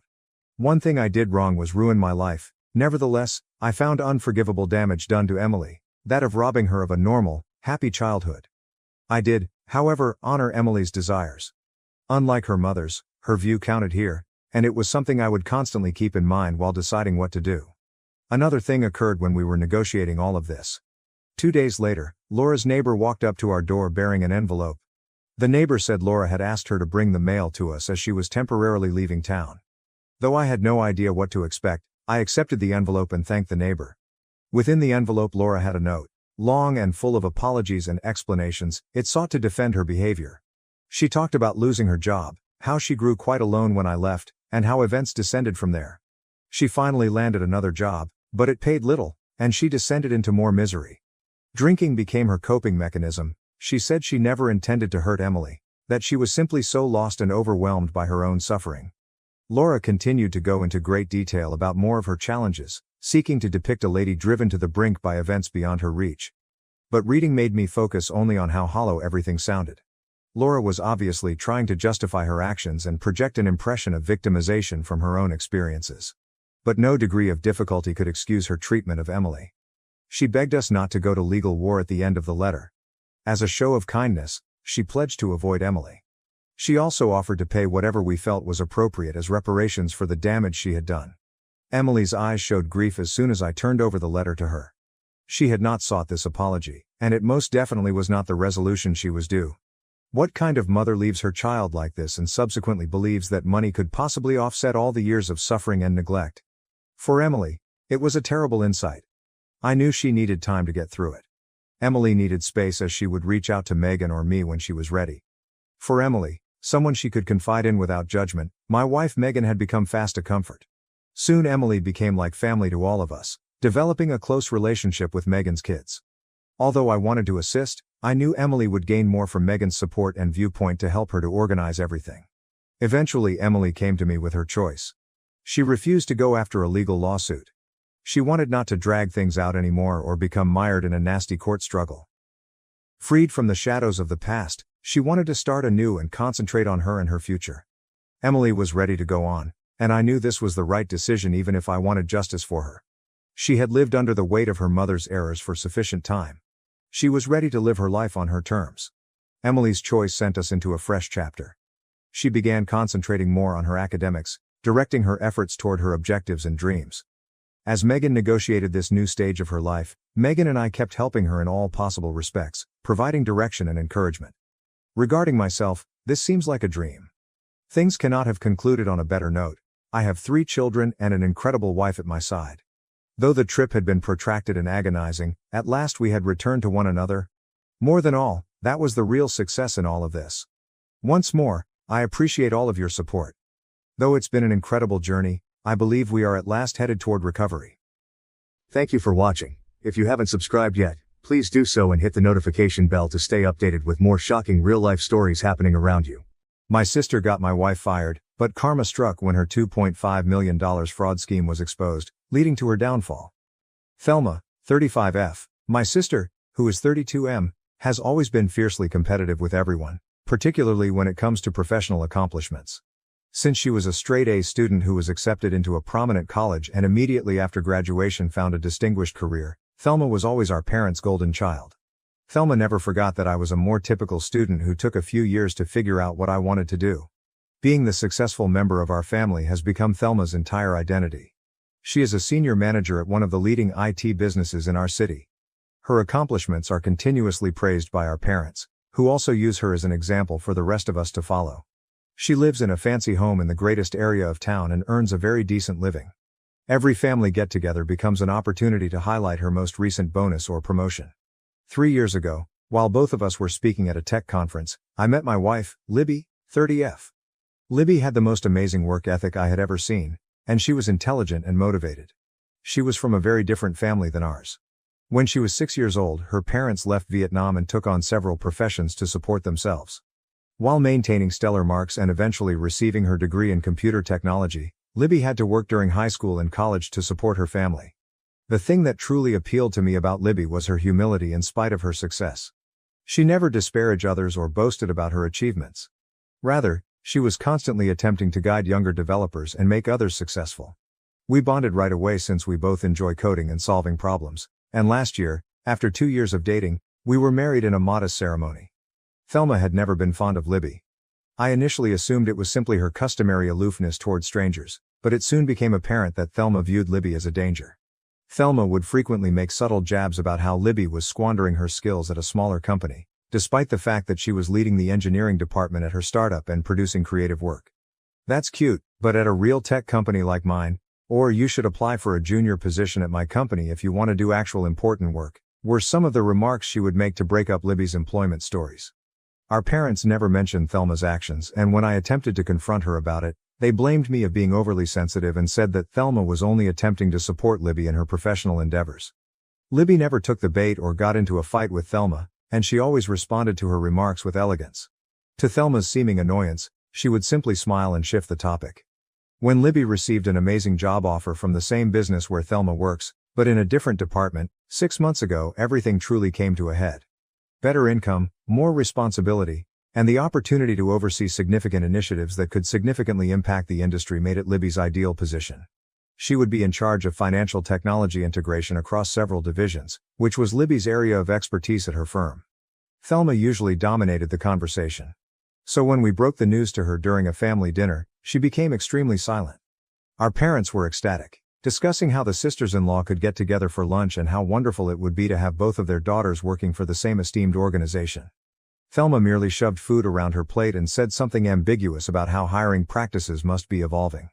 Libby was doing well when she started the job. She was already making strides toward simplifying some of their antiquated systems, and her team adored her. Every day, she would return home with excitement, sharing with me the difficulties she was facing and the advancements she was making. She was happier than I had ever seen her in her career. After only 2 weeks in her new position, Libby was abruptly called into HR and immediately let go. They said they had found that Libby had misrepresented her prior projects and employment experience on her resume. Libby was caught off guard. In her life, she had never told a lie. It didn't make sense because they had called all of her references and confirmed her prior job during the lengthy interview process. Libby was heartbroken. When she came home, she sobbed for hours, claiming she didn't comprehend what had transpired. HR refused to even look at her copies of all project material and employment records. Like criminals, they simply escorted her out of the building. I began looking into it since something didn't make sense. I requested a friend of mine who worked in IT at the company to investigate the situation because he owed me a favor. I was furious at what he found. Thelma had brought fake proof that Libby had forged some of her employment history to HR. In order to give the impression that Libby had misrepresented her position and accomplishments at her former employer, she had really produced fictitious emails and supporting paperwork. Thelma made no attempt to refute it when I challenged her about it. She stated that someone with Libby's past didn't belong at a prestigious company like theirs and that she was defending the company's brand. She blasted Libby for not being our kind of people, and expressed her frustration at seeing underqualified diversity candidates occupying unworthy positions. My sister's candid discussion of her preconceptions was something I had never heard her do before, and it sickened me. I expected our parents to be as appalled as I was when I told them everything. They said that rather than making a huge deal out of it, we should deal with it within the family. They stated that Thelma most likely didn't mean any damage and was simply anxious about her job. They advised Libby to simply look for new employment and move on, stating that there were many other organizations that would be better suited for someone with her experience. Karma caught up to Thelma last week. Her own supervisor found out that she had been fabricating reports to exaggerate the performance of her team. She was promptly fired. Now that she needs money to pay her mortgage and other payments until she gets a new job, she is frantically texting and calling me. It seems that she has already spent all of her savings on her opulent lifestyle. Our parents are placing a lot of pressure on me to do the right thing and help Thelma maintain her house because they believe that family comes first and that she's still your sister. They keep stressing that Thelma made a mistake but that she is family, while Libby is just an in-law. I declined. Just as she left Libby alone after purposefully ruining her career, I told Thelma she was on her own. Thelma broke down in tears and apologized profusely, claiming that I'd been cruel and that she had made a mistake. However, I don't think she genuinely feels regret for what she did to Libby. She merely apologizes for needing assistance after being exposed for her own deceptions. Even though my sister might lose her house, am I the jerk for not helping her? Although it's not as good as the job she lost, Libby has since obtained another one. However, I'm still upset over Thelma's actions. I don't think I can ever forgive someone who intentionally wounded my wife because of their own prejudices and anxieties, despite our parents' constant insistence that I'm being too harsh and that I need to forgive my family. Update. Since my last post, things have become a lot messier. Thelma decided to start what I can only characterize as a smear campaign against Libby across our entire extended family after I declined to assist her with her financial issues. She seems to be attempting to change the past such that she is the victim in this whole situation. Thelma brought a wholly made-up account of what happened to our extended family. In fact, she claimed that it was Libby who had been deceitful and manipulative. She falsely claimed that Libby had applied to her department on purpose, it was a whole other division, and had started attempting to appropriate Thelma's projects and claim credit for her work right away. Thelma stated that she had to notify HR of Libby's access to private documents pertaining to her team's projects in order to safeguard both the business and herself. She presented Libby as a corporate spy who had married me in order to gain access to Thelma's position inside the corporation. She even implied that, knowing that I was Thelma's brother, Libby had singled me out at the tech conference 3 years prior. In actuality, Libby was unaware of Thelma's existence until after we had been dating for a few months. The majority of our extended family seemed to be fully believing Thelma's falsehoods, which is the saddest part. Once a huge fan of Libby and a constant praise of her cuisine, our Aunt Linda now refuses to even look at her. Uncle Bob, who works in tech recruiting, even called me to warn me about how Libby might be using me to go up the corporate ladder. Our cousins have been making ambiguous remarks on social media about snakes in the family and gold diggers who destroy families. They have been phoning and emailing me nonstop, accusing me of betraying my own people for an outsider who attempted to destroy my sister's career. They don't seem to care that Thelma was fired for her own dishonesty. They have concluded that Libby must have planned that as retaliation as well. It's truly amazing the mental acrobatics they're employing to paint Thelma as the victim in all of this. My parents, who before at least seemed to be impartial, are now completely on Thelma's side. In fact, my mother had the audacity to tell me that she should have seen Libby was troubled from the moment she met her. Along with other blatantly racist remarks that sickened me, she said things like, people from her background often have different values about honesty. Go back to her own community where she wouldn't cause problems for our family. my dad advised Libby. Our youngest sister, Amy, 28F, is the only one who has defended Libby, and her revelation has altered my entire understanding of Thelma. At last, Amy broke down and shared with us a story that occurred 5 years ago. Shortly after graduating, she had applied for a junior job at Thelma's company.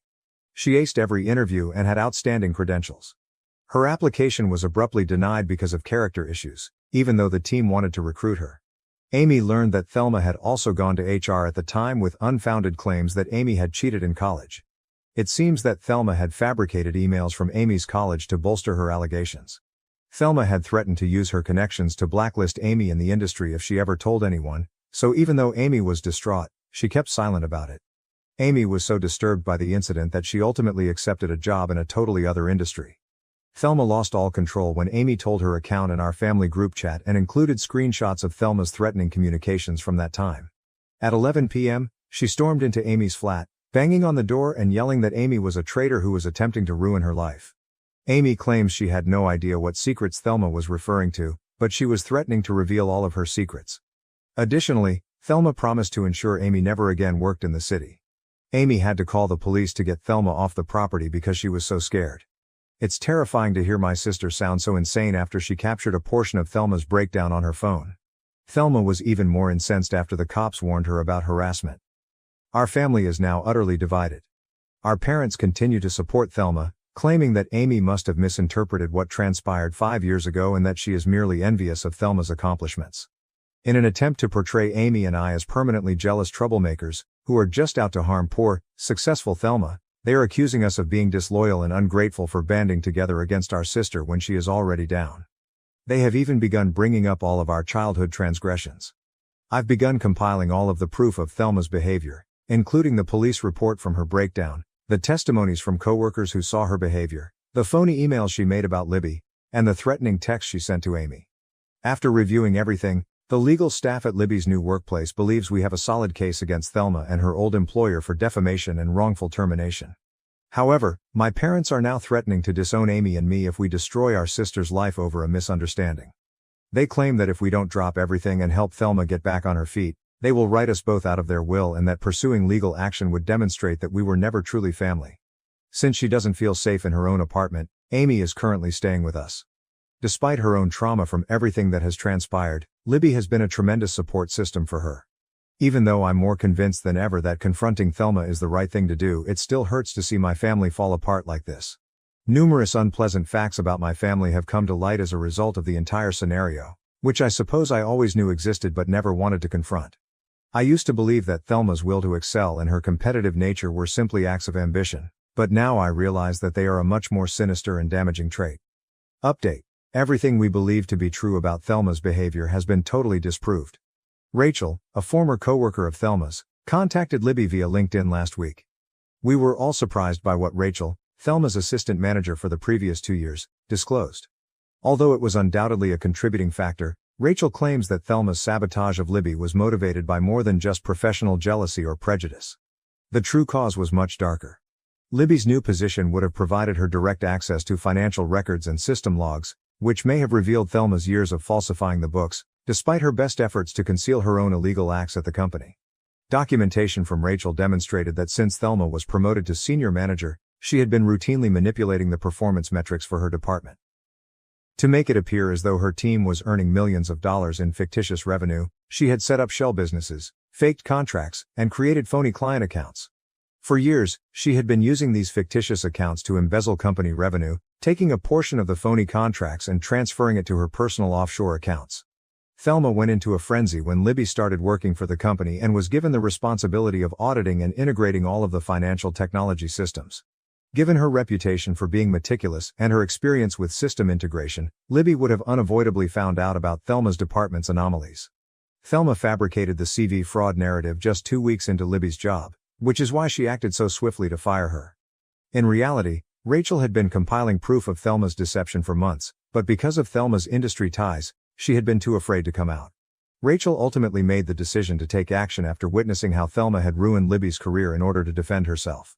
She had amassed records of strange money transfers, screenshots of phony client accounts, and copies of false contracts that all pointed directly to Thelma. We gave the police and the company's internal inquiry team all of this material. Thelma had embezzled more than $2.5 million in the previous 3 years, according to the probe. Her activities constituted securities fraud since the fictitious performance figures she disclosed had also affected the company's stock prices. However, the most heartbreaking discovery concerned our parents. When the detectives began tracking down the funds, they found that sizable sums had been going into accounts that belonged to our parents.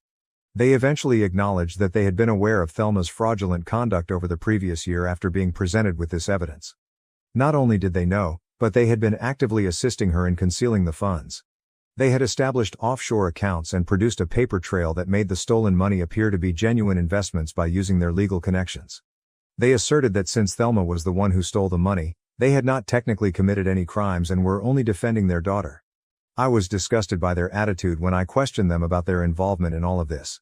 They said that because Libby claims to care so much about family, she should understand their actions. They even attempted to claim that Libby's assistance in paying her parents' tuition expenses was equivalent to helping Thelma steal millions of dollars.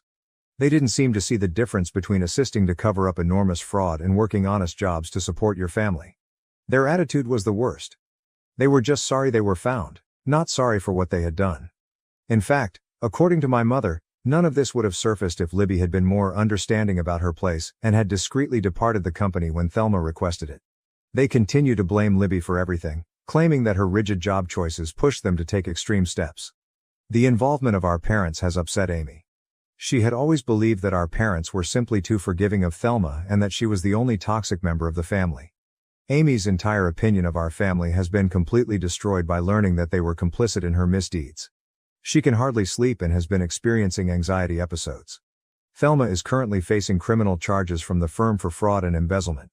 In addition, they are looking into a number of her close co-workers who may have participated in the plot.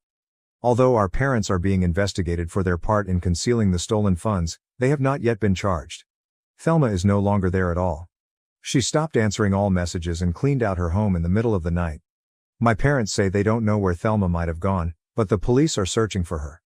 I don't believe them at all, considering how they've previously assisted her. Third update.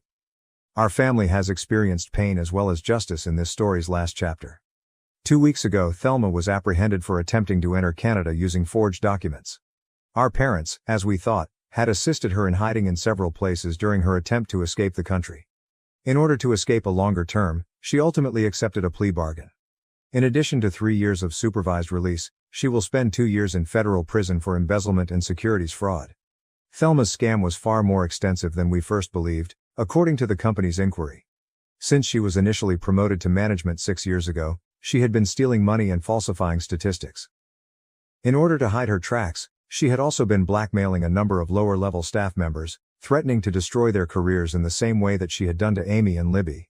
All of this has been made possible by the tremendous assistance of Libby's new employer. Following the public revelation of Thelma's transgressions, Libby received a formal apology from her previous employer along with an offer to resume her job. They have given her a sizable payout for wrongful termination in addition to returning her to her previous position with a promotion and full back pay. More significantly, they are putting new rules into place to stop discrimination against workers from immigrant backgrounds and HR fraud. Our parents are dealing with the fallout on their own. Their cooperation with investigators helped them avoid criminal charges, but their role in Thelma's crimes is now well known in our town. Since the partners didn't want to run the risk of their reputation being damaged by association, they were compelled to leave their legal practice. They no longer hold the same position in all of the social circles they once controlled, and the majority of their pals have turned away. Rather than expressing regret, they have intensified their efforts to place the blame on others. Before Thelma was sentenced, they even attempted to write a letter to the judge accusing Libby of manipulating circumstances to accuse Thelma out of jealousy. Given the strong proof of Thelma's culpability, the judge was not impressed.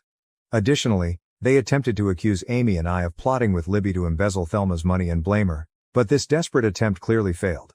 Amy has begun to put her life back together. While she searches for a new job away from our parents' influence, she has temporarily moved in with us. The business has also extended an offer to her, admitting that Thelma's bogus accusations were the reason behind her dismissal 5 years prior. After years of Thelma's manipulation and our parents' toxic behavior, she is finally receiving therapy. Her gradual recovery of confidence and realization that none of this was her fault is truly remarkable. Libby and I have stopped communicating with my parents and Thelma altogether. Our lawyer has made it plain that any attempt to get in touch with us will be viewed as harassment, and we have blocked them everywhere. Building our own family with individuals who share our values of integrity and support for one another is our main goal. After seeing all the proof, a number of our cousins who at first thought Thelma was lying have apologized, and we're carefully mending our ties with those who appear to be truly sorry. Some family members continue to maintain that we ought to have kept matters within the family and protected Thelma. Last week, my aunt called and said that we are bad people for allowing Thelma to go to prison and that real families stick together no matter what. However, Thelma's total lack of regret, even in court, has only served to reinforce our decision. She merely expressed regret for trusting the wrong people, specifically Amy and Libby, to reveal her wrongdoings. We have learned from this entire experience that sometimes the family you choose matters more than the family you are born into. Instead of the poisonous allegiance and corruption that Thelma and our parents attempted to impose on us, Libby, Amy and I are forging a new sort of family founded on integrity, respect and genuine support. Thank you for watching. If you haven't subscribed yet, please do so and hit the notification bell to stay updated with more shocking real-life stories happening around you. My wife cheated with my cousin and had a baby. My family kept it secret for years, and now they want back into my life as I've found success. Please be patient with me as I explain this entire matter to my family because there is a lot of background involved. I'm a 44-year-old man who has been married for 10 years. My 41-year-old wife and I have been together for 13 years. We are content with our lives and have an 8-year-old kid as well. I have been married before though. I married at the age of 22, but regrettably, for reasons I'm still unclear, our marriage ended in divorce 3 years later. Since middle school, my ex-wife, who I'll call Amy, has been with me. We were essentially childhood lovers. We made the decision to be married as soon as we were out of college and had respectable careers. For the first few years, everything was good between us, but then, for some reason, things started to go strange. After that, I felt as though she was not interested at all, despite my best efforts to maintain the spark. A few weeks before our third wedding anniversary, she handed me divorce papers and declared she was done, despite my best efforts to win her back. My goal was to improve our marriage. She was only able to tell me that she was no longer in love with me, which was all I wanted as an explanation for why we had to break up after all this time together. I was furious, but there was nothing I could do about it. Since I had no other choice and didn't want to prolong the divorce and make her even more unhappy by making her live with me, I made the decision to proceed. Because of the limited number of shared assets we had, the process was really simple. I never saw her again after that. After the divorce was finalized, she changed towns and shut off all communication, according to a few people I spoke with. Even my relatives stopped talking to me around the time of the divorce, which was incredibly odd, but this is usual. When I was going through a really trying time, they ought to have been there for me, but instead they began to distance themselves from me. I made a concerted effort to stay in contact with them once the divorce was finalized, but I discovered that I had been blocked everywhere. I even made a few attempts to go see them, but neither my sister nor my parents ever let me in. It all struck me hard because it was so weird and I was already going through a difficult period. I couldn't even bring myself to do anything for a few years following the divorce, so I quit my work and spent a few months at home without a job. But I'm really fortunate to have friends by my side who encouraged me to attempt to move on and do better even during such trying moments. After the divorce, my friends looked after me because my family was never there for me. I ultimately made the decision to open my own eatery.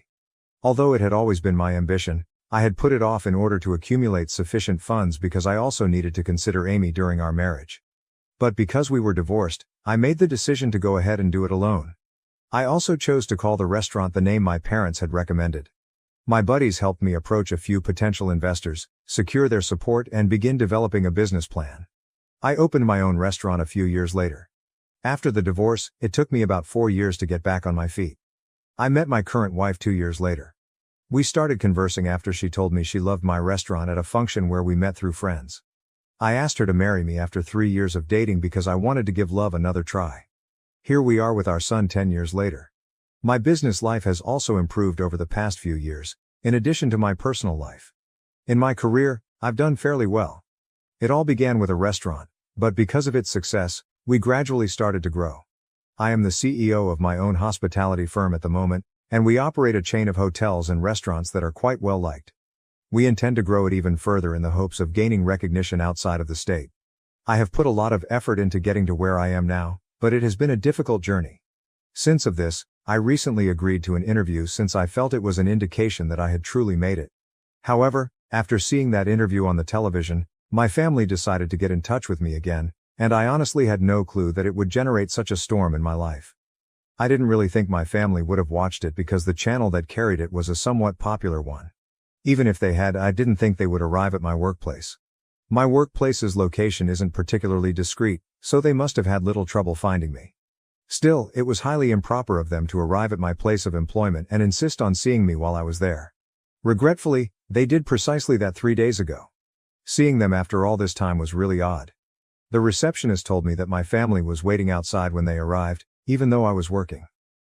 I initially assumed she was referring to my wife and kid, which would have been strange given that my son was at school and my wife was at work. She went on to say that my sister and parents were present to see me. I was having trouble processing what was happening at the time. I informed the receptionist that they would have to be ordered to go for the time being, but I would see them later. Naturally, they persisted and were making a scene, so I had to step in.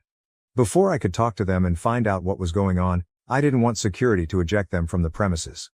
I therefore walked to the lobby to see them. They immediately pretended that nothing had changed in the over 2 decades since I had last seen them. They started praising me right away, telling me how wonderful it was that I had achieved enough accomplishment to make the headlines and how motivational my tale was. They should have been included in that story as members of my family, so hearing them say it felt odd. They began discussing how they had seen my family, but I tried to dismiss it by telling them I had to return to work. I had mentioned in my interview how helpful my wife and son had been to me along the way. They were referring to certain family images that were also featured on the channel. Since they had been away from us for a while, they began to express a wish to meet my wife and their grandson as soon as possible. At that point, they said I should have done more to reach out to them after the divorce and chastised me for not trying hard enough. It dawned on me that I might at last be able to find out what had transpired at that time. Therefore, rather than telling them to leave, I chose to let them speak. In an attempt to find some closure, I even sat down with them in the lobby. During their conversation, I learned the true reason my family had deserted me and why Amy had chosen to divorce me. Yes, Amy had been cheating on me, as you may have surmised by now. My parents had been helping her hide it the entire time, so I had never suspected it. However, they stated that they had their reasons, or at least, those they believed to be legitimate, so don't pass judgment too hastily. Amy had apparently been having an affair with my cousin, who was the son of my dad's older brother. Everything made sense when they eventually told me.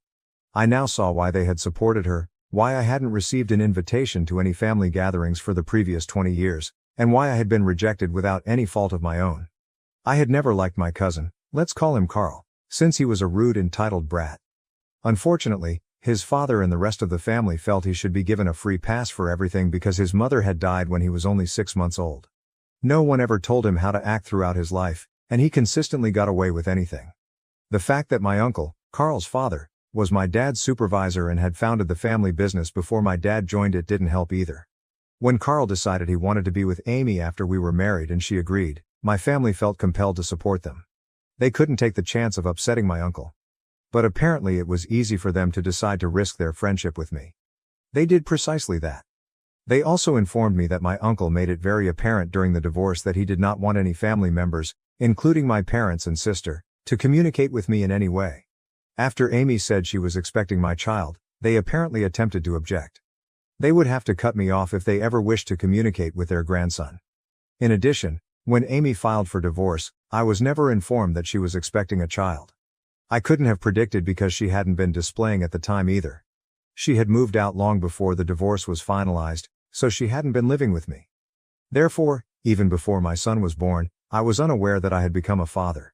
It seems that my daughter, who is now almost 20, believes Carl is her biological father even though she has never met me. In any case, my parents told me this about what actually occurred all those years ago. It felt like I was being told a story, and I was hardly able to process any of it at the time. To acknowledge that this was my reality, I had to pinch myself. My family thought that by achieving job security and establishing a bond with their granddaughter, they had effectively cut me off. They had cut me off because, in my opinion, they were simply cowards. They could have simply told me the truth and let me deal with it, but instead they decided to be scared of my dad's brother, acting as though he could do more than just drive my father out of the family business. My dad could have taken legal action in retaliation even at that point. I honestly can't think of a reason why you didn't notify me about Amy's pregnancy or the fact that I have a daughter. They sat on this for 20 years without saying anything until they realized I was doing well in life. They suddenly felt a great deal of pity for everything and wanted to make amends with me. Sadly for them, I was able to see through their deception. I told them I needed them to go as soon as they were done telling me everything because I didn't have the capacity to forgive them right now after what they had just told me. Since we were seated in my workplace's lobby and I didn't want to start a fight, I made an effort to be polite. I couldn't, however, rely on others to act similarly. As soon as I told them to go, they began complaining that I should consider their point of view and how challenging the situation had been for them as well. I informed them that I was positive they were only contacting me now because they wanted a share of my success. They strongly rejected it. My sister even went so far as to argue that they were the reason I was successful in the first place, as they had come up with the name for my restaurant back when it was still just a dream. Given that they hadn't helped me over the years and that I had created everything on my own with the assistance of my friends rather than them, I thought it was rather brave of her to make such a claim. It wasn't enough for them to claim credit for my accomplishment just because they suggested a name. I laughed at her because the idea was so ridiculous. I threatened to have her and my parents ejected from the building if they didn't leave right away. They persisted in their argument, stating that they would not go until we had resolved our differences. But I was not interested in carrying on the discussion. I therefore carried out my promise and had security eject them from the building. As they were being led away, they were obviously very unhappy and tried attempting to convince me that they had no other option. However, I don't believe that. They had an option, but they chose poorly, and now they will have to live with the repercussions. They have survived the previous 20 years without seeing me or my family, so I have no doubt that they will be able to do the same in the future. In any case, they haven't stopped attempting to get in touch with me 3 days after this happened. They haven't had the guts to return inside my workplace, but they have been showing up outside, sending emails to my work address, and texting me on social media. Their attitude has clearly changed as seen by the numerous apologies in their mails. They appear somewhat agitated as they wait for me to stop for them outside my place of employment. However, I ignore them and simply drive past. I almost feel sorry for them now because of how horrible things have gone. To be honest, I've discussed this with my wife because, no matter what I do about my family, we still need to consider my daughter, whom I was unaware of until a few days ago. We have been debating whether or not to track down my daughter and attempt to get in touch with her. We also have to deal with my family, who I don't think will leave until they have another opportunity to talk to me. My wife believes that perhaps I should invite them over and have a conversation with them in order to at least try to resolve the issue. Since this circumstance isn't healthy for my emotional health, she thinks it might help get rid of all the toxicity. But I'm not personally interested in doing it. Given everything I've learned and what I'm going through right now, I don't have the mental capacity to deal with them, so I just want to keep ignoring them till they go away. We are struggling greatly to decide how to proceed and handle this. After 20 years of no communication, I also question whether I'm wrong for not wanting to give my parents another chance to talk. Update 1. A week and 3 days have passed since my initial post, and my spouse and I have made the decision to keep ignoring my relatives. Fortunately, they haven't been showing up to my place of employment for the previous several days. This is most likely due to their fatigue or fear of security. In any case, I'm glad. It was much simpler for me to quit thinking about them after they stopped visiting. It appears that I was feeling guilty about how I was handling the matter because of their presence. I no longer feel bad about not responding to their texts. No matter how many times they apologize, nothing will change. No amount of apologies will make up for the fact that they have failed me as a family. I'm not even bothering to block them anymore, even though they've kept sending messages from different accounts and email addresses. What's the point? I'll continue to ignore them even if they try to apologize by making new accounts. We'll see how long they can continue this. Let's go on to the other problem we are facing, my daughter. Neither my wife nor I knew how to handle the matter. My parents told me where she attends college throughout our talk, so we have her name. I haven't taken any action yet, but my assistant was able to locate her social media profiles. I am unsure of if it is appropriate for me to contact her, and I'm unsure of how to inform her that I am her biological father. I can't just walk up to Amy's house and demand custody or anything because she's not a kid. Furthermore, given what I've learned about Amy, I'd prefer not to have her involved in this at all. I no longer have any regard for that woman or my family as a whole because they are all cowards with no courage, and I don't want anything to do with them. I can't say the same for my kid though. She is still my biological daughter, regardless of who reared her. Please let me know if you have any suggestions about how to approach her or if I should even be doing this. I also want to thank everyone who left a remark on my first post. I hope you can help me again because your advice has been incredibly useful. Update 2. My wife and I made the decision to move ahead after reading the comments on my last update. Waiting for the ideal moment or chance to get in touch with my daughter was pointless. We had to remove the band-aid and finish the job. We thought it wouldn't be appropriate to fly out to her because she lives in a different state, so we chose to message her first and see how things work out. We messaged her on Instagram and gave her the most polite explanation possible. We are merely awaiting a response at this time. She will undoubtedly find it difficult to accept, just as it is for me. The fact that my wife has been so understanding of my efforts to reconnect with my long-lost kid from my previous marriage is beyond me. We're trying our best, but I'm sure it's bringing up a lot of complex feelings for all of us. I would love to establish a relationship with my daughter, therefore I sincerely hope she responds. My parents haven't visited my place of employment in a long time. They wrote me a lengthy email yesterday in which they expressed their sincere regret for everything and their want to mend our friendship. They only required one opportunity. Additionally, they indicated they would wait for me to get in touch with them before contacting me again. To be honest, I'm a little relieved that they finally understood that I don't want to talk to them at this time. The last thing I need is for them to add additional drama to my already full plate. All I can hope for now is that they follow through on their promise and don't get in touch with me again. I will talk to them myself if I feel ready or want to at any time. But at this point, it doesn't appear probable that this will occur anytime soon. The situation has only gotten worse now that I know the true reason they haven't spoken to me in 20 years. I don't think the feeling of betrayal and hurt will go away anytime soon. There was at least one positive outcome from this. I learned more about my daughter, and I'm hoping she will choose to give our relationship another shot. In case she doesn't want to speak with us, I haven't yet told my kid about her. I don't want to give him unrealistic expectations. But if everything works out, he might see her as a sister, and I might meet the daughter I never knew I had. Right now, I'm feeling a lot of different emotions, and I'm making a lot of effort to control them. Update 3. I made contact with my daughter on social media approximately 2 weeks ago. I messaged her, telling her everything about myself and our relationship. I finally got a response today after waiting for 2 weeks. She only mentioned that she had discussed me with her mother and that she had discovered that I am her biological father. She was shocked by this, of course. She had no notion that she wasn't Carl's daughter and had thought he was her biological father for the last 20 years. She also told me that she wanted to see me and my family after learning the real tale of how her mother and I got to be this way. Since she doesn't have the money to visit us at this time and isn't talking to her family, we are taking a plane to see her this weekend. She didn't go into too much detail, but Amy first attempted to deny the message when she challenged her about it. But in the end, she had to be honest with her.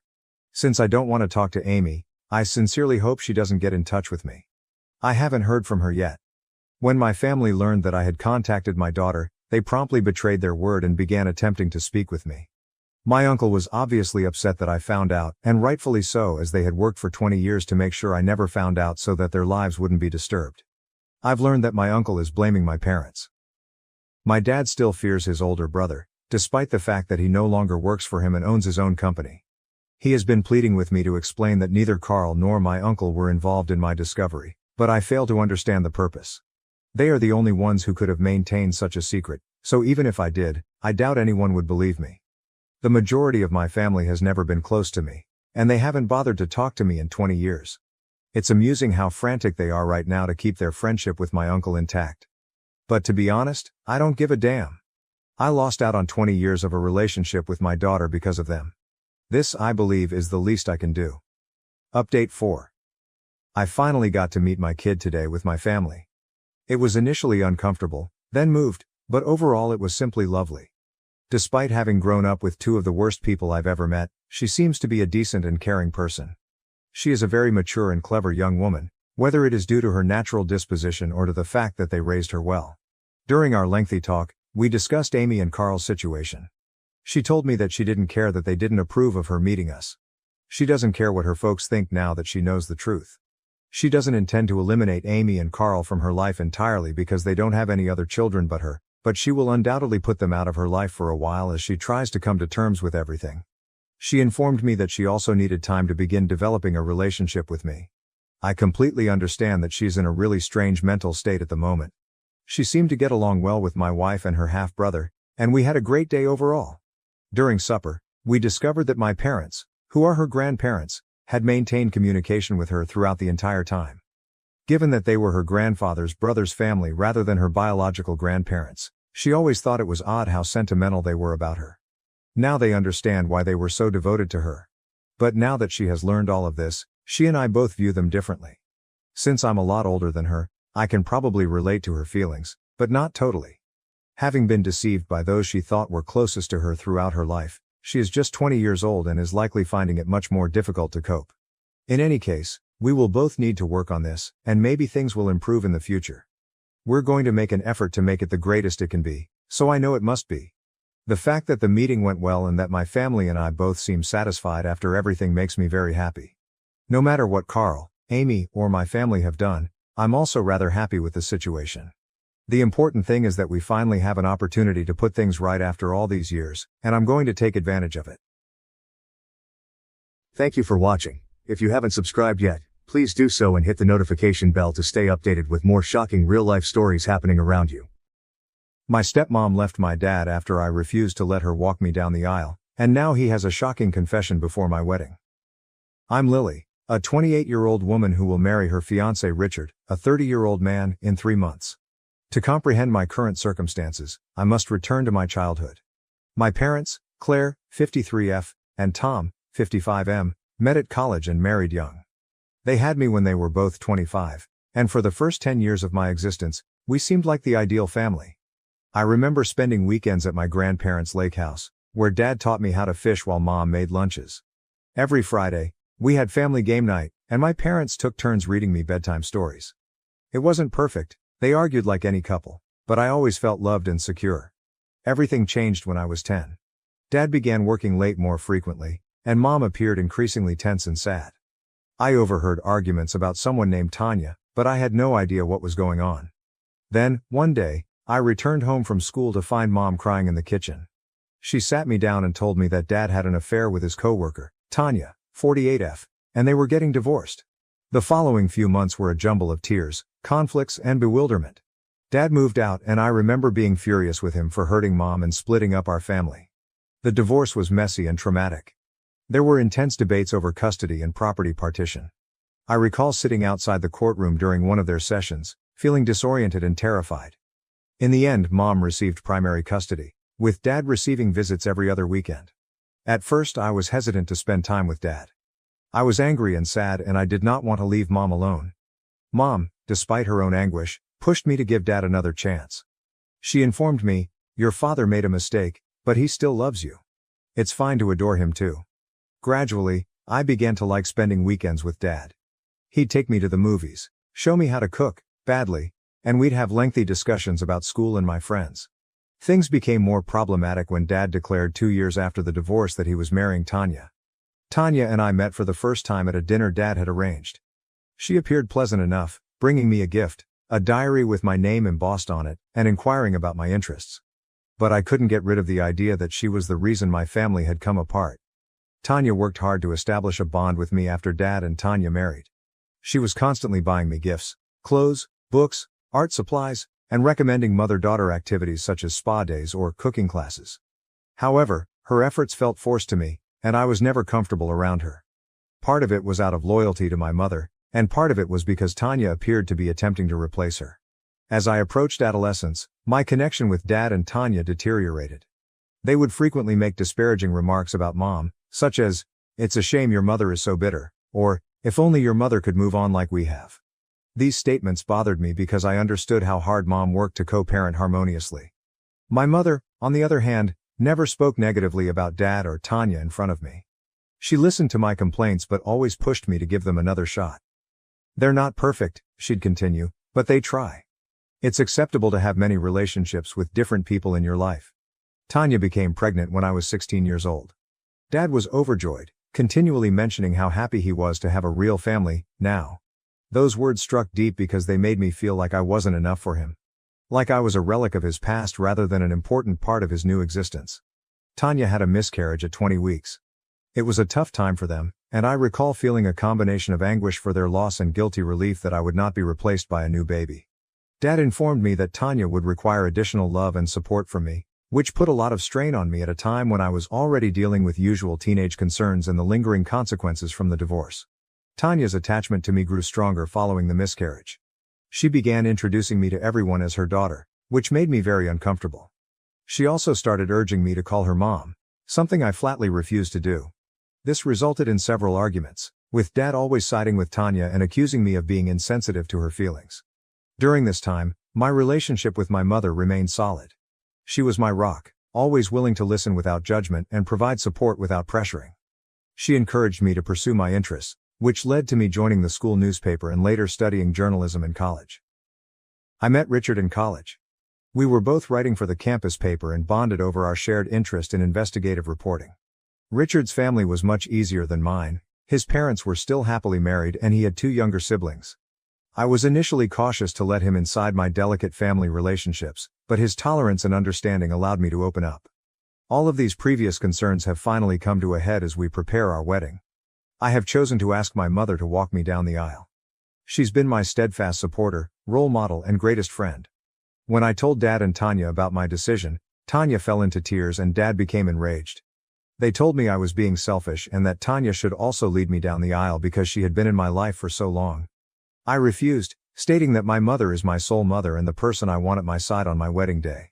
This sparked a heated dispute, with Dad threatening not to attend the wedding if Tanya wasn't given a particular position.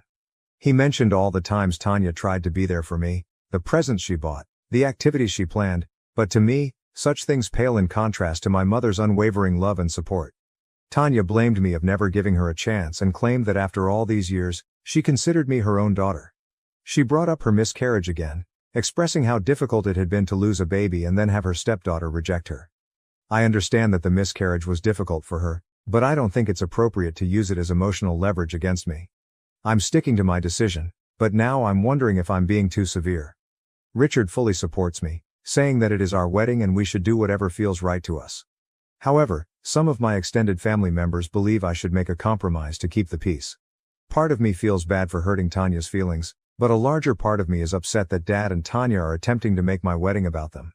I've spent years attempting to negotiate this blended family arrangement, often at the price of my own emotions. I want my wedding day to be a celebration of love, not a battleground for old family feuds. Am I an asshole for refusing to have my stepmother lead me down the aisle? Should I stick to my decision or seek a compromise? Update 1. It's been a month since my previous post, and a lot has changed. First and foremost, I'd want to thank everyone for their encouraging words.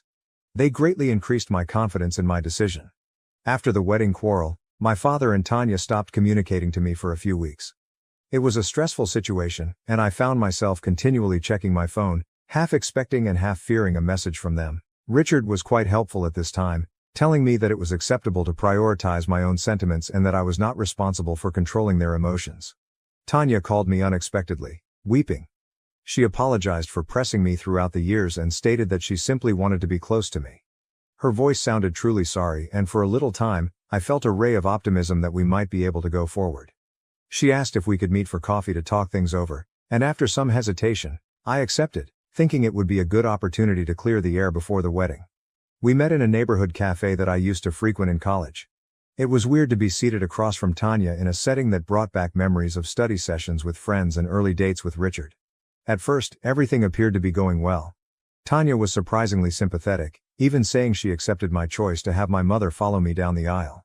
She told my father some anecdotes about her own wedding, including how scared she was and how she wished she had a closer relationship with her stepmother. I found myself softening slightly, viewing her as a person with her own troubles and fears rather than the woman who had ended my parents' marriage. However, things took a turn when she mentioned that she and my father were thinking about renewing their vows next year. At first, I assumed she was just discussing their plans, but then she dropped a bombshell. She offered that I walk her down the aisle at their vow renewal ceremony to balance things out. This suggestion stunned me. It felt like she was attempting to establish a quid pro quo, as if my wedding and their vow renewal were somehow interchangeable. I explained that a daughter's wedding is not the same as a vow renewal. Tanya became agitated and accused me of not giving her a chance. She mentioned the miscarriage again, explaining how difficult it had been and how she had hoped that having a kid would bring our family closer together. She stated that losing the baby was especially devastating since she believed she had missed her chance to actually be a mother. I attempted to be empathetic, recalling how awful that time had been for everyone, but I also stated that her death, while tragic, did not require me to regard her as my mother. I said that I had my own complicated thoughts at the time, feeling both sad for their loss and pleased that I would not be replaced. The conversation rapidly degenerated from there. Tanya accused me of being cold-hearted and ungrateful for everything she had attempted to do for me over time. She mentioned every gift she had ever given me and every outing she had planned, as if keeping track of her attempts at motherhood. I emphasized that genuine connection and respect for limits are what sustain relationships, not gifts and forced outings. In the heat of the moment, I uttered something I had been keeping quiet for years. I informed Tanya that, while I was sad for her loss, I was tired of her using the miscarriage as emotional leverage. I said it wasn't fair to put the responsibility of her unfulfilled maternal urges on me, especially when I was only a teenager trying to deal with my own familial tragedy. Tanya burst into tears and walked out of the cafe, leaving me sitting there, feeling guilty, angry, and relieved that I had finally spoken my actual sentiments. As I sat there trying to digest what had just transpired, I couldn't help but think about how this cafe, which had once held wonderful memories, would now be forever connected with this awful confrontation. My father called me later that evening, enraged. He claimed I had been harsh to Tanya and owed her an apology. He accused me of being selfish and ungrateful, claiming that Tanya had always wanted to love me. When I tried to explain my side of the story, he interrupted me, stating that if I couldn't accept Tanya as my mother, perhaps I shouldn't consider him my father anymore. Those remarks struck me hard.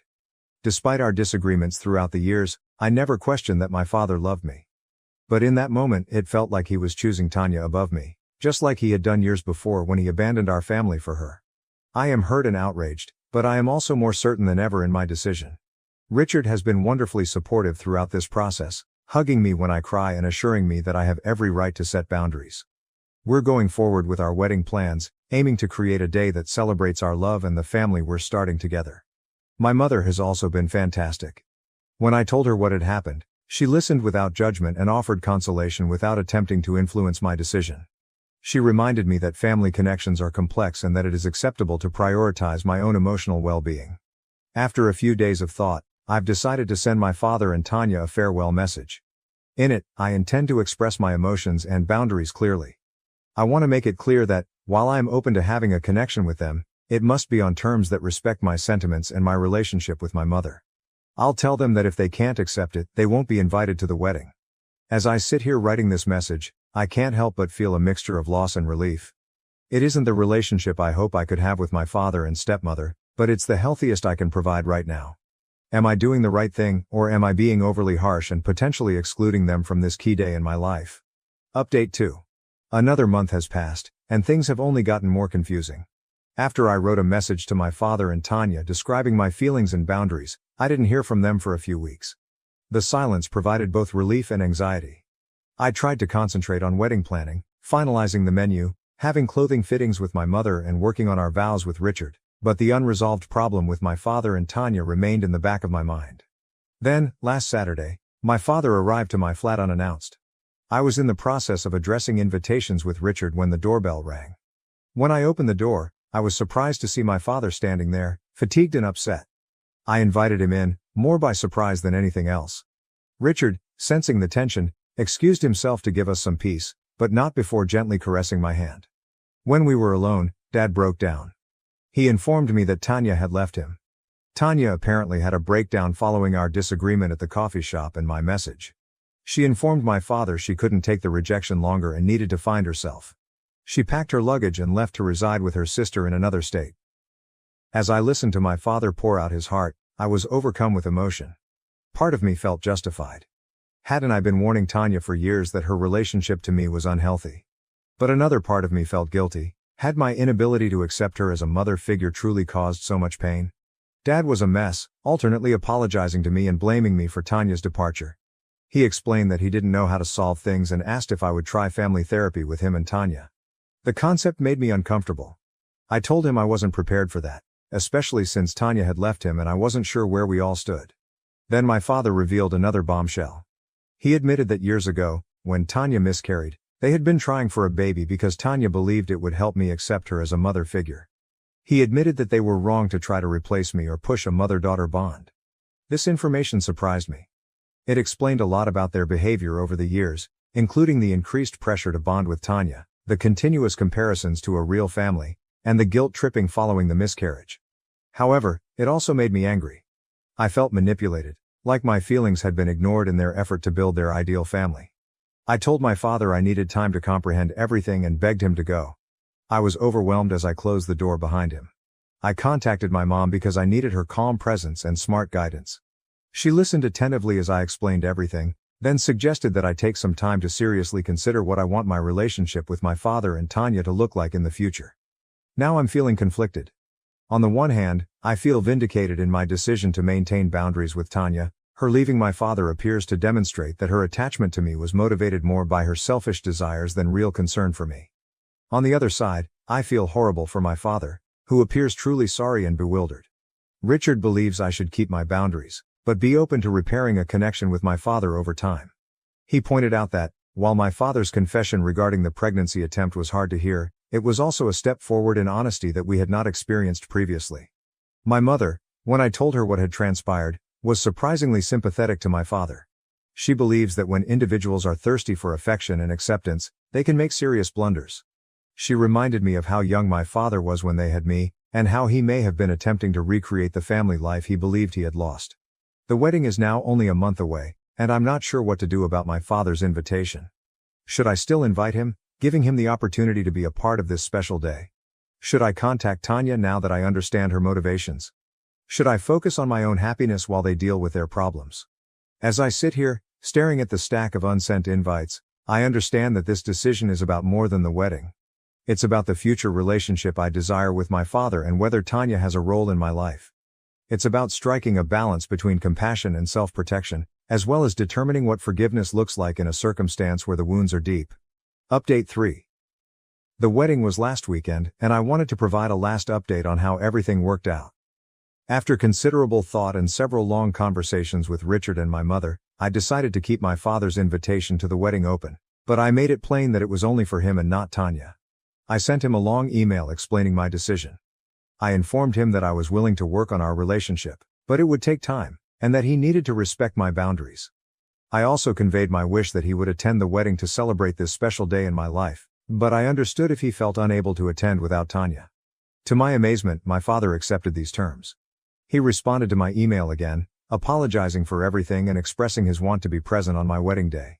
He also stated that he and Tanya were still separated, and that he was beginning to see how much their relationship had influenced me over the years. Last-minute preparations dominated the week leading up to the wedding. My mother was an unwavering source of support, assisting with everything from floral arrangements to easing my pre-wedding nerves. Richard's family visited from out of town, and witnessing how well they got along with my mother made me happy for the loving, drama-free family I would marry into. On the wedding day, I was a ball of nervousness and excitement as my mother helped me into my dress.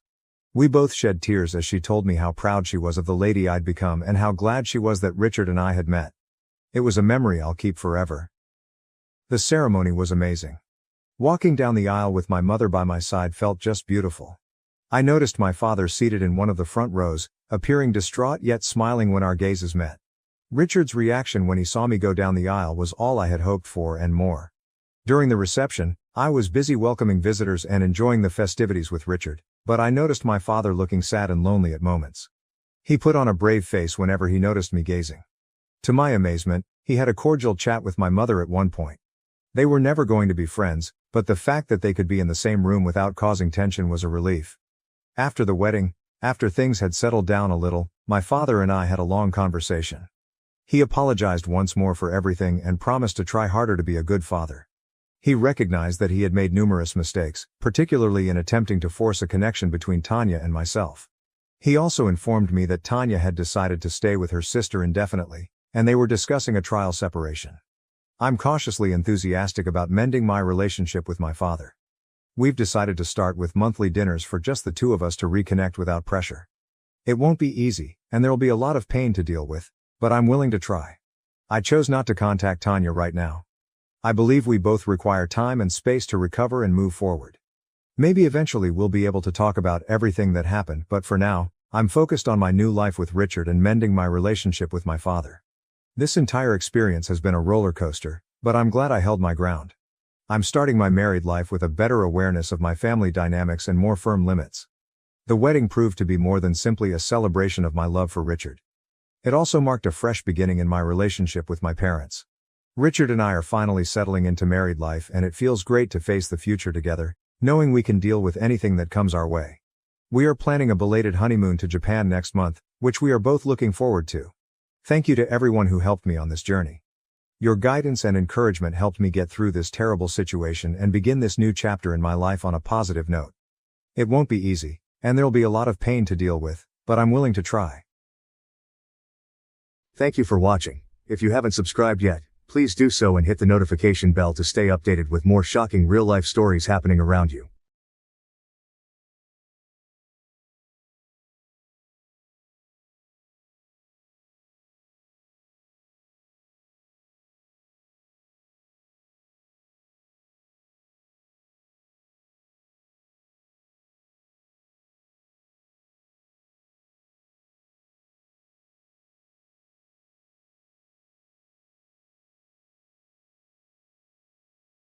My neglectful dad and scheming stepmom tried to steal my home from my spoiled pregnant stepsister, but karma just hit them hard. Recently learning how much I, M34, make, my dad, M62, is miserably self-centered. Generally missing. Unbelievably, he chose to evict me from my own house, all in the name of family. My stepsister and tiny gem, Ash, F29, who can do nothing wrong, has miraculously become pregnant. She struggles to find herself a place to stay as her highly self-reliant aspirations are those of an escort and an OnlyFans model. Now dad wants everything fixed, and I'm the fixer.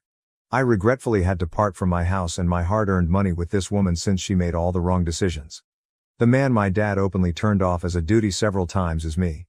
Ever since he learned about my new residence, job, and shockingly low income though, he has become somewhat sensitive about our shared blood. Although I'm not thrilled with him constantly telling me who my father is, he also wants to deepen the ties I have with his wife and her daughter. She is my dad's child as well, but I was banished far too early to establish any type of relationship with the woman. I'm glad I didn't since I would have been somewhat let down. I simply want to remind everyone before you all start that I'm here to let out my feelings. I have ideas, opinions and sentiments to put down. Though you may disagree and they might not sound good to you, I am just letting you know regardless since, to be honest, I have no one else to tell. Now let me present my half-sister Ash, short Ashlyn. She is literally making her dad proud. She is about 5 years younger than I am. Dad is delusional as this woman is out there only serving as an escort, sleeping with a bunch of OnlyFans, and my father calls her his pride.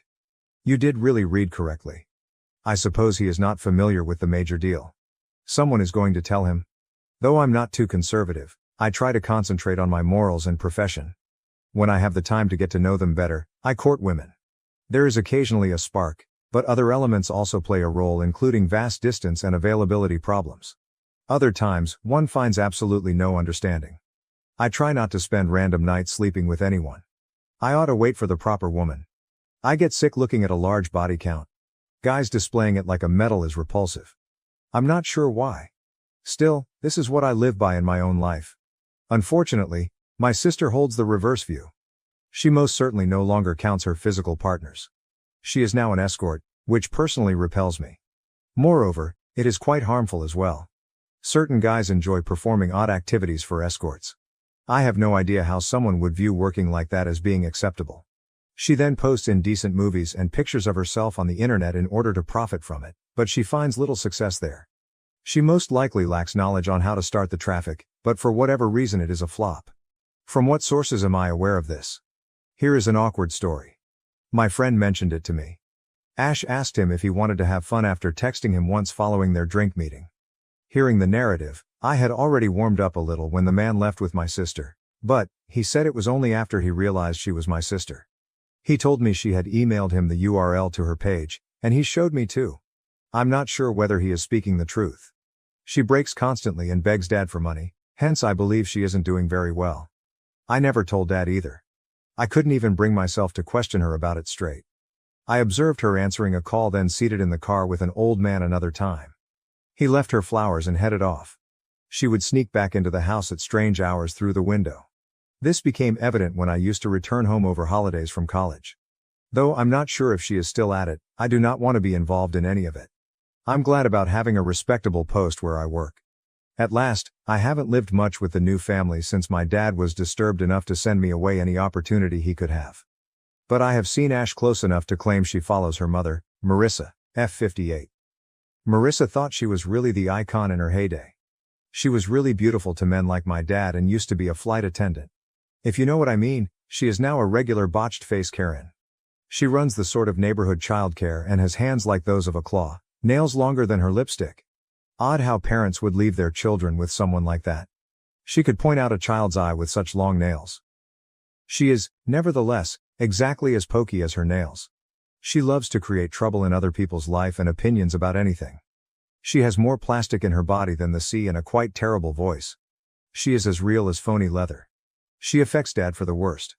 She didn't want to raise a child that wasn't her own, hence I think she was a big factor in my dad not thinking twice before sending me 8 years to boarding school. Let me then introduce you to my dad. Actually, he is more the main cause of all this. Having lived a complete life, he believes anything he does in life is justified even if it is far, far from it since he understands better. He laments having me since I'm not like him. Thank you God, I am not. My mother was a formidable woman. She looked after my dad well and clearly knew her priorities, yet they clashed. I should never forget that she used to tell me Dad was just a different person, not a horrible one. He will always be my dad regardless of what happens. She was a good person though. She didn't want to contaminate my views against my father. He was definitely as intolerable to her as he is now. Few months later, they split and divorced. 4 years old at the time. 2 months after the divorce, my dad then wed Marissa. When I reached 5, they had Ash. Later, my mother passed away in a car accident. She was out to come pick me from school, so I can't forget that. She had always been on time, she just missed 10 minutes once. Though it seemed to me like an hour, it was only 10 minutes. A drunk hit her at a crossroads. He made it, she did not. A few years ago he got a DUI, and I was left alone permanently. I waited in the school. It took them 2 hours to arrive to pick me up. My dad had come, hence I was misled and puzzled. His irritation when he turned to dead-faced Marissa and asked what they should do about me will never fade. She answered, "Your kid, your problem. Specifically, Dad. You cannot now come and tell me I will have to look after your spoiled child. At last I have steady work and oversee some side enterprises. Since I turned 15, I have been earning and have worked quite hard. I started boarding school, then moved to college, only visiting over the holidays, so I started living alone 8 years ago. I recently bought a property after working very hard to reach where I am. This is a wonderful modest house, far better than the apartment I had with buddies. I felt I would never be able to reach this life aim. Actually, I just moved in last month. Although I might not like my family much, fundamental politeness was to involve them in a moment this significant, thus I asked them to the housewarming as well. Watching his response was quite depressing. As he inquired about the furniture, the architect and the interior designer, he seemed jealous, to be honest, a bit annoyed. When I provided him what I believed was sufficient information, he answered with taunts such as, "I wouldn't know, you never bothered telling me," trying to get attention and clearly show our weak connection in front of friends and business associates, including my boss. 1 week went by and he called me. I had an intricate job to oversee while at work. I accepted since he mentioned he needed to meet urgently. When I got home, Marissa and puffy, red-eyed Ash were glaring from the living room and I avoided her. Dad was in the kitchen pulling beers from the refrigerator. He gave me one, and I graciously turned him down fearing what he might say. When I asked him what he wanted from me, he furrowed his eyebrows and answered another question, asking whether I had lately started complaining about us. Not sure what he was getting at, I scowled in uncertainty. He invited me to hang in the living room with Ash and Marissa. I nodded and turned to settle on a couch across from the two. Ash folded her arms. Marissa rolled her eyes. Dad came in and sat with them facing me.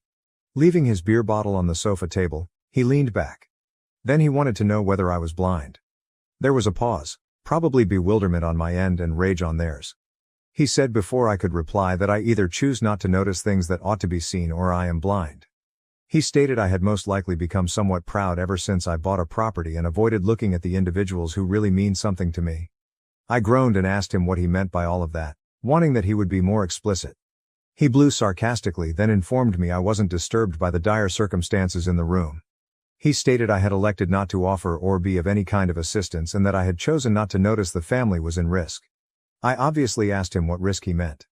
Glancing across at Ash, who rolled her eyes and declared she was pregnant. Like any other person, I wanted to congratulate her, but she started crying before I could. Marissa hugged her and advised me to be concerned enough to find out what's happening at home. Dad stated Ash recently discovered she was pregnant, and the lad who caused it had broken up with her since. Marissa also mentioned that Ash has decided to maintain it, hence our basis for next decisions should be based on that. Can she afford it? All I could say. Ash and Marissa stared death at me. To be honest, I meant good. I was worried. I was actually ready to help her, but in my thoughts I had already imagined perhaps they wanted me to contribute financially. Dad then got up and moved over to my side to sit down with me. That's why he called me, he stated afterwards. He added that although maybe my mother neglected to educate me how to be a good brother, brothers would throw their life away for the comfort of their sisters. He said he is a nice parent to his daughter. I ask for your effing pardon. I'm not dying for her, but I know my financial input is required. I sighed and asked him what action he wanted me to take about it. He said, "That's my good boy," grinned, rubbed my back. I forced a phony smile, which vanished the instant Dad said, "You're giving Ashlyn your house." "No, I am not." Dad answered straight away. "Yes, that's what I said." Dad scowled and asked me why not. I told him I could help with some cash, but the house is mine. Until she can afford it, I can let her share a room free from rent. Dad got up from his chair then said, "Nonsense.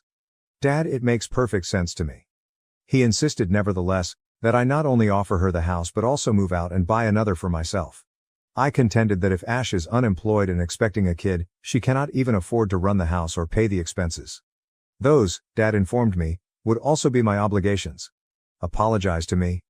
Hell to the number one. Though I was enraged, I had to be polite. Thus I got to my feet and informed him that it was not feasible and that I would now be departing. I then turned to go. He wasn't content to stop there. 1 week later, he turned up at my place when I was at work.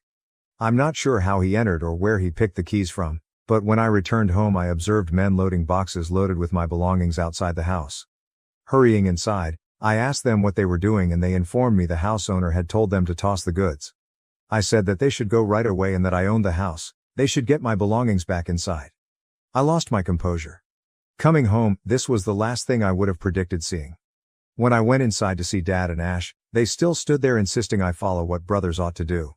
They ignored my advice to leave, thus I informed them I will contact the police. They went at last, badmouthing me, applying curses and things. Though I know this is a lot to read, it was much worse in person. 1 week has gone by and I'm posting here since I kind of feel horrible about it. Was I in error? I feel like they need me and I shouldn't cut them off like this, but I also feel like my actions for them have limitations. Growing up, their disconnection and lack of concern for me infuriates me. Today, they ask me to lay my life down for them. Bit much, not sure what you mean here. Tell me, let me know. I couldn't even get my buddies involved in this. Right now you are all I have. Update. Hey everybody. I hope every one of you is good. I posted 1 week ago, and to be honest I didn't expect the attention it attracted. As the comments arrived, some made me doubt a number of things. Not too long afterward though, I decided not to break off my family completely. This came about via Ash calling me. I welcomed her by telling me she wanted to see me. She wanted to tell me a few things, therefore she asked to meet at my place, but I was still getting used to the scenario made last time. I urged us to meet somewhere else. She was first somewhat nervous when we visited a coffee shop. She seemed somewhat unlike herself, but generally she is rather conceited and unpleasant. She told me she had lately been broken off with as we sat in the corner. I answered, claiming I had an idea since Dad mentioned the man who got her pregnant had left her. She shook her head and said Dad believes that. She told me that although Dad believes her BF left her due to commitment problems, in fact she is the one with the commitment problems. Unbelievably, right? She said she truly loved this man, but he had discovered some things about her just a few days before she told him she was pregnant. She spoke first, therefore infuriating him even though he wanted to address her about those things. In that instant he became rather insane and drilled a hole in the wall. He frightened her, she claimed. He then said he was divorcing her and left without hearing her reply. She has been trying to phone him non-stop, but he hardly reacts. He has only once texted her back, advising her to let the child go first and inform him. He will only talk to her at all then, but she has to part from the child to have that opportunity. Now I know Ash ain't a saint, but this man. This person really bothers me greatly.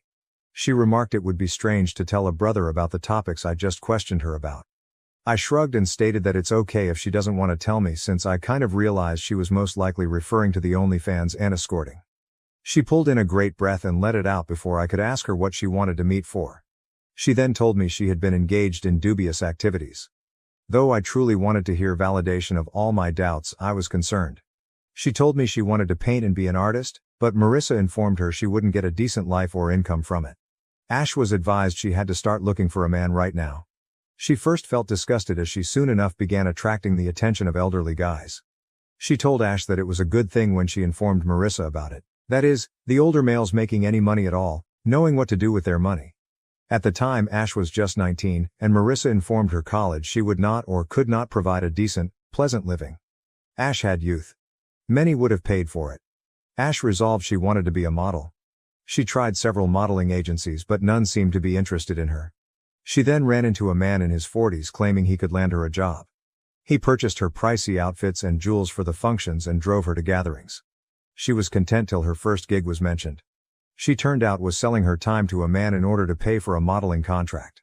She spent the evening as she assumed it would only be dinner. That was it. She did have a little modeling contract where she photographed a little brand.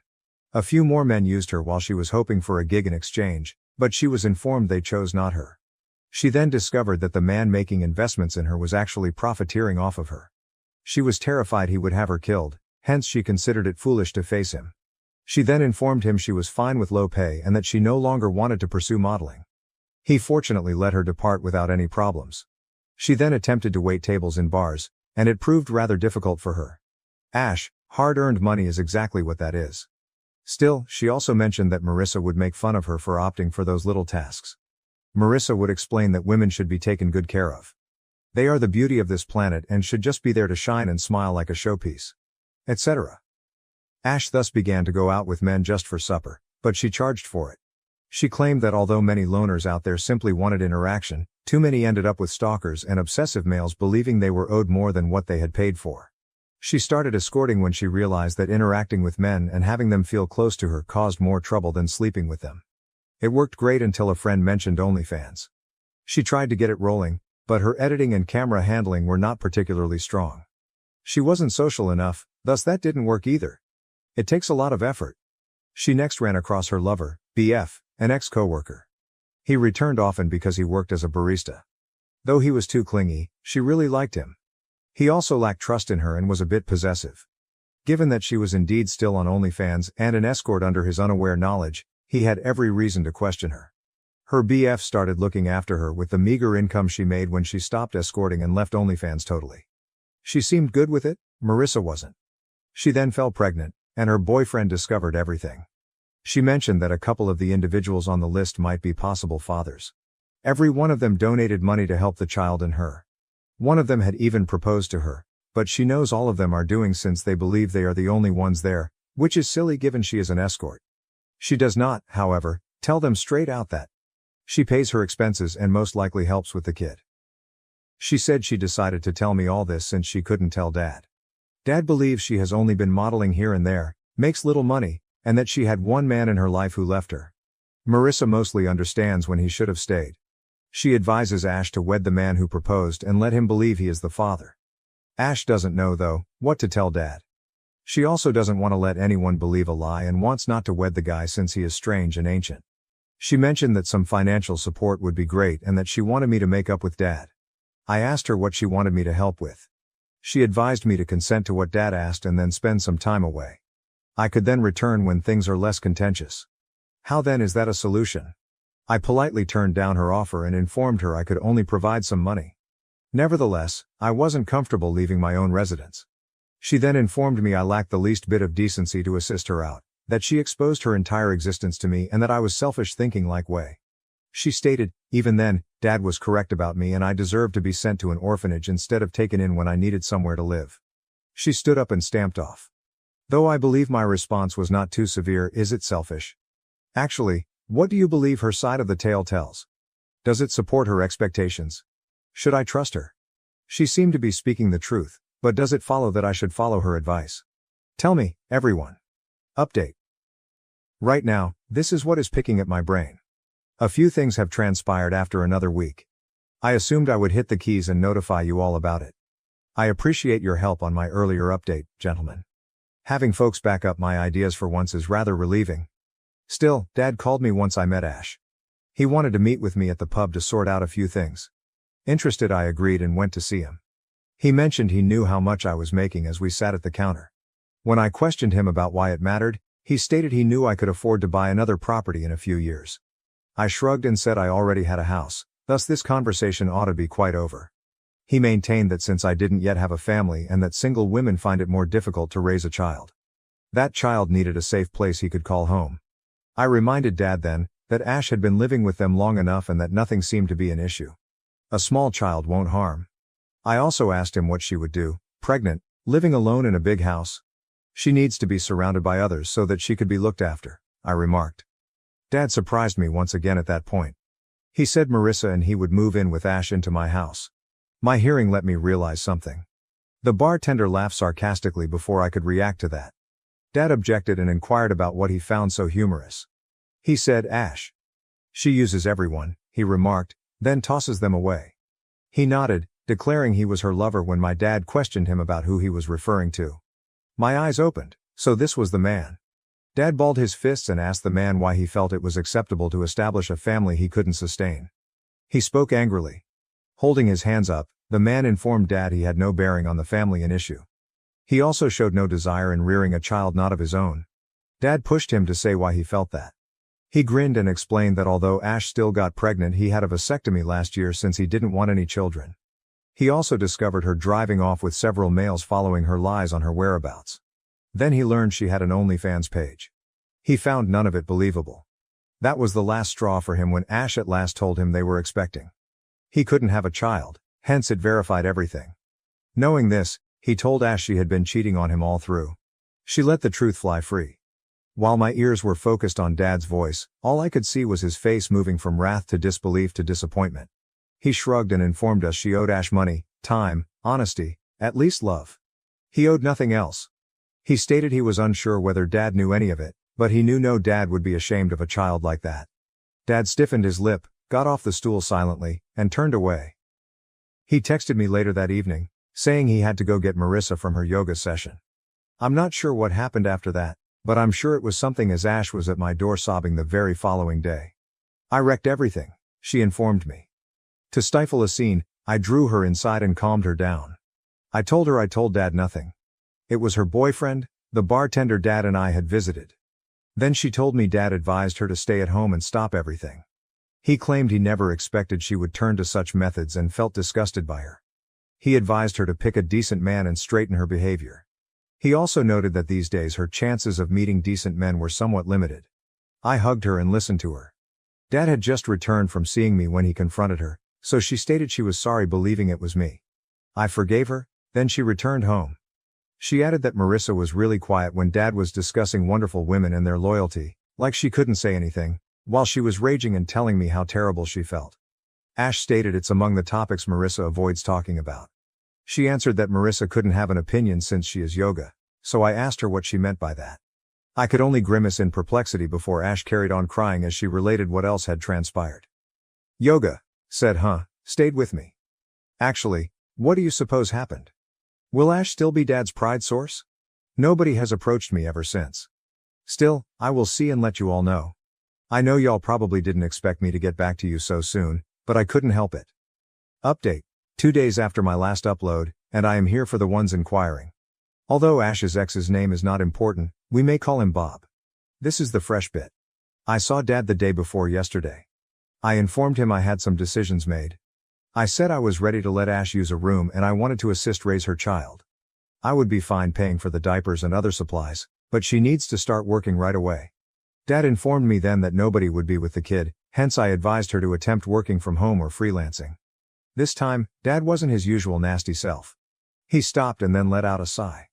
Telling me he felt I despised him, he settled on the couch. He was correct, but I probed him about his reasoning. Mom despised him too, thus he said, which was why. She never said that. I told him fast. Instead, she constantly stated Dad loved me and worried about me. I told him the only reason I felt let down at all was how inaccurate my view of Dad was. Mom told me all that. Then from Dad I sensed only absolute neglect and lack of caring. Rubbing his eyes, he confided in me he loathed himself for many ways. He stated he liked Mom, but they hadn't known enough to determine whether they were really each other's type.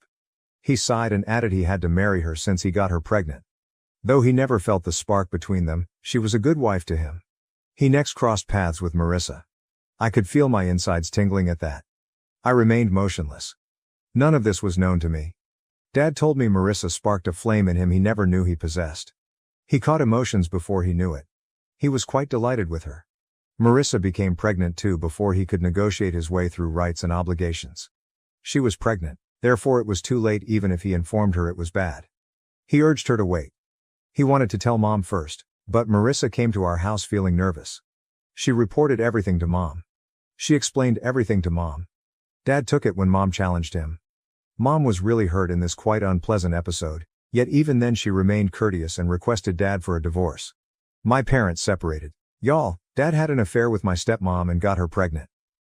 I'm not sure just how much worse this dude could be. Dad stopped and glanced across at me. He stated he had to return me home after spending a good year with Marissa when Mom passed away. Marissa despised every aspect of it. Again, driven by guilt or something, she was worried that Dad could put me before their kid somehow. 3 years later, he sent me off to boarding school, and subsequently I never had to remain home long enough to cause Marissa any trouble. Love makes you do stupid things, he remarked, and I wanted to punch this man in the face but I restrained myself. Turning back, I found Marissa standing in the gateway carrying a water bottle. She claimed to be just heading to the yoga class. Setting her bottle on the table, she headed into the kitchen. I blinked, then she was back and was through the door before I could think clearly.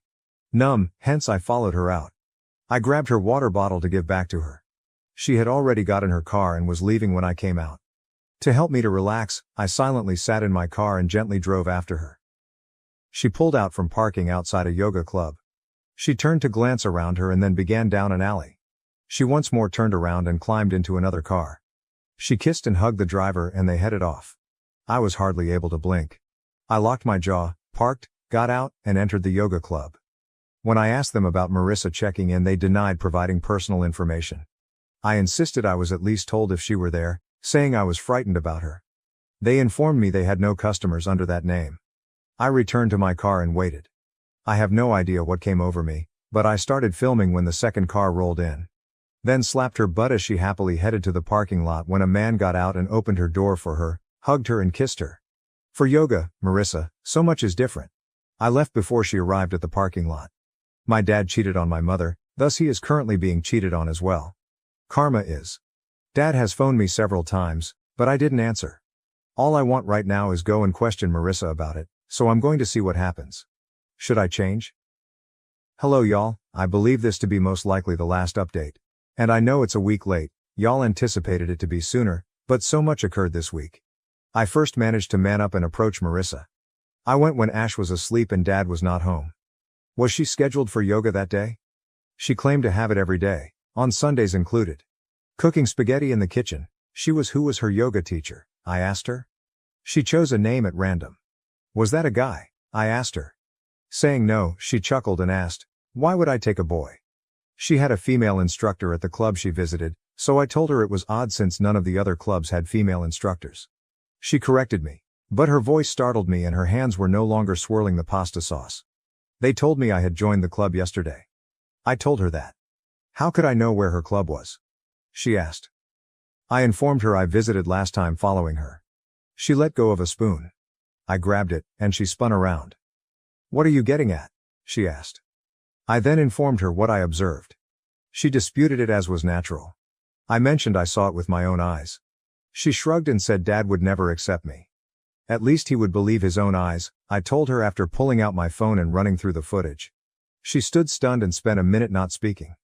Her face then relaxed, and she carried on cooking noodles. She stated it was useless now. She was already preparing for a divorce anyhow. My eyes grew wide. This woman was horrible. My dad deserved all of it, granted, but oh, she's a serpent.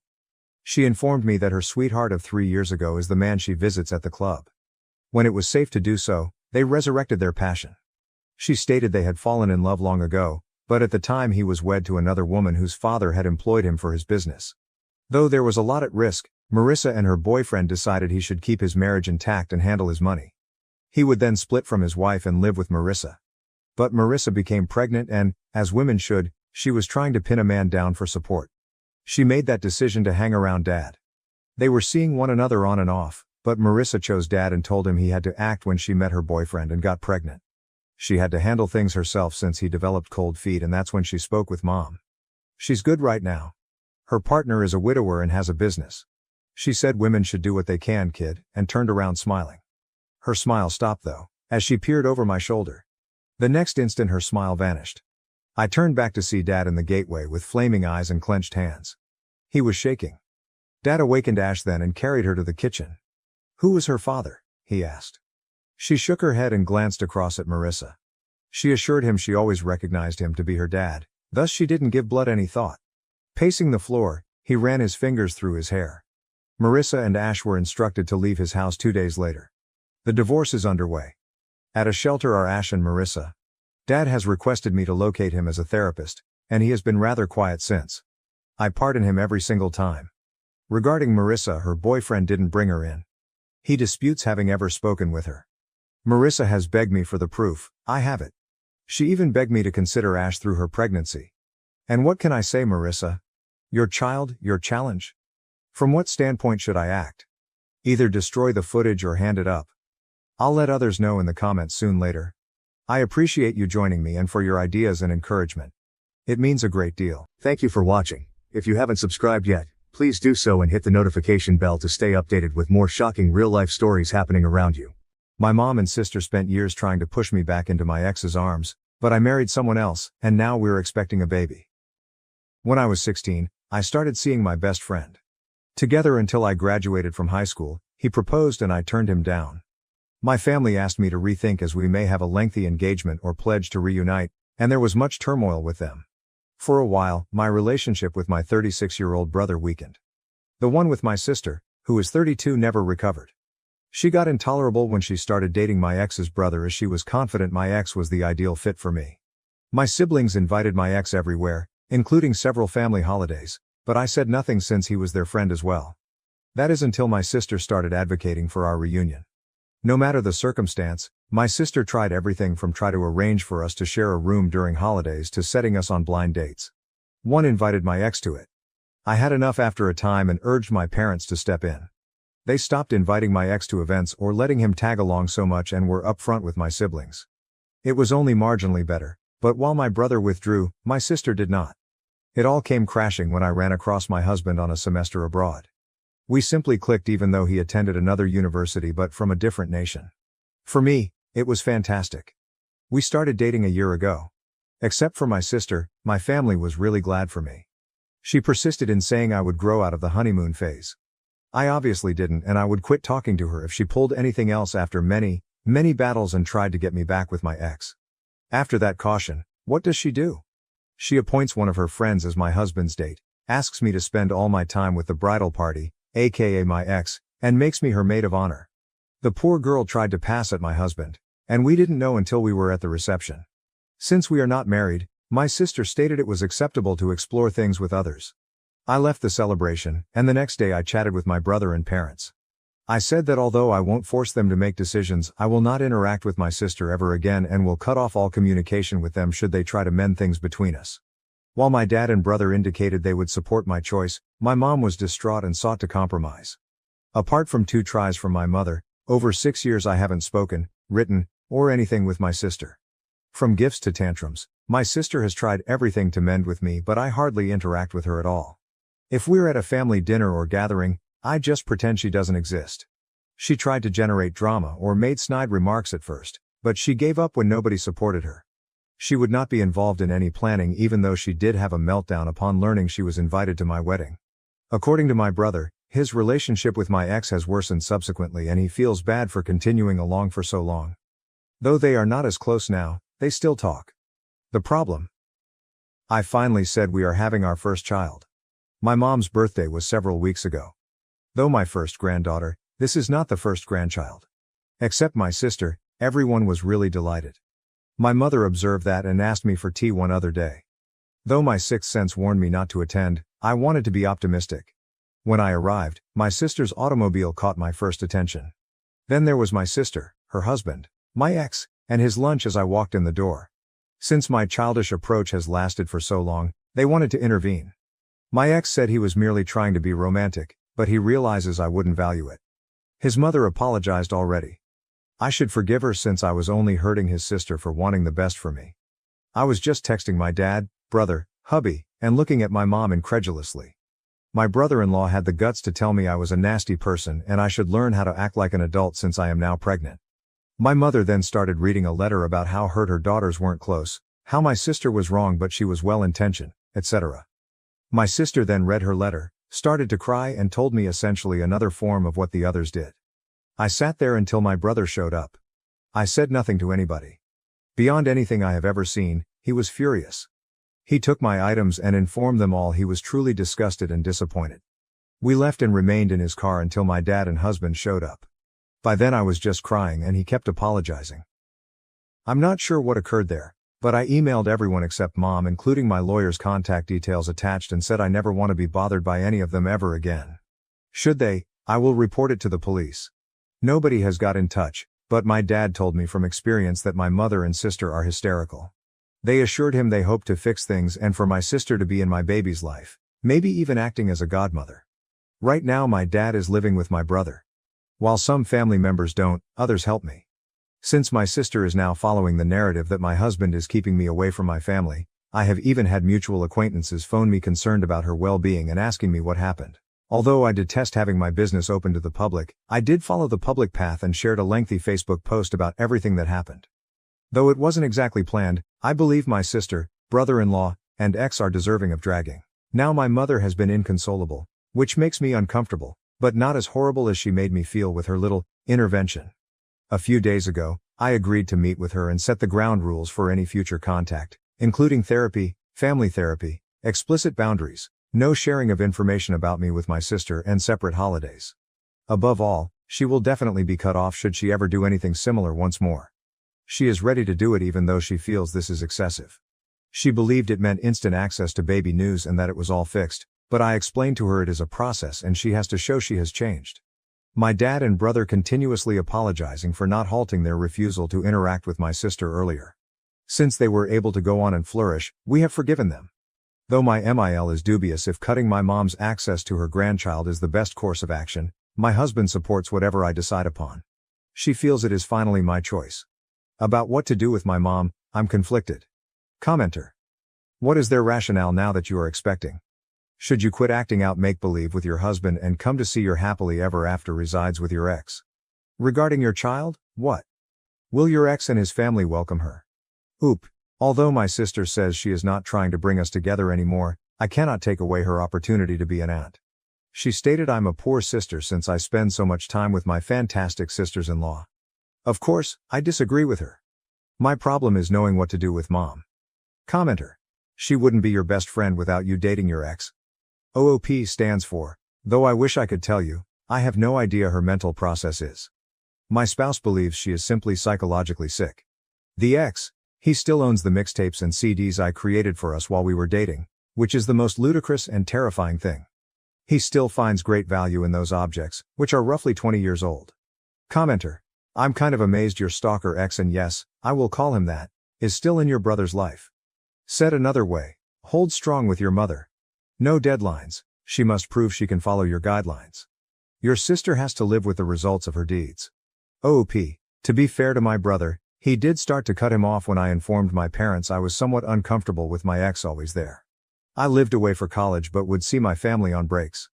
He also worked very hard to make my husband welcome, which degraded his relationship with my ex even more since he felt betrayed by my brother. My husband is one of my brother's closest friends nowadays. He only talks to my ex about our nephew or to avoid being nasty. Commenter. You have to understand that your mother is endorsing all of this. She knows your mom also believes it's appropriate, therefore a major reason Big Sis is ongoing this. This makes me somewhat depressed since my mother was always so friendly to my husband and now I'm questioning their whole relationship. For some background, neither Indian nor from a religious family are we. My parents were decent, polite ones. At first, they considered it to be a romantic thing, but subsequently came to see it wasn't. They pushed me to start college and all around. Now, I know my dad really helped me and my mom might have just followed along and had the same ideas as my sister. My sister suggested that we would be best friends with the brothers. Update 1, same day, 16 hours later. The modification I wanted to post but couldn't. I want to thank you for the so far great support and guidance. Since there are too many for me to personally address, I would like to add a bit more information in my remarks. I broke up with my ex when I was 18. He is 47 today. Our separation sprang from my unwillingness to be engaged or married. The fixation of my sister on wanting both of us to be best friends and brides drives her insistence. Although my mother has always been rather kind to my husband, I am starting to believe it was all a show, which makes me rather depressed. Although he has 2 children with an ex and has been with other people since the separation, my ex has never been married. Given he has only ever wanted to marry me, my sister feels that is a really romantic thing to do. I should also emphasize that his compulsive actions go beyond myself. From the grapevine, I know he was quite similar with his children's mother. Now he is focusing on me since my sister is supporting it, since she wants his help in returning me to my good graces so she can be a good aunt. When I informed my parents I was somewhat uncomfortable with my ex always there, my brother did start to cut him off. I lived away for college but would see my family on breaks. He also made a very great effort to make my husband welcome, which degraded his relationship with my ex even more since he felt deceived by my brother. My husband is now among the closest friends of one of my brothers. He only talks to my ex over our nephew, the son of my sister, or to avoid being nasty. Although I suppose only my dad was in agreement, both of my parents seemed to be encouraging of my not wanting to be around my ex so much. We would enjoy quality time together, thus my mom told my dad she was making my preferred tea and cookies on the day of the tea party, but he could remain. Thinking it would be a great sentiment from my mom, my dad left to hang with my uncle. Right now he is really irate. When they met, my husband tried very hard with my sister. Now he simply dismisses her and thinks she is mentally sick. Though we don't know whether she is or not, her behavior cannot justify anything. Their official perspective is that it would be best for me to confront the core of my problems with my sister, hence they invited the ex and his mother. Furthermore, my spouse and I are from the same race. We are not really religious, neither Indian. Neither my ex nor my spouse have any financial differences. If such exists, it would benefit my husband. Finally, the circumstances infuriate my sisters-in-law, both the wife of my brother and the sisters of my spouse. My husband's sisters and he will be discussing her comment with their mother. My brother and his wife are debating permanently cutting off all communication with my mother. They would let her visit my nephews for a while in between either. The more I read, the more I believe I might have to go no contact with my mother for the benefit of my child. Thinking all their interactions were phony breaks my spouse, and he becomes even more angry that she made me doubt I was a nice person. Although I know my family still has a lot of talks to go concerning my mother, I will surely be getting a restraining order against my sister and the ex. Here is the appropriate semi-update on the current situation of my family. My mother said she knew better even after we spoke. She claimed I am a nasty person and that she will be obtaining either custody or rights pertaining to grandparents. Though I am nothing like what she describes, I still panicked, so we wrote her a letter about it. Moving permanently, my dad informed her he could stand by her terrorizing his child. Also choosing to go no contact are my brother and his wife. Though I understand it appears somewhat abrupt, I believe I understated the degree of hopelessness I experienced following the intervention. Later on, my husband advised them to consider very carefully what they valued and to be friendly and open to everything but would not raise a child in a poisonous environment. Reason 3,271,637. I love my hubby for this. My mother and her fakeness really break my hubby. She will never get anything from him, he says, which is as much retribution he wants.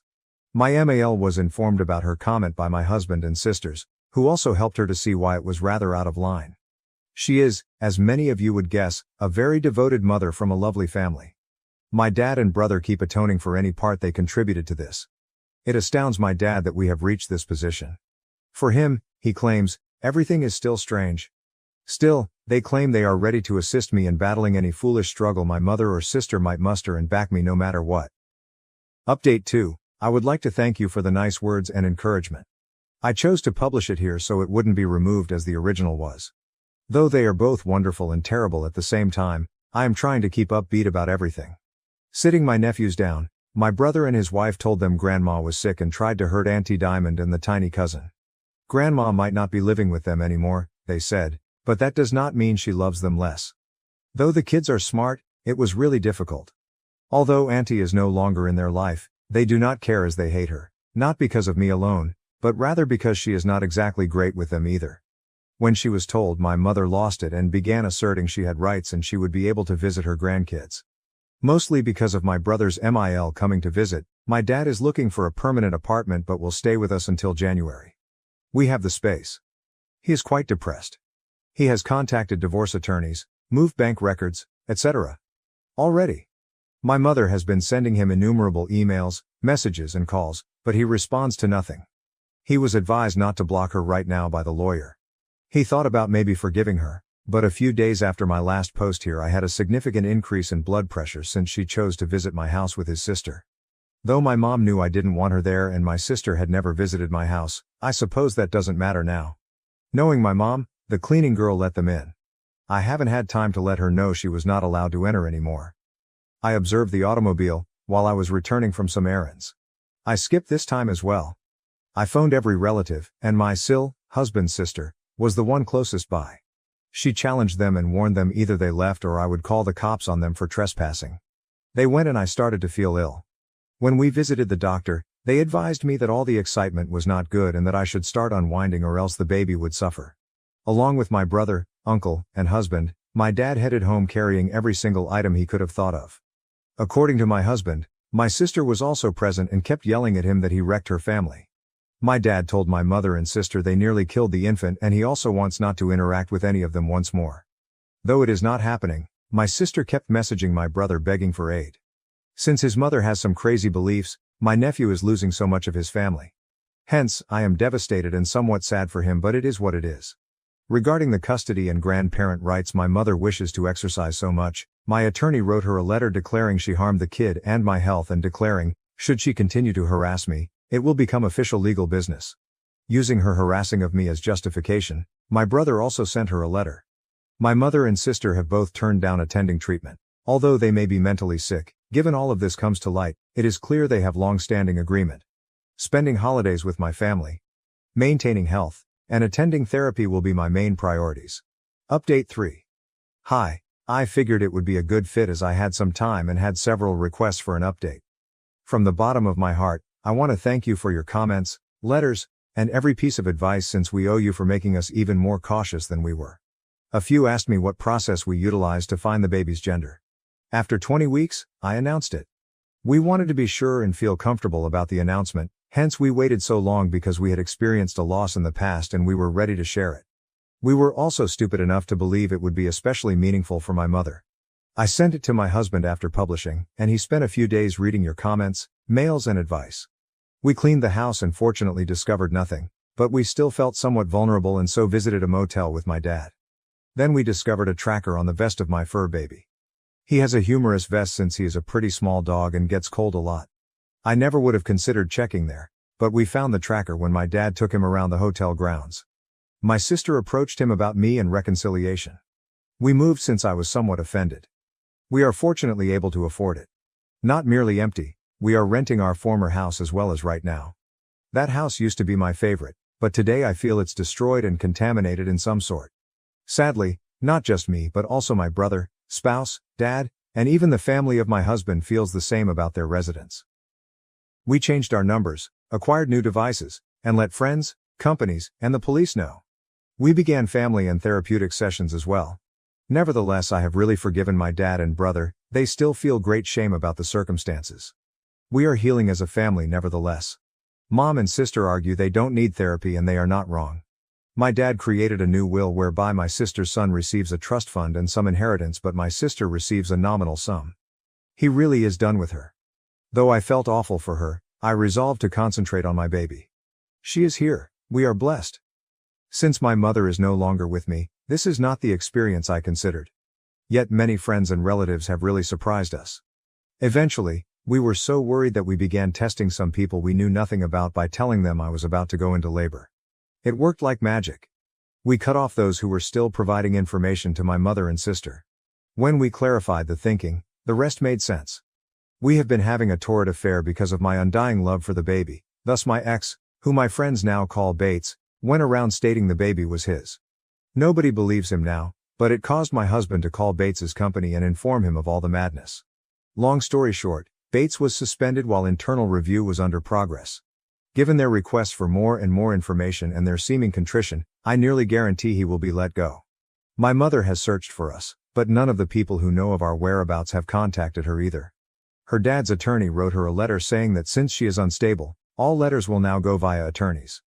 Just my dad and myself since I felt so horrible for him being by himself. I still feel terrible even though he has assured me he will be all right and that nothing is my fault. In the world, he has been the best diaper changer, feeder, and babysitter. As usual, my nephews are loving. My dad even visited the son of my sister. She started creating films threatening to injure herself if my husband stopped isolating her from the family, thus this came about.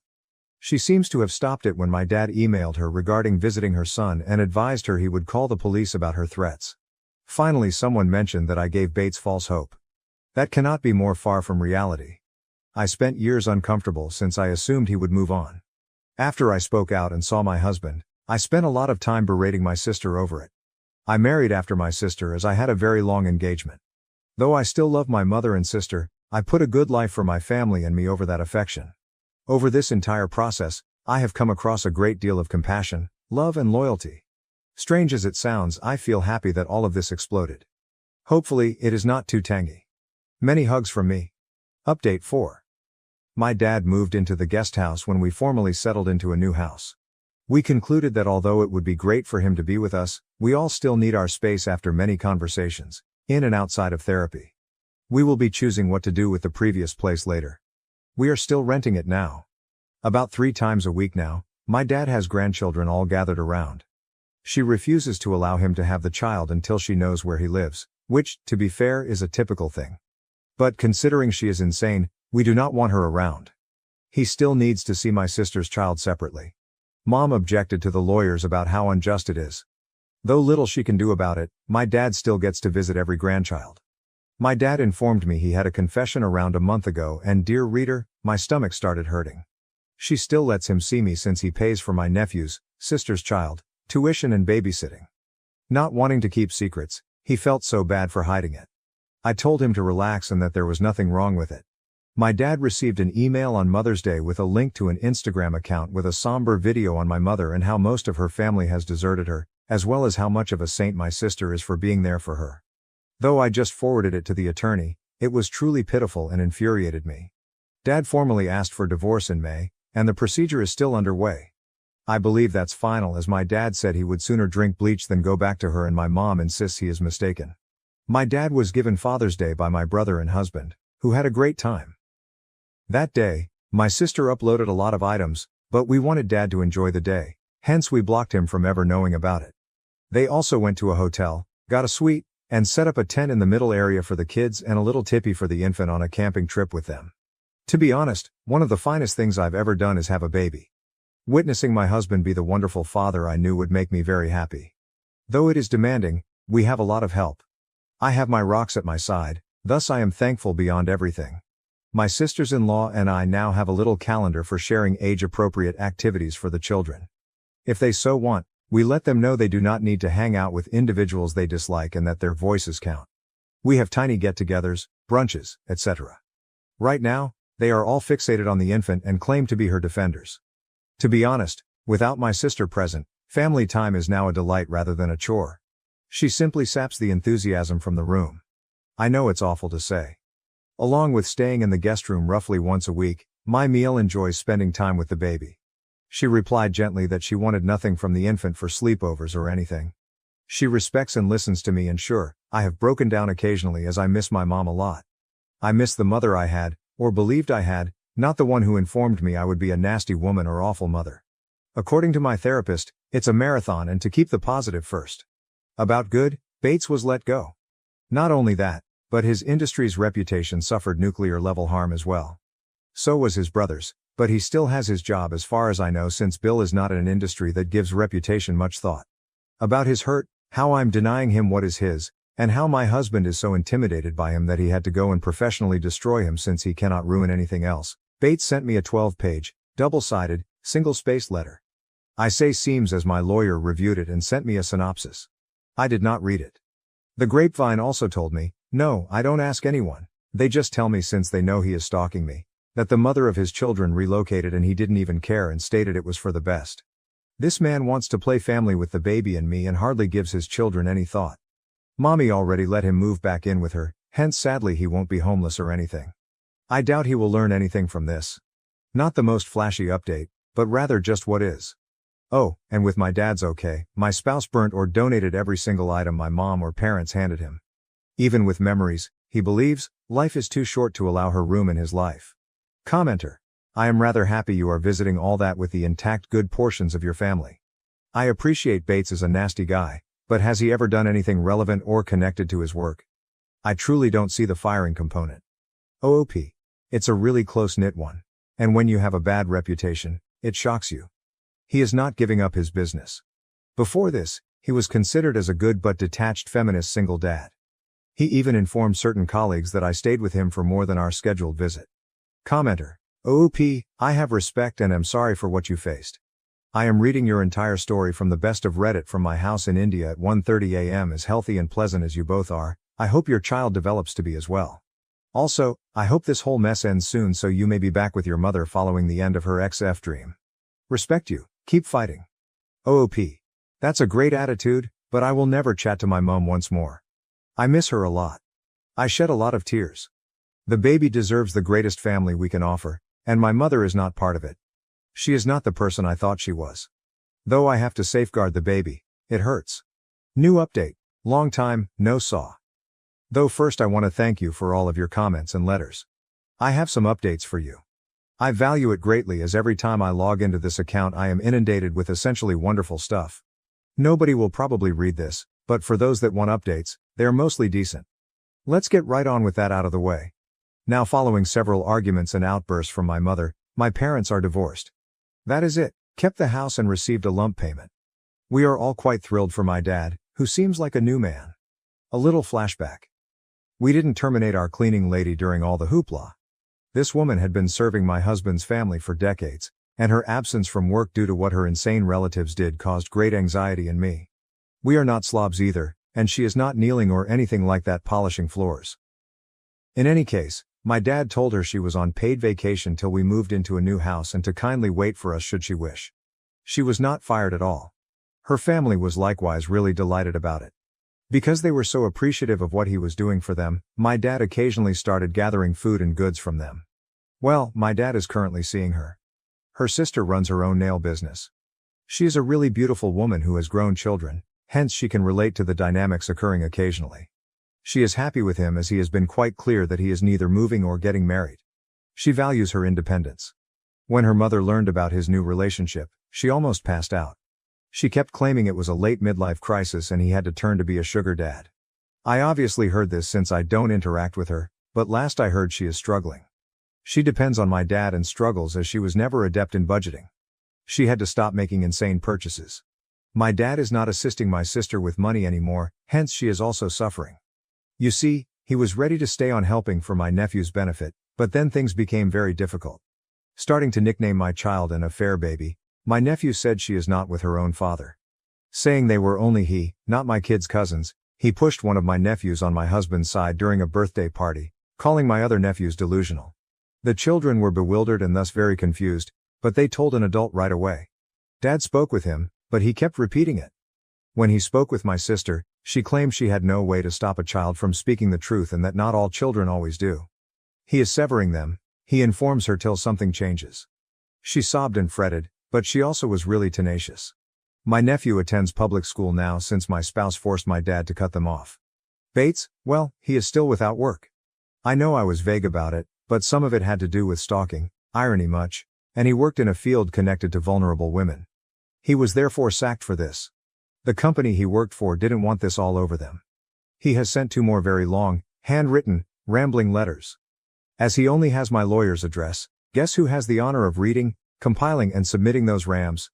My lawyer is a champ, I love him. Apart from that and the rumors, I have not had any negative experiences involving him except one. A random woman approached me at the grocery shop to find out whether my child was Bates's baby. I was startled and froze. She stated he had a picture of us on his page when I asked her what she was on, and I should feel bad for hurting such a decent man. Turns out he is still following the story that my child is his and that I loved him so greatly. That is all old news. The picture comment really startled me the most. There is nothing public or like that about this picture. That is it. It was emailed once to a family group. I told my husband right away, and he got furious but under control. We made the decision to smoke the rat. To cut a long tale short, my dad's 2 sisters were providing information to my mother. Though he was somewhat let down, my dad had no questions about cutting them off. They still implore him to meet with them once more. His family and mine are doing fantastic. We have seen them frequently and have spent some family holidays since the last update. They also hardly interact with my sister and mother. Since it turns out she was not a fan of our mom but preserved the peace, my SIL is actually quite glad about it. Also quite beautiful are my in-laws. She is over the moon about us allowing male overnight babysitting now. Her grandchildren are all happy to be with her. Sometimes she has all of them under one roof. She used to be a flight attendant, hence their preferred game is to act like an airline. We don't worry as they love her generally and we know she is nice with our children. My mother kept stalking her, so she had to make her socials private. She prepared her own bed, hence I am sure she is quite jealous. Last but not least, my hubby keeps me sane even in small matters. We wonder whether we ought to adopt another baby or even have one. We still have to decide, but we have a tremendous support network and the advantage to have these talks. I still long greatly for my mother. When I know there are milestones I can no longer enjoy with her, I occasionally cry. Yet, she is a bad person. Thus the safety of my family comes first. Last interesting tidbit. They went camping last Father's Day. It was excellent save from some poorly placed sunburns and bug bites. Thank you for watching. If you haven't subscribed yet, please do so and hit the notification bell to stay updated with more shocking real-life stories happening around you. We couldn't save our 15-year marriage, because my wife friend-zoned me and wants a platonic companionship. My wife, 35F, and I, 35M, have been married for 15 years and we've been together for 20 years. We have 2 kids, 12, 14. We absolutely adore and work tirelessly to provide the best possible life for them. For the past 3 years, things have been somewhat bumpy. I understand that our kids are at an age where they require a ton of our attention and resources with school, band, club sports, and other extracurriculars, and I'm aware of the physical and emotional toll that can have on marriages. However, for these past 3 years, my wife and I have had very little intimacy and very little sex, and we've been trying very hard to work on that aspect of our relationship. This past year has been the most difficult and by far the darkest year in our marriage. We didn't talk very much, we essentially became roommates co-parenting our kids under the same roof. It was very depressing and very demoralizing. It was to the point where we began contemplating divorce and it became very dark and gloomy in the household because of that. We began seeking help with both individualized therapy and couples therapy and it seems to have helped some. Little by little we started to get along and started to have deeper conversations about what our marriage looks like and what we would love for it to look like. This is where it gets tough. As time passed, my wife started to tell me she no longer was in love with me, and that she only saw me as a best friend. That she only loved me in a very platonic way, and this was one of the main reasons she didn't have any desire for intimacy and let alone sex. This was very shocking to me and quite frankly, I was devastated. I became angry and depressed and I couldn't fathom the thought that I was no longer wanted or desired by the person I felt completely in love with. Things began to deteriorate again and not long after, we were back to square one. I sat down with her one afternoon and had a heart-to-heart and began to ask questions about where the root of this problem lies, and her answer was I don't know, and that, I have built up resentment towards you but I don't know where it stems from. As you can imagine, this provides very little to no insight into how to approach this. I'm puzzled, I'm frustrated and I do not know what to do at this point. Currently, we've arrived at a place where she says that she has no sex drive and no desire for intimacy or connection. She says that all she wants is simply companionship, which basically means our co-parenting roommate dynamic. I asked her what I could possibly do or what is it about me that is so unattractive or undesirable and her response is always I don't know. She stated that she does love me but it's not the same. That she has been feeling disconnected for years and that our marriage just takes up too much work. Her focus is only the children for now and that my co-parenting contributions are meaningful to her in our home. I'm at a loss and I'm mainly venting about my frustration. It's tough to realize that the person you love has no feelings for you. I feel like at this point I'm only here to contribute financially and as a parent. I feel like what she means with companionship is that she's comfortable with the convenience of having a good father for our kids and my financial contribution to the household. In regard to intimacy and/or sex, she basically told me that it's not something she's interested in, or wants at this time. She mentioned that the only way to get to a point for any of that is to be intoxicated, which is incredibly awful and very wrong. I told her I do not think forcing herself to have sex or be intimate by drinking or smoking is good and I declined to be a part of that which to my surprise, it upset her and made her more distant. We're both extremely honest and transparent. We've never cheated on each other and we are always free to look through each other's phones, emails, socials, etc. And we hardly ever do. I asked her if there was someone else and she declined. Honestly, I believe her. We then peacefully went through each other's things, and as expected, it was clean. We've always been very forward, even with the hard topics, so I don't smell or feel any foul play or infidelity. Am I wrong for declining to only be intimate or have sex when she's intoxicated? I'm firm on my stance of not partaking in this only when I'm high or drunk sex because it doesn't sit well with me. I do not know how to help our situation, and I'm starting to become a bit anxious and desperate. We're both fairly young and healthy individuals and good looking. We both have good standing careers and are good parents. I'm just not sure how our lives could have driven us to this point. I'd love some outside perspective on this matter and some insight on how to address something like this. It feels so awful to be unwanted and undesired by my own spouse. I hate it. My wife of 15 plus years is no longer in love with me and doesn't know why, and now says she can only have sex while intoxicated or I need to settle for a platonic sexless marriage, and she doesn't know why that is, but it is what it is, and I'm in need of insight or advice. Relevant comments, missing reasons. Commenters looked at his history and found they were swingers. We did some swinging in the past. That was fun for some time. We mutually decided to stop doing it, and we have established it's not the case. When we were swinging, however, our marriage seemed to be in a good place. This is something we did disclose with our couple therapist and made sure to include it to make sure we're not neglecting an obvious potential issue. I will say, I did ask my wife if what she experienced during swinging is something that is affecting her view on our relationship, and she said it wasn't. Our swinging experience was always together and it was very sex-driven. Nothing really emotional or poly. Truth is, I have to believe her at her word. I have no reason to distrust her. To date, she's always been very forward and never afraid of dealing things head on. No matter how painful. If this is a consequence of swinging, this issue existed long before the lifestyle. I agree that swinging wasn't a solution in the end. Never was meant to be. It was more of discovering or exploring if she felt any different. If that was the case, we agreed we would talk about it, and if we arrive at the conclusion that myself is the problem and she has no problem with other men, we would part ways amicably. However, this wasn't the case.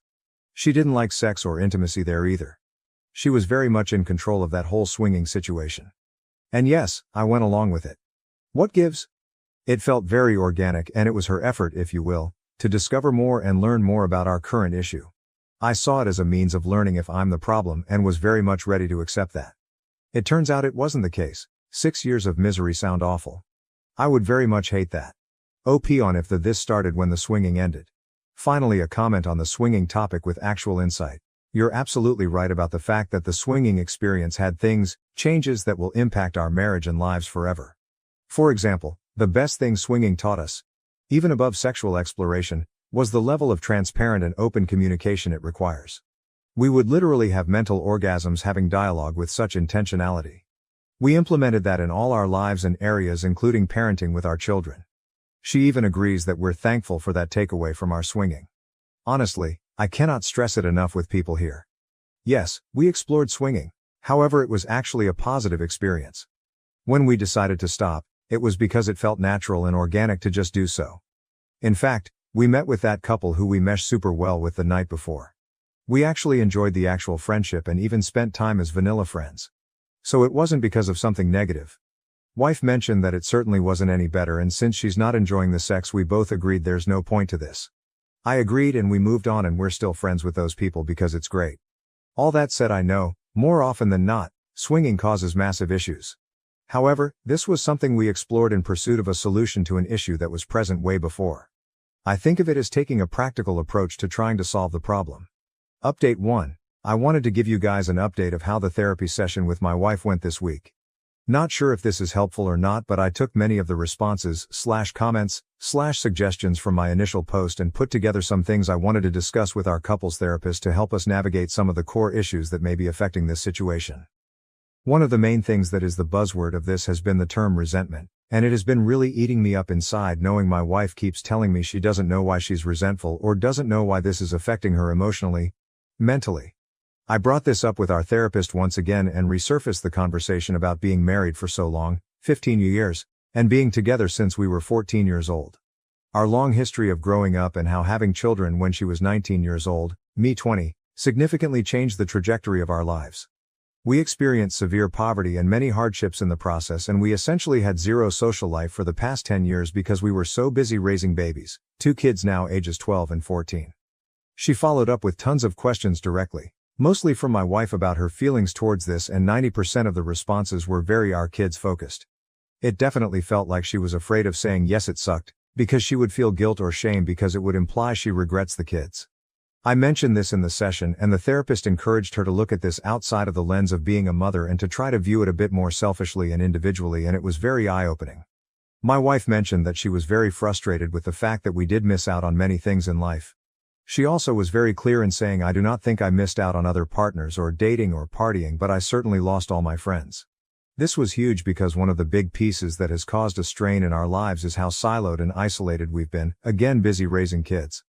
I followed up by reminding her that it's important to have good friends and to make time for herself and her friendships.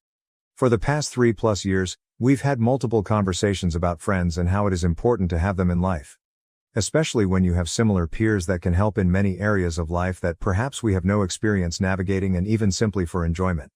It has always been something my wife avoids.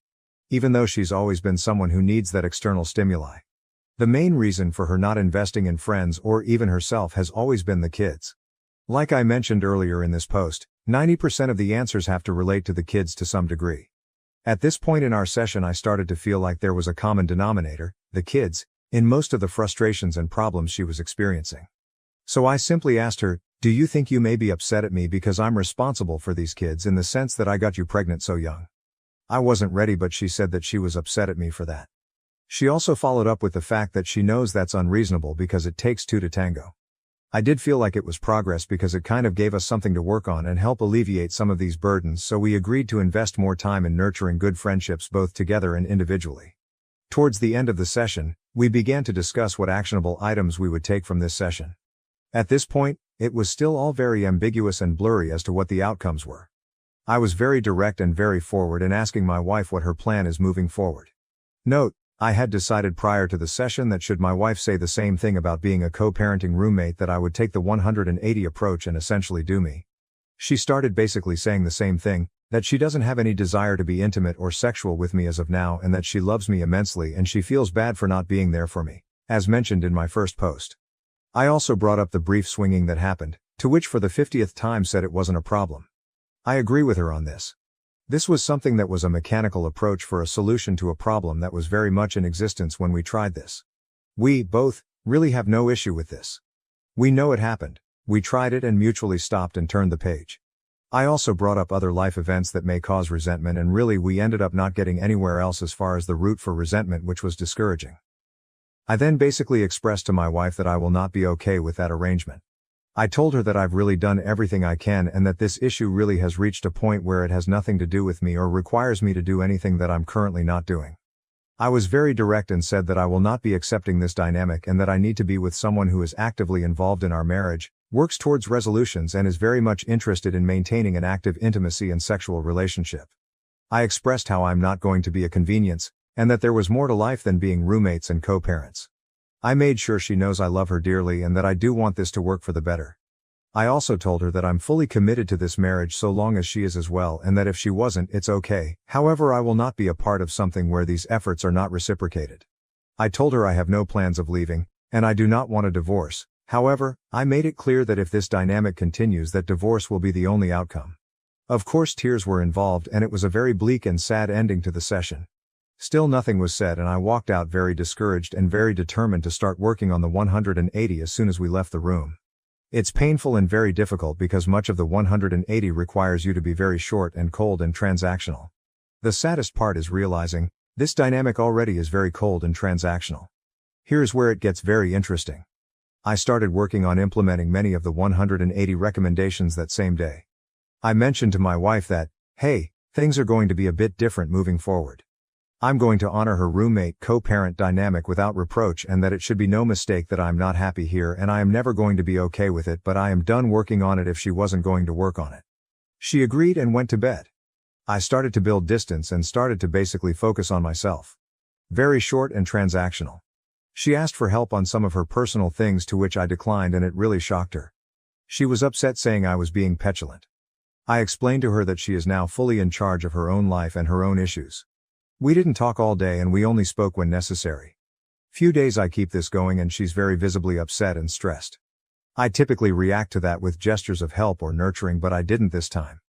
That night she was crying, telling me she's stressed and she thinks something is wrong with me because I'm indifferent. I simply listened, then I told her that this is the dynamic she proposed and that I'm simply, much like her, taking care of myself and focusing on myself. I'm not going to lie, it has been very hard to be cold and distant because, as I mentioned before, I love her and I wish I could hold her and love on her. However, I know this is somewhat manipulative in a way, just to get her way and still keep me in the friend zone. So I've been staying the course. We're now going on a week of this 180 and let's just say, there has been many changes on her side. I think she is starting to realize there is more to me than just friends and co-parenting. I sent her a text a few days ago essentially itemizing bills and separating the financial responsibilities 50-50ths, and she lost her shit. She basically told me it was out of left field, to which I responded, "Hey, friends go in 50-50ths and as your friend I expect nothing less." This was very eye-opening because it gave me a glimpse of how I'm really taken for granted and how her level of comfort and convenience at my expense is really overlooked. I pushed through anyway and basically told her that this is the new dynamic she asked for and that it's still a bargain, because she would have to be 100% if she was on her own. I'll wrap up with this. While the 180 has been working in many different areas, I am still very much sad about the overall situation. There have been many eye-opening statements being said and realization that have not been pleasant to encounter. It has also sparked new energy and new efforts on her side as well. She's definitely seeking to talk to me more often, and while it's hard to turn down, I hope if things improve this continues to happen. I've also noticed that she's making more time for herself aside from being a mom, which is huge because she pretty much neglected herself for years. I'm very pleased seeing her be more herself. My hope is that as we work on ourselves, the marriage improves. There really is no telling at this point where this will go. We are very much cordial and amicable even to this day, and that's a very good sign. Boundaries are set and expectations are very clear, and I feel that no matter the outcome, I will be at peace with everything that has been done. We're still going to continue the couples therapist until we either rekindle our marriage or end up in divorce. I feel like having this unbiased third party really helps as a witness and as a guide through this. No matter what, I will always love my wife. However, I will not participate in a sexless, intimacy-less marriage because we both deserve better.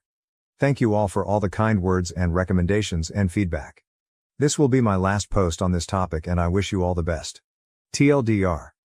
My wife friend-zoned me, wants to just co-parent at my expense, but I started the 180 method to try and find a solution because she doesn't want to work on us, which seems to be working on getting her out of her rut and helping me discover more about how she feels.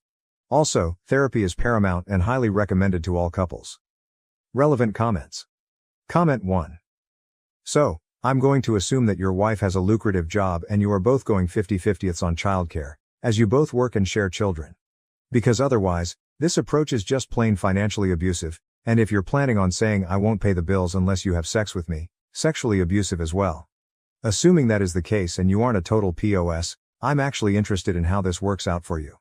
I feel like I'm in an unstated, similar situation. We both work and have blended finances, but we don't go to bed together or eat together, have barely any intimacy, a kiss or two, hugs every couple days, and spend maybe 8 hours a week together, just the three of us, him, me, and the toddler. Even less, just the two of us, maybe 3 hours a week. Otherwise, he is on his game, or out playing sports, watching YouTube, or whatever else he does. It barely feels like a friend situation, let alone a marriage. I'm curious how she handles it, as the spouse that presumably was pulling away first. I hope you keep us updated. OP, yes, we both have degrees, good careers, and while I make significantly more money, her salary is very proficient and above average.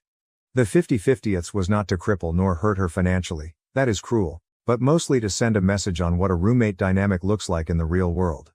I really dislike how people immediately jump to conclusions about the finances as a way of manipulating her. It's not the case at all. Plenty of money left over after bills. However, 50-50ths means she has less whatever money, and the understanding that roommates share everything equally. Prior to this 180 approach, we did everything together and with our kids. We always saw ourselves as a unit that does things together. Both alone and with the kids too. That's changed now, where I'm choosing to focus on more independent types of pastimes and focus. That is what has sparked her reaction and realization of there's more than just roommates here. Comment 2. How does one dump half of the household expenses on the other person if they share a bank account? Or are your finances kept separately? Just curious how this would work if applied to my life. OP, excellent question. We shared everything. The proposed 50/50ths was suggesting we place the necessary amount to pay bills in the same account and any leftover money can be deposited to a new account. I think this is why she was very upset. She felt a huge loss of control knowing she won't be able to monitor my finances.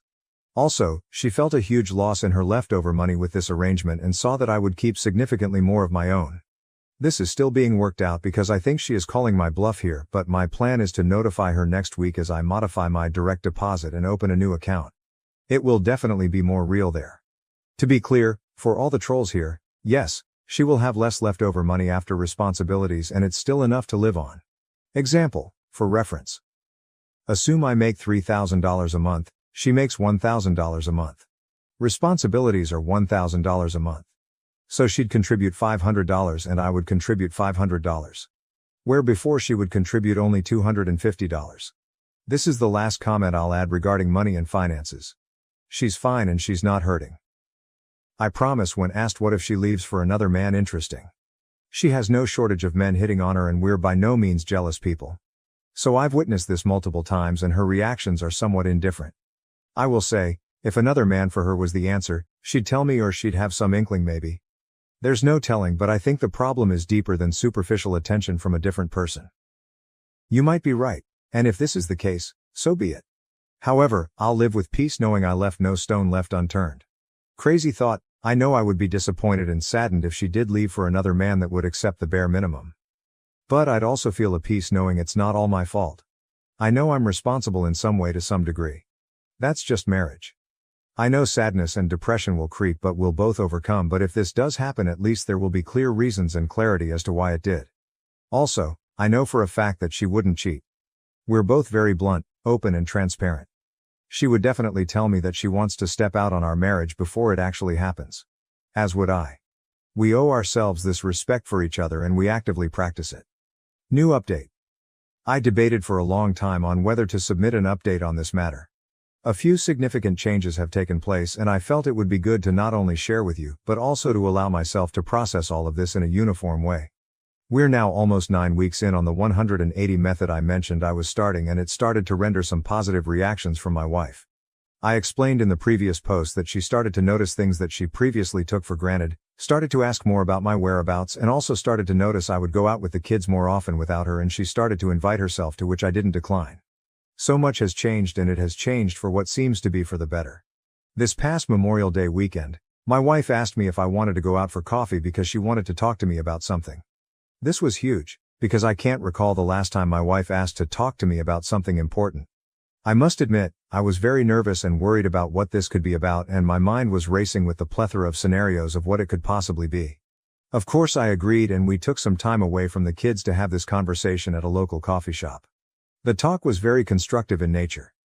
There was a ton of insightful information about herself that helped me further understand where she is in life both emotionally and mentally. We summarized what the core issues we are encountering are and she asked me for help. This is new and I cannot tell you how excited I was to hear something so sincere coming from my wife who for the last 2+ years has been absent.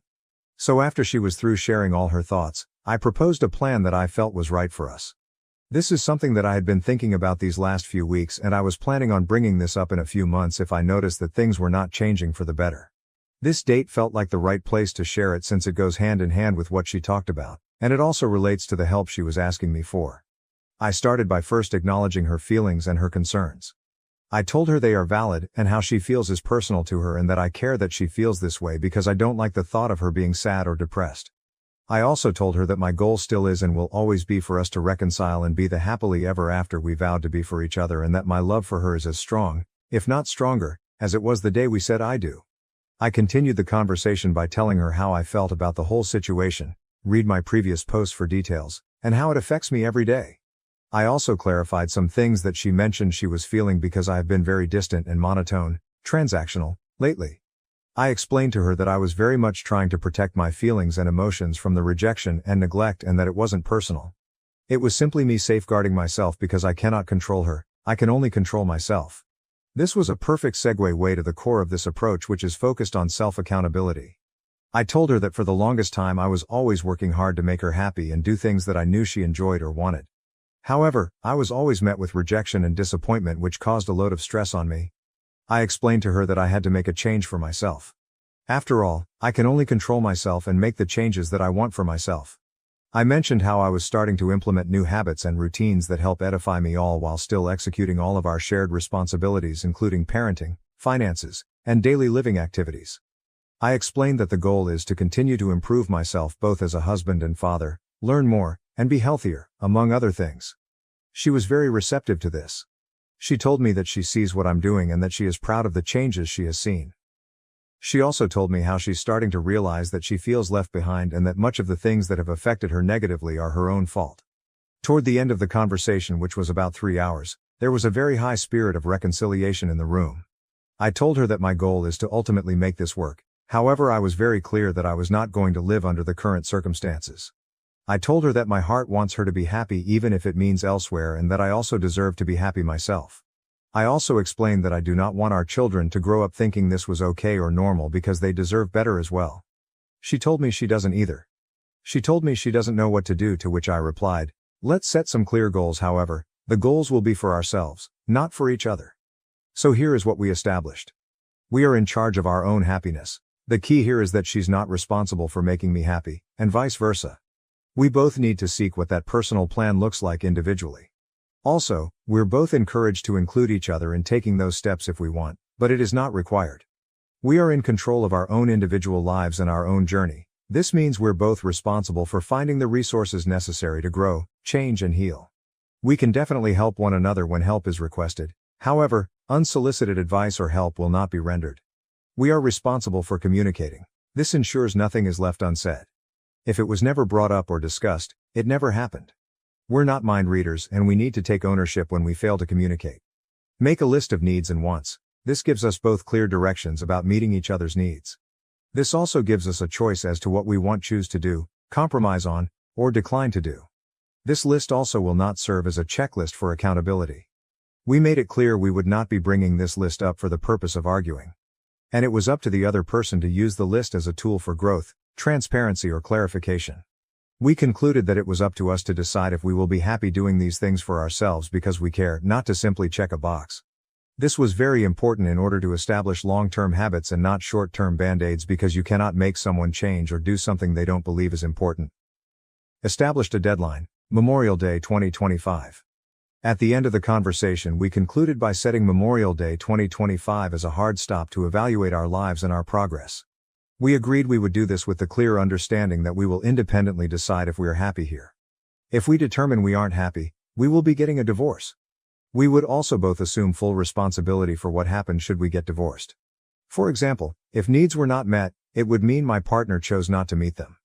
This places full responsibility on each other in all areas. The whole process requires that if needs were not met, the next question should be, did we do everything to address this issue? If yes, then we will have a clear conscience of what transpired and know we left no stone unturned. If, however, we didn't do everything to address the issue, it will mean the issue was not important enough for you or didn't care to meet those needs. This goes both ways in all areas, like everything else. We established that the main motivator for change should be ourselves, and that if we did that, we would in turn begin to see beneficial changes towards each other. The goal is to ensure that everything we are doing for one another to meet each other's needs is being done because we want to do it for our spouse, not because she asked. Instead, it was done because I know it makes him/her happy and I love seeing them happy. I felt it was important to mention to her that we are no longer required to do anything for each other. It is now more of a I want to do these things for each other. Ultimately, I felt the conversation was very positive and productive. Many tears were shed and lots of hugging ensued. I know this doesn't mean or guarantee anything, however, this has never happened before and I can honestly attribute it to the 180 method. I cannot give any more insight on this method other than it's the only thing I did differently and something new happened for what seems to be better. I've decided I will conclude and will refrain from this method moving forward as the plan now has changed. I'm planning to devote myself entirely to not only myself and my growth but to also work on her needs and wants because I want her to be happy by my side. She said and agreed she would do the same for herself. We agreed we would help and build each other wherever we request for it and that we will be approaching this as a team. As of today, some of the biggest changes I have noticed are her commitment to therapy and mental health. She is taking some antidepressants that are helping her. She is also more confident and in a far better mood more frequently. We have started to explore more ways of intimacy in multiple areas such as physical touch and words of affirmation. Sex is starting to make an appearance, which is exciting. Side note, sex was very awkward to start when you've been abstinent for so long. We've also started to work out together, which is great, and have lost weight, which is also very exciting. Overall, communication has improved, and I cannot wait to see where this leads. I hope this helps someone out there. I'm still very much interested in your feedback and thoughts on this. You all have been a huge help in giving me hope and insight into this tough journey. Trolls aside, many of you have really been instrumental in my journey, both emotionally and mentally. I will not be providing any more updates until Memorial Day next year. I think it's now time to keep focusing on myself and start working on all the new opportunities that hopefully will arise with my wife. I wish you all the best in life and your relationships with those you love. TLDR, our marriage took a turn for the better after the 180 method, and we're now working on ourselves, each other, and rekindling our marriage. We also set a deadline for next year to either remain together or get divorced. Thank you for watching. If you haven't subscribed yet, please do so and hit the notification bell to stay updated with more shocking real-life stories happening around you.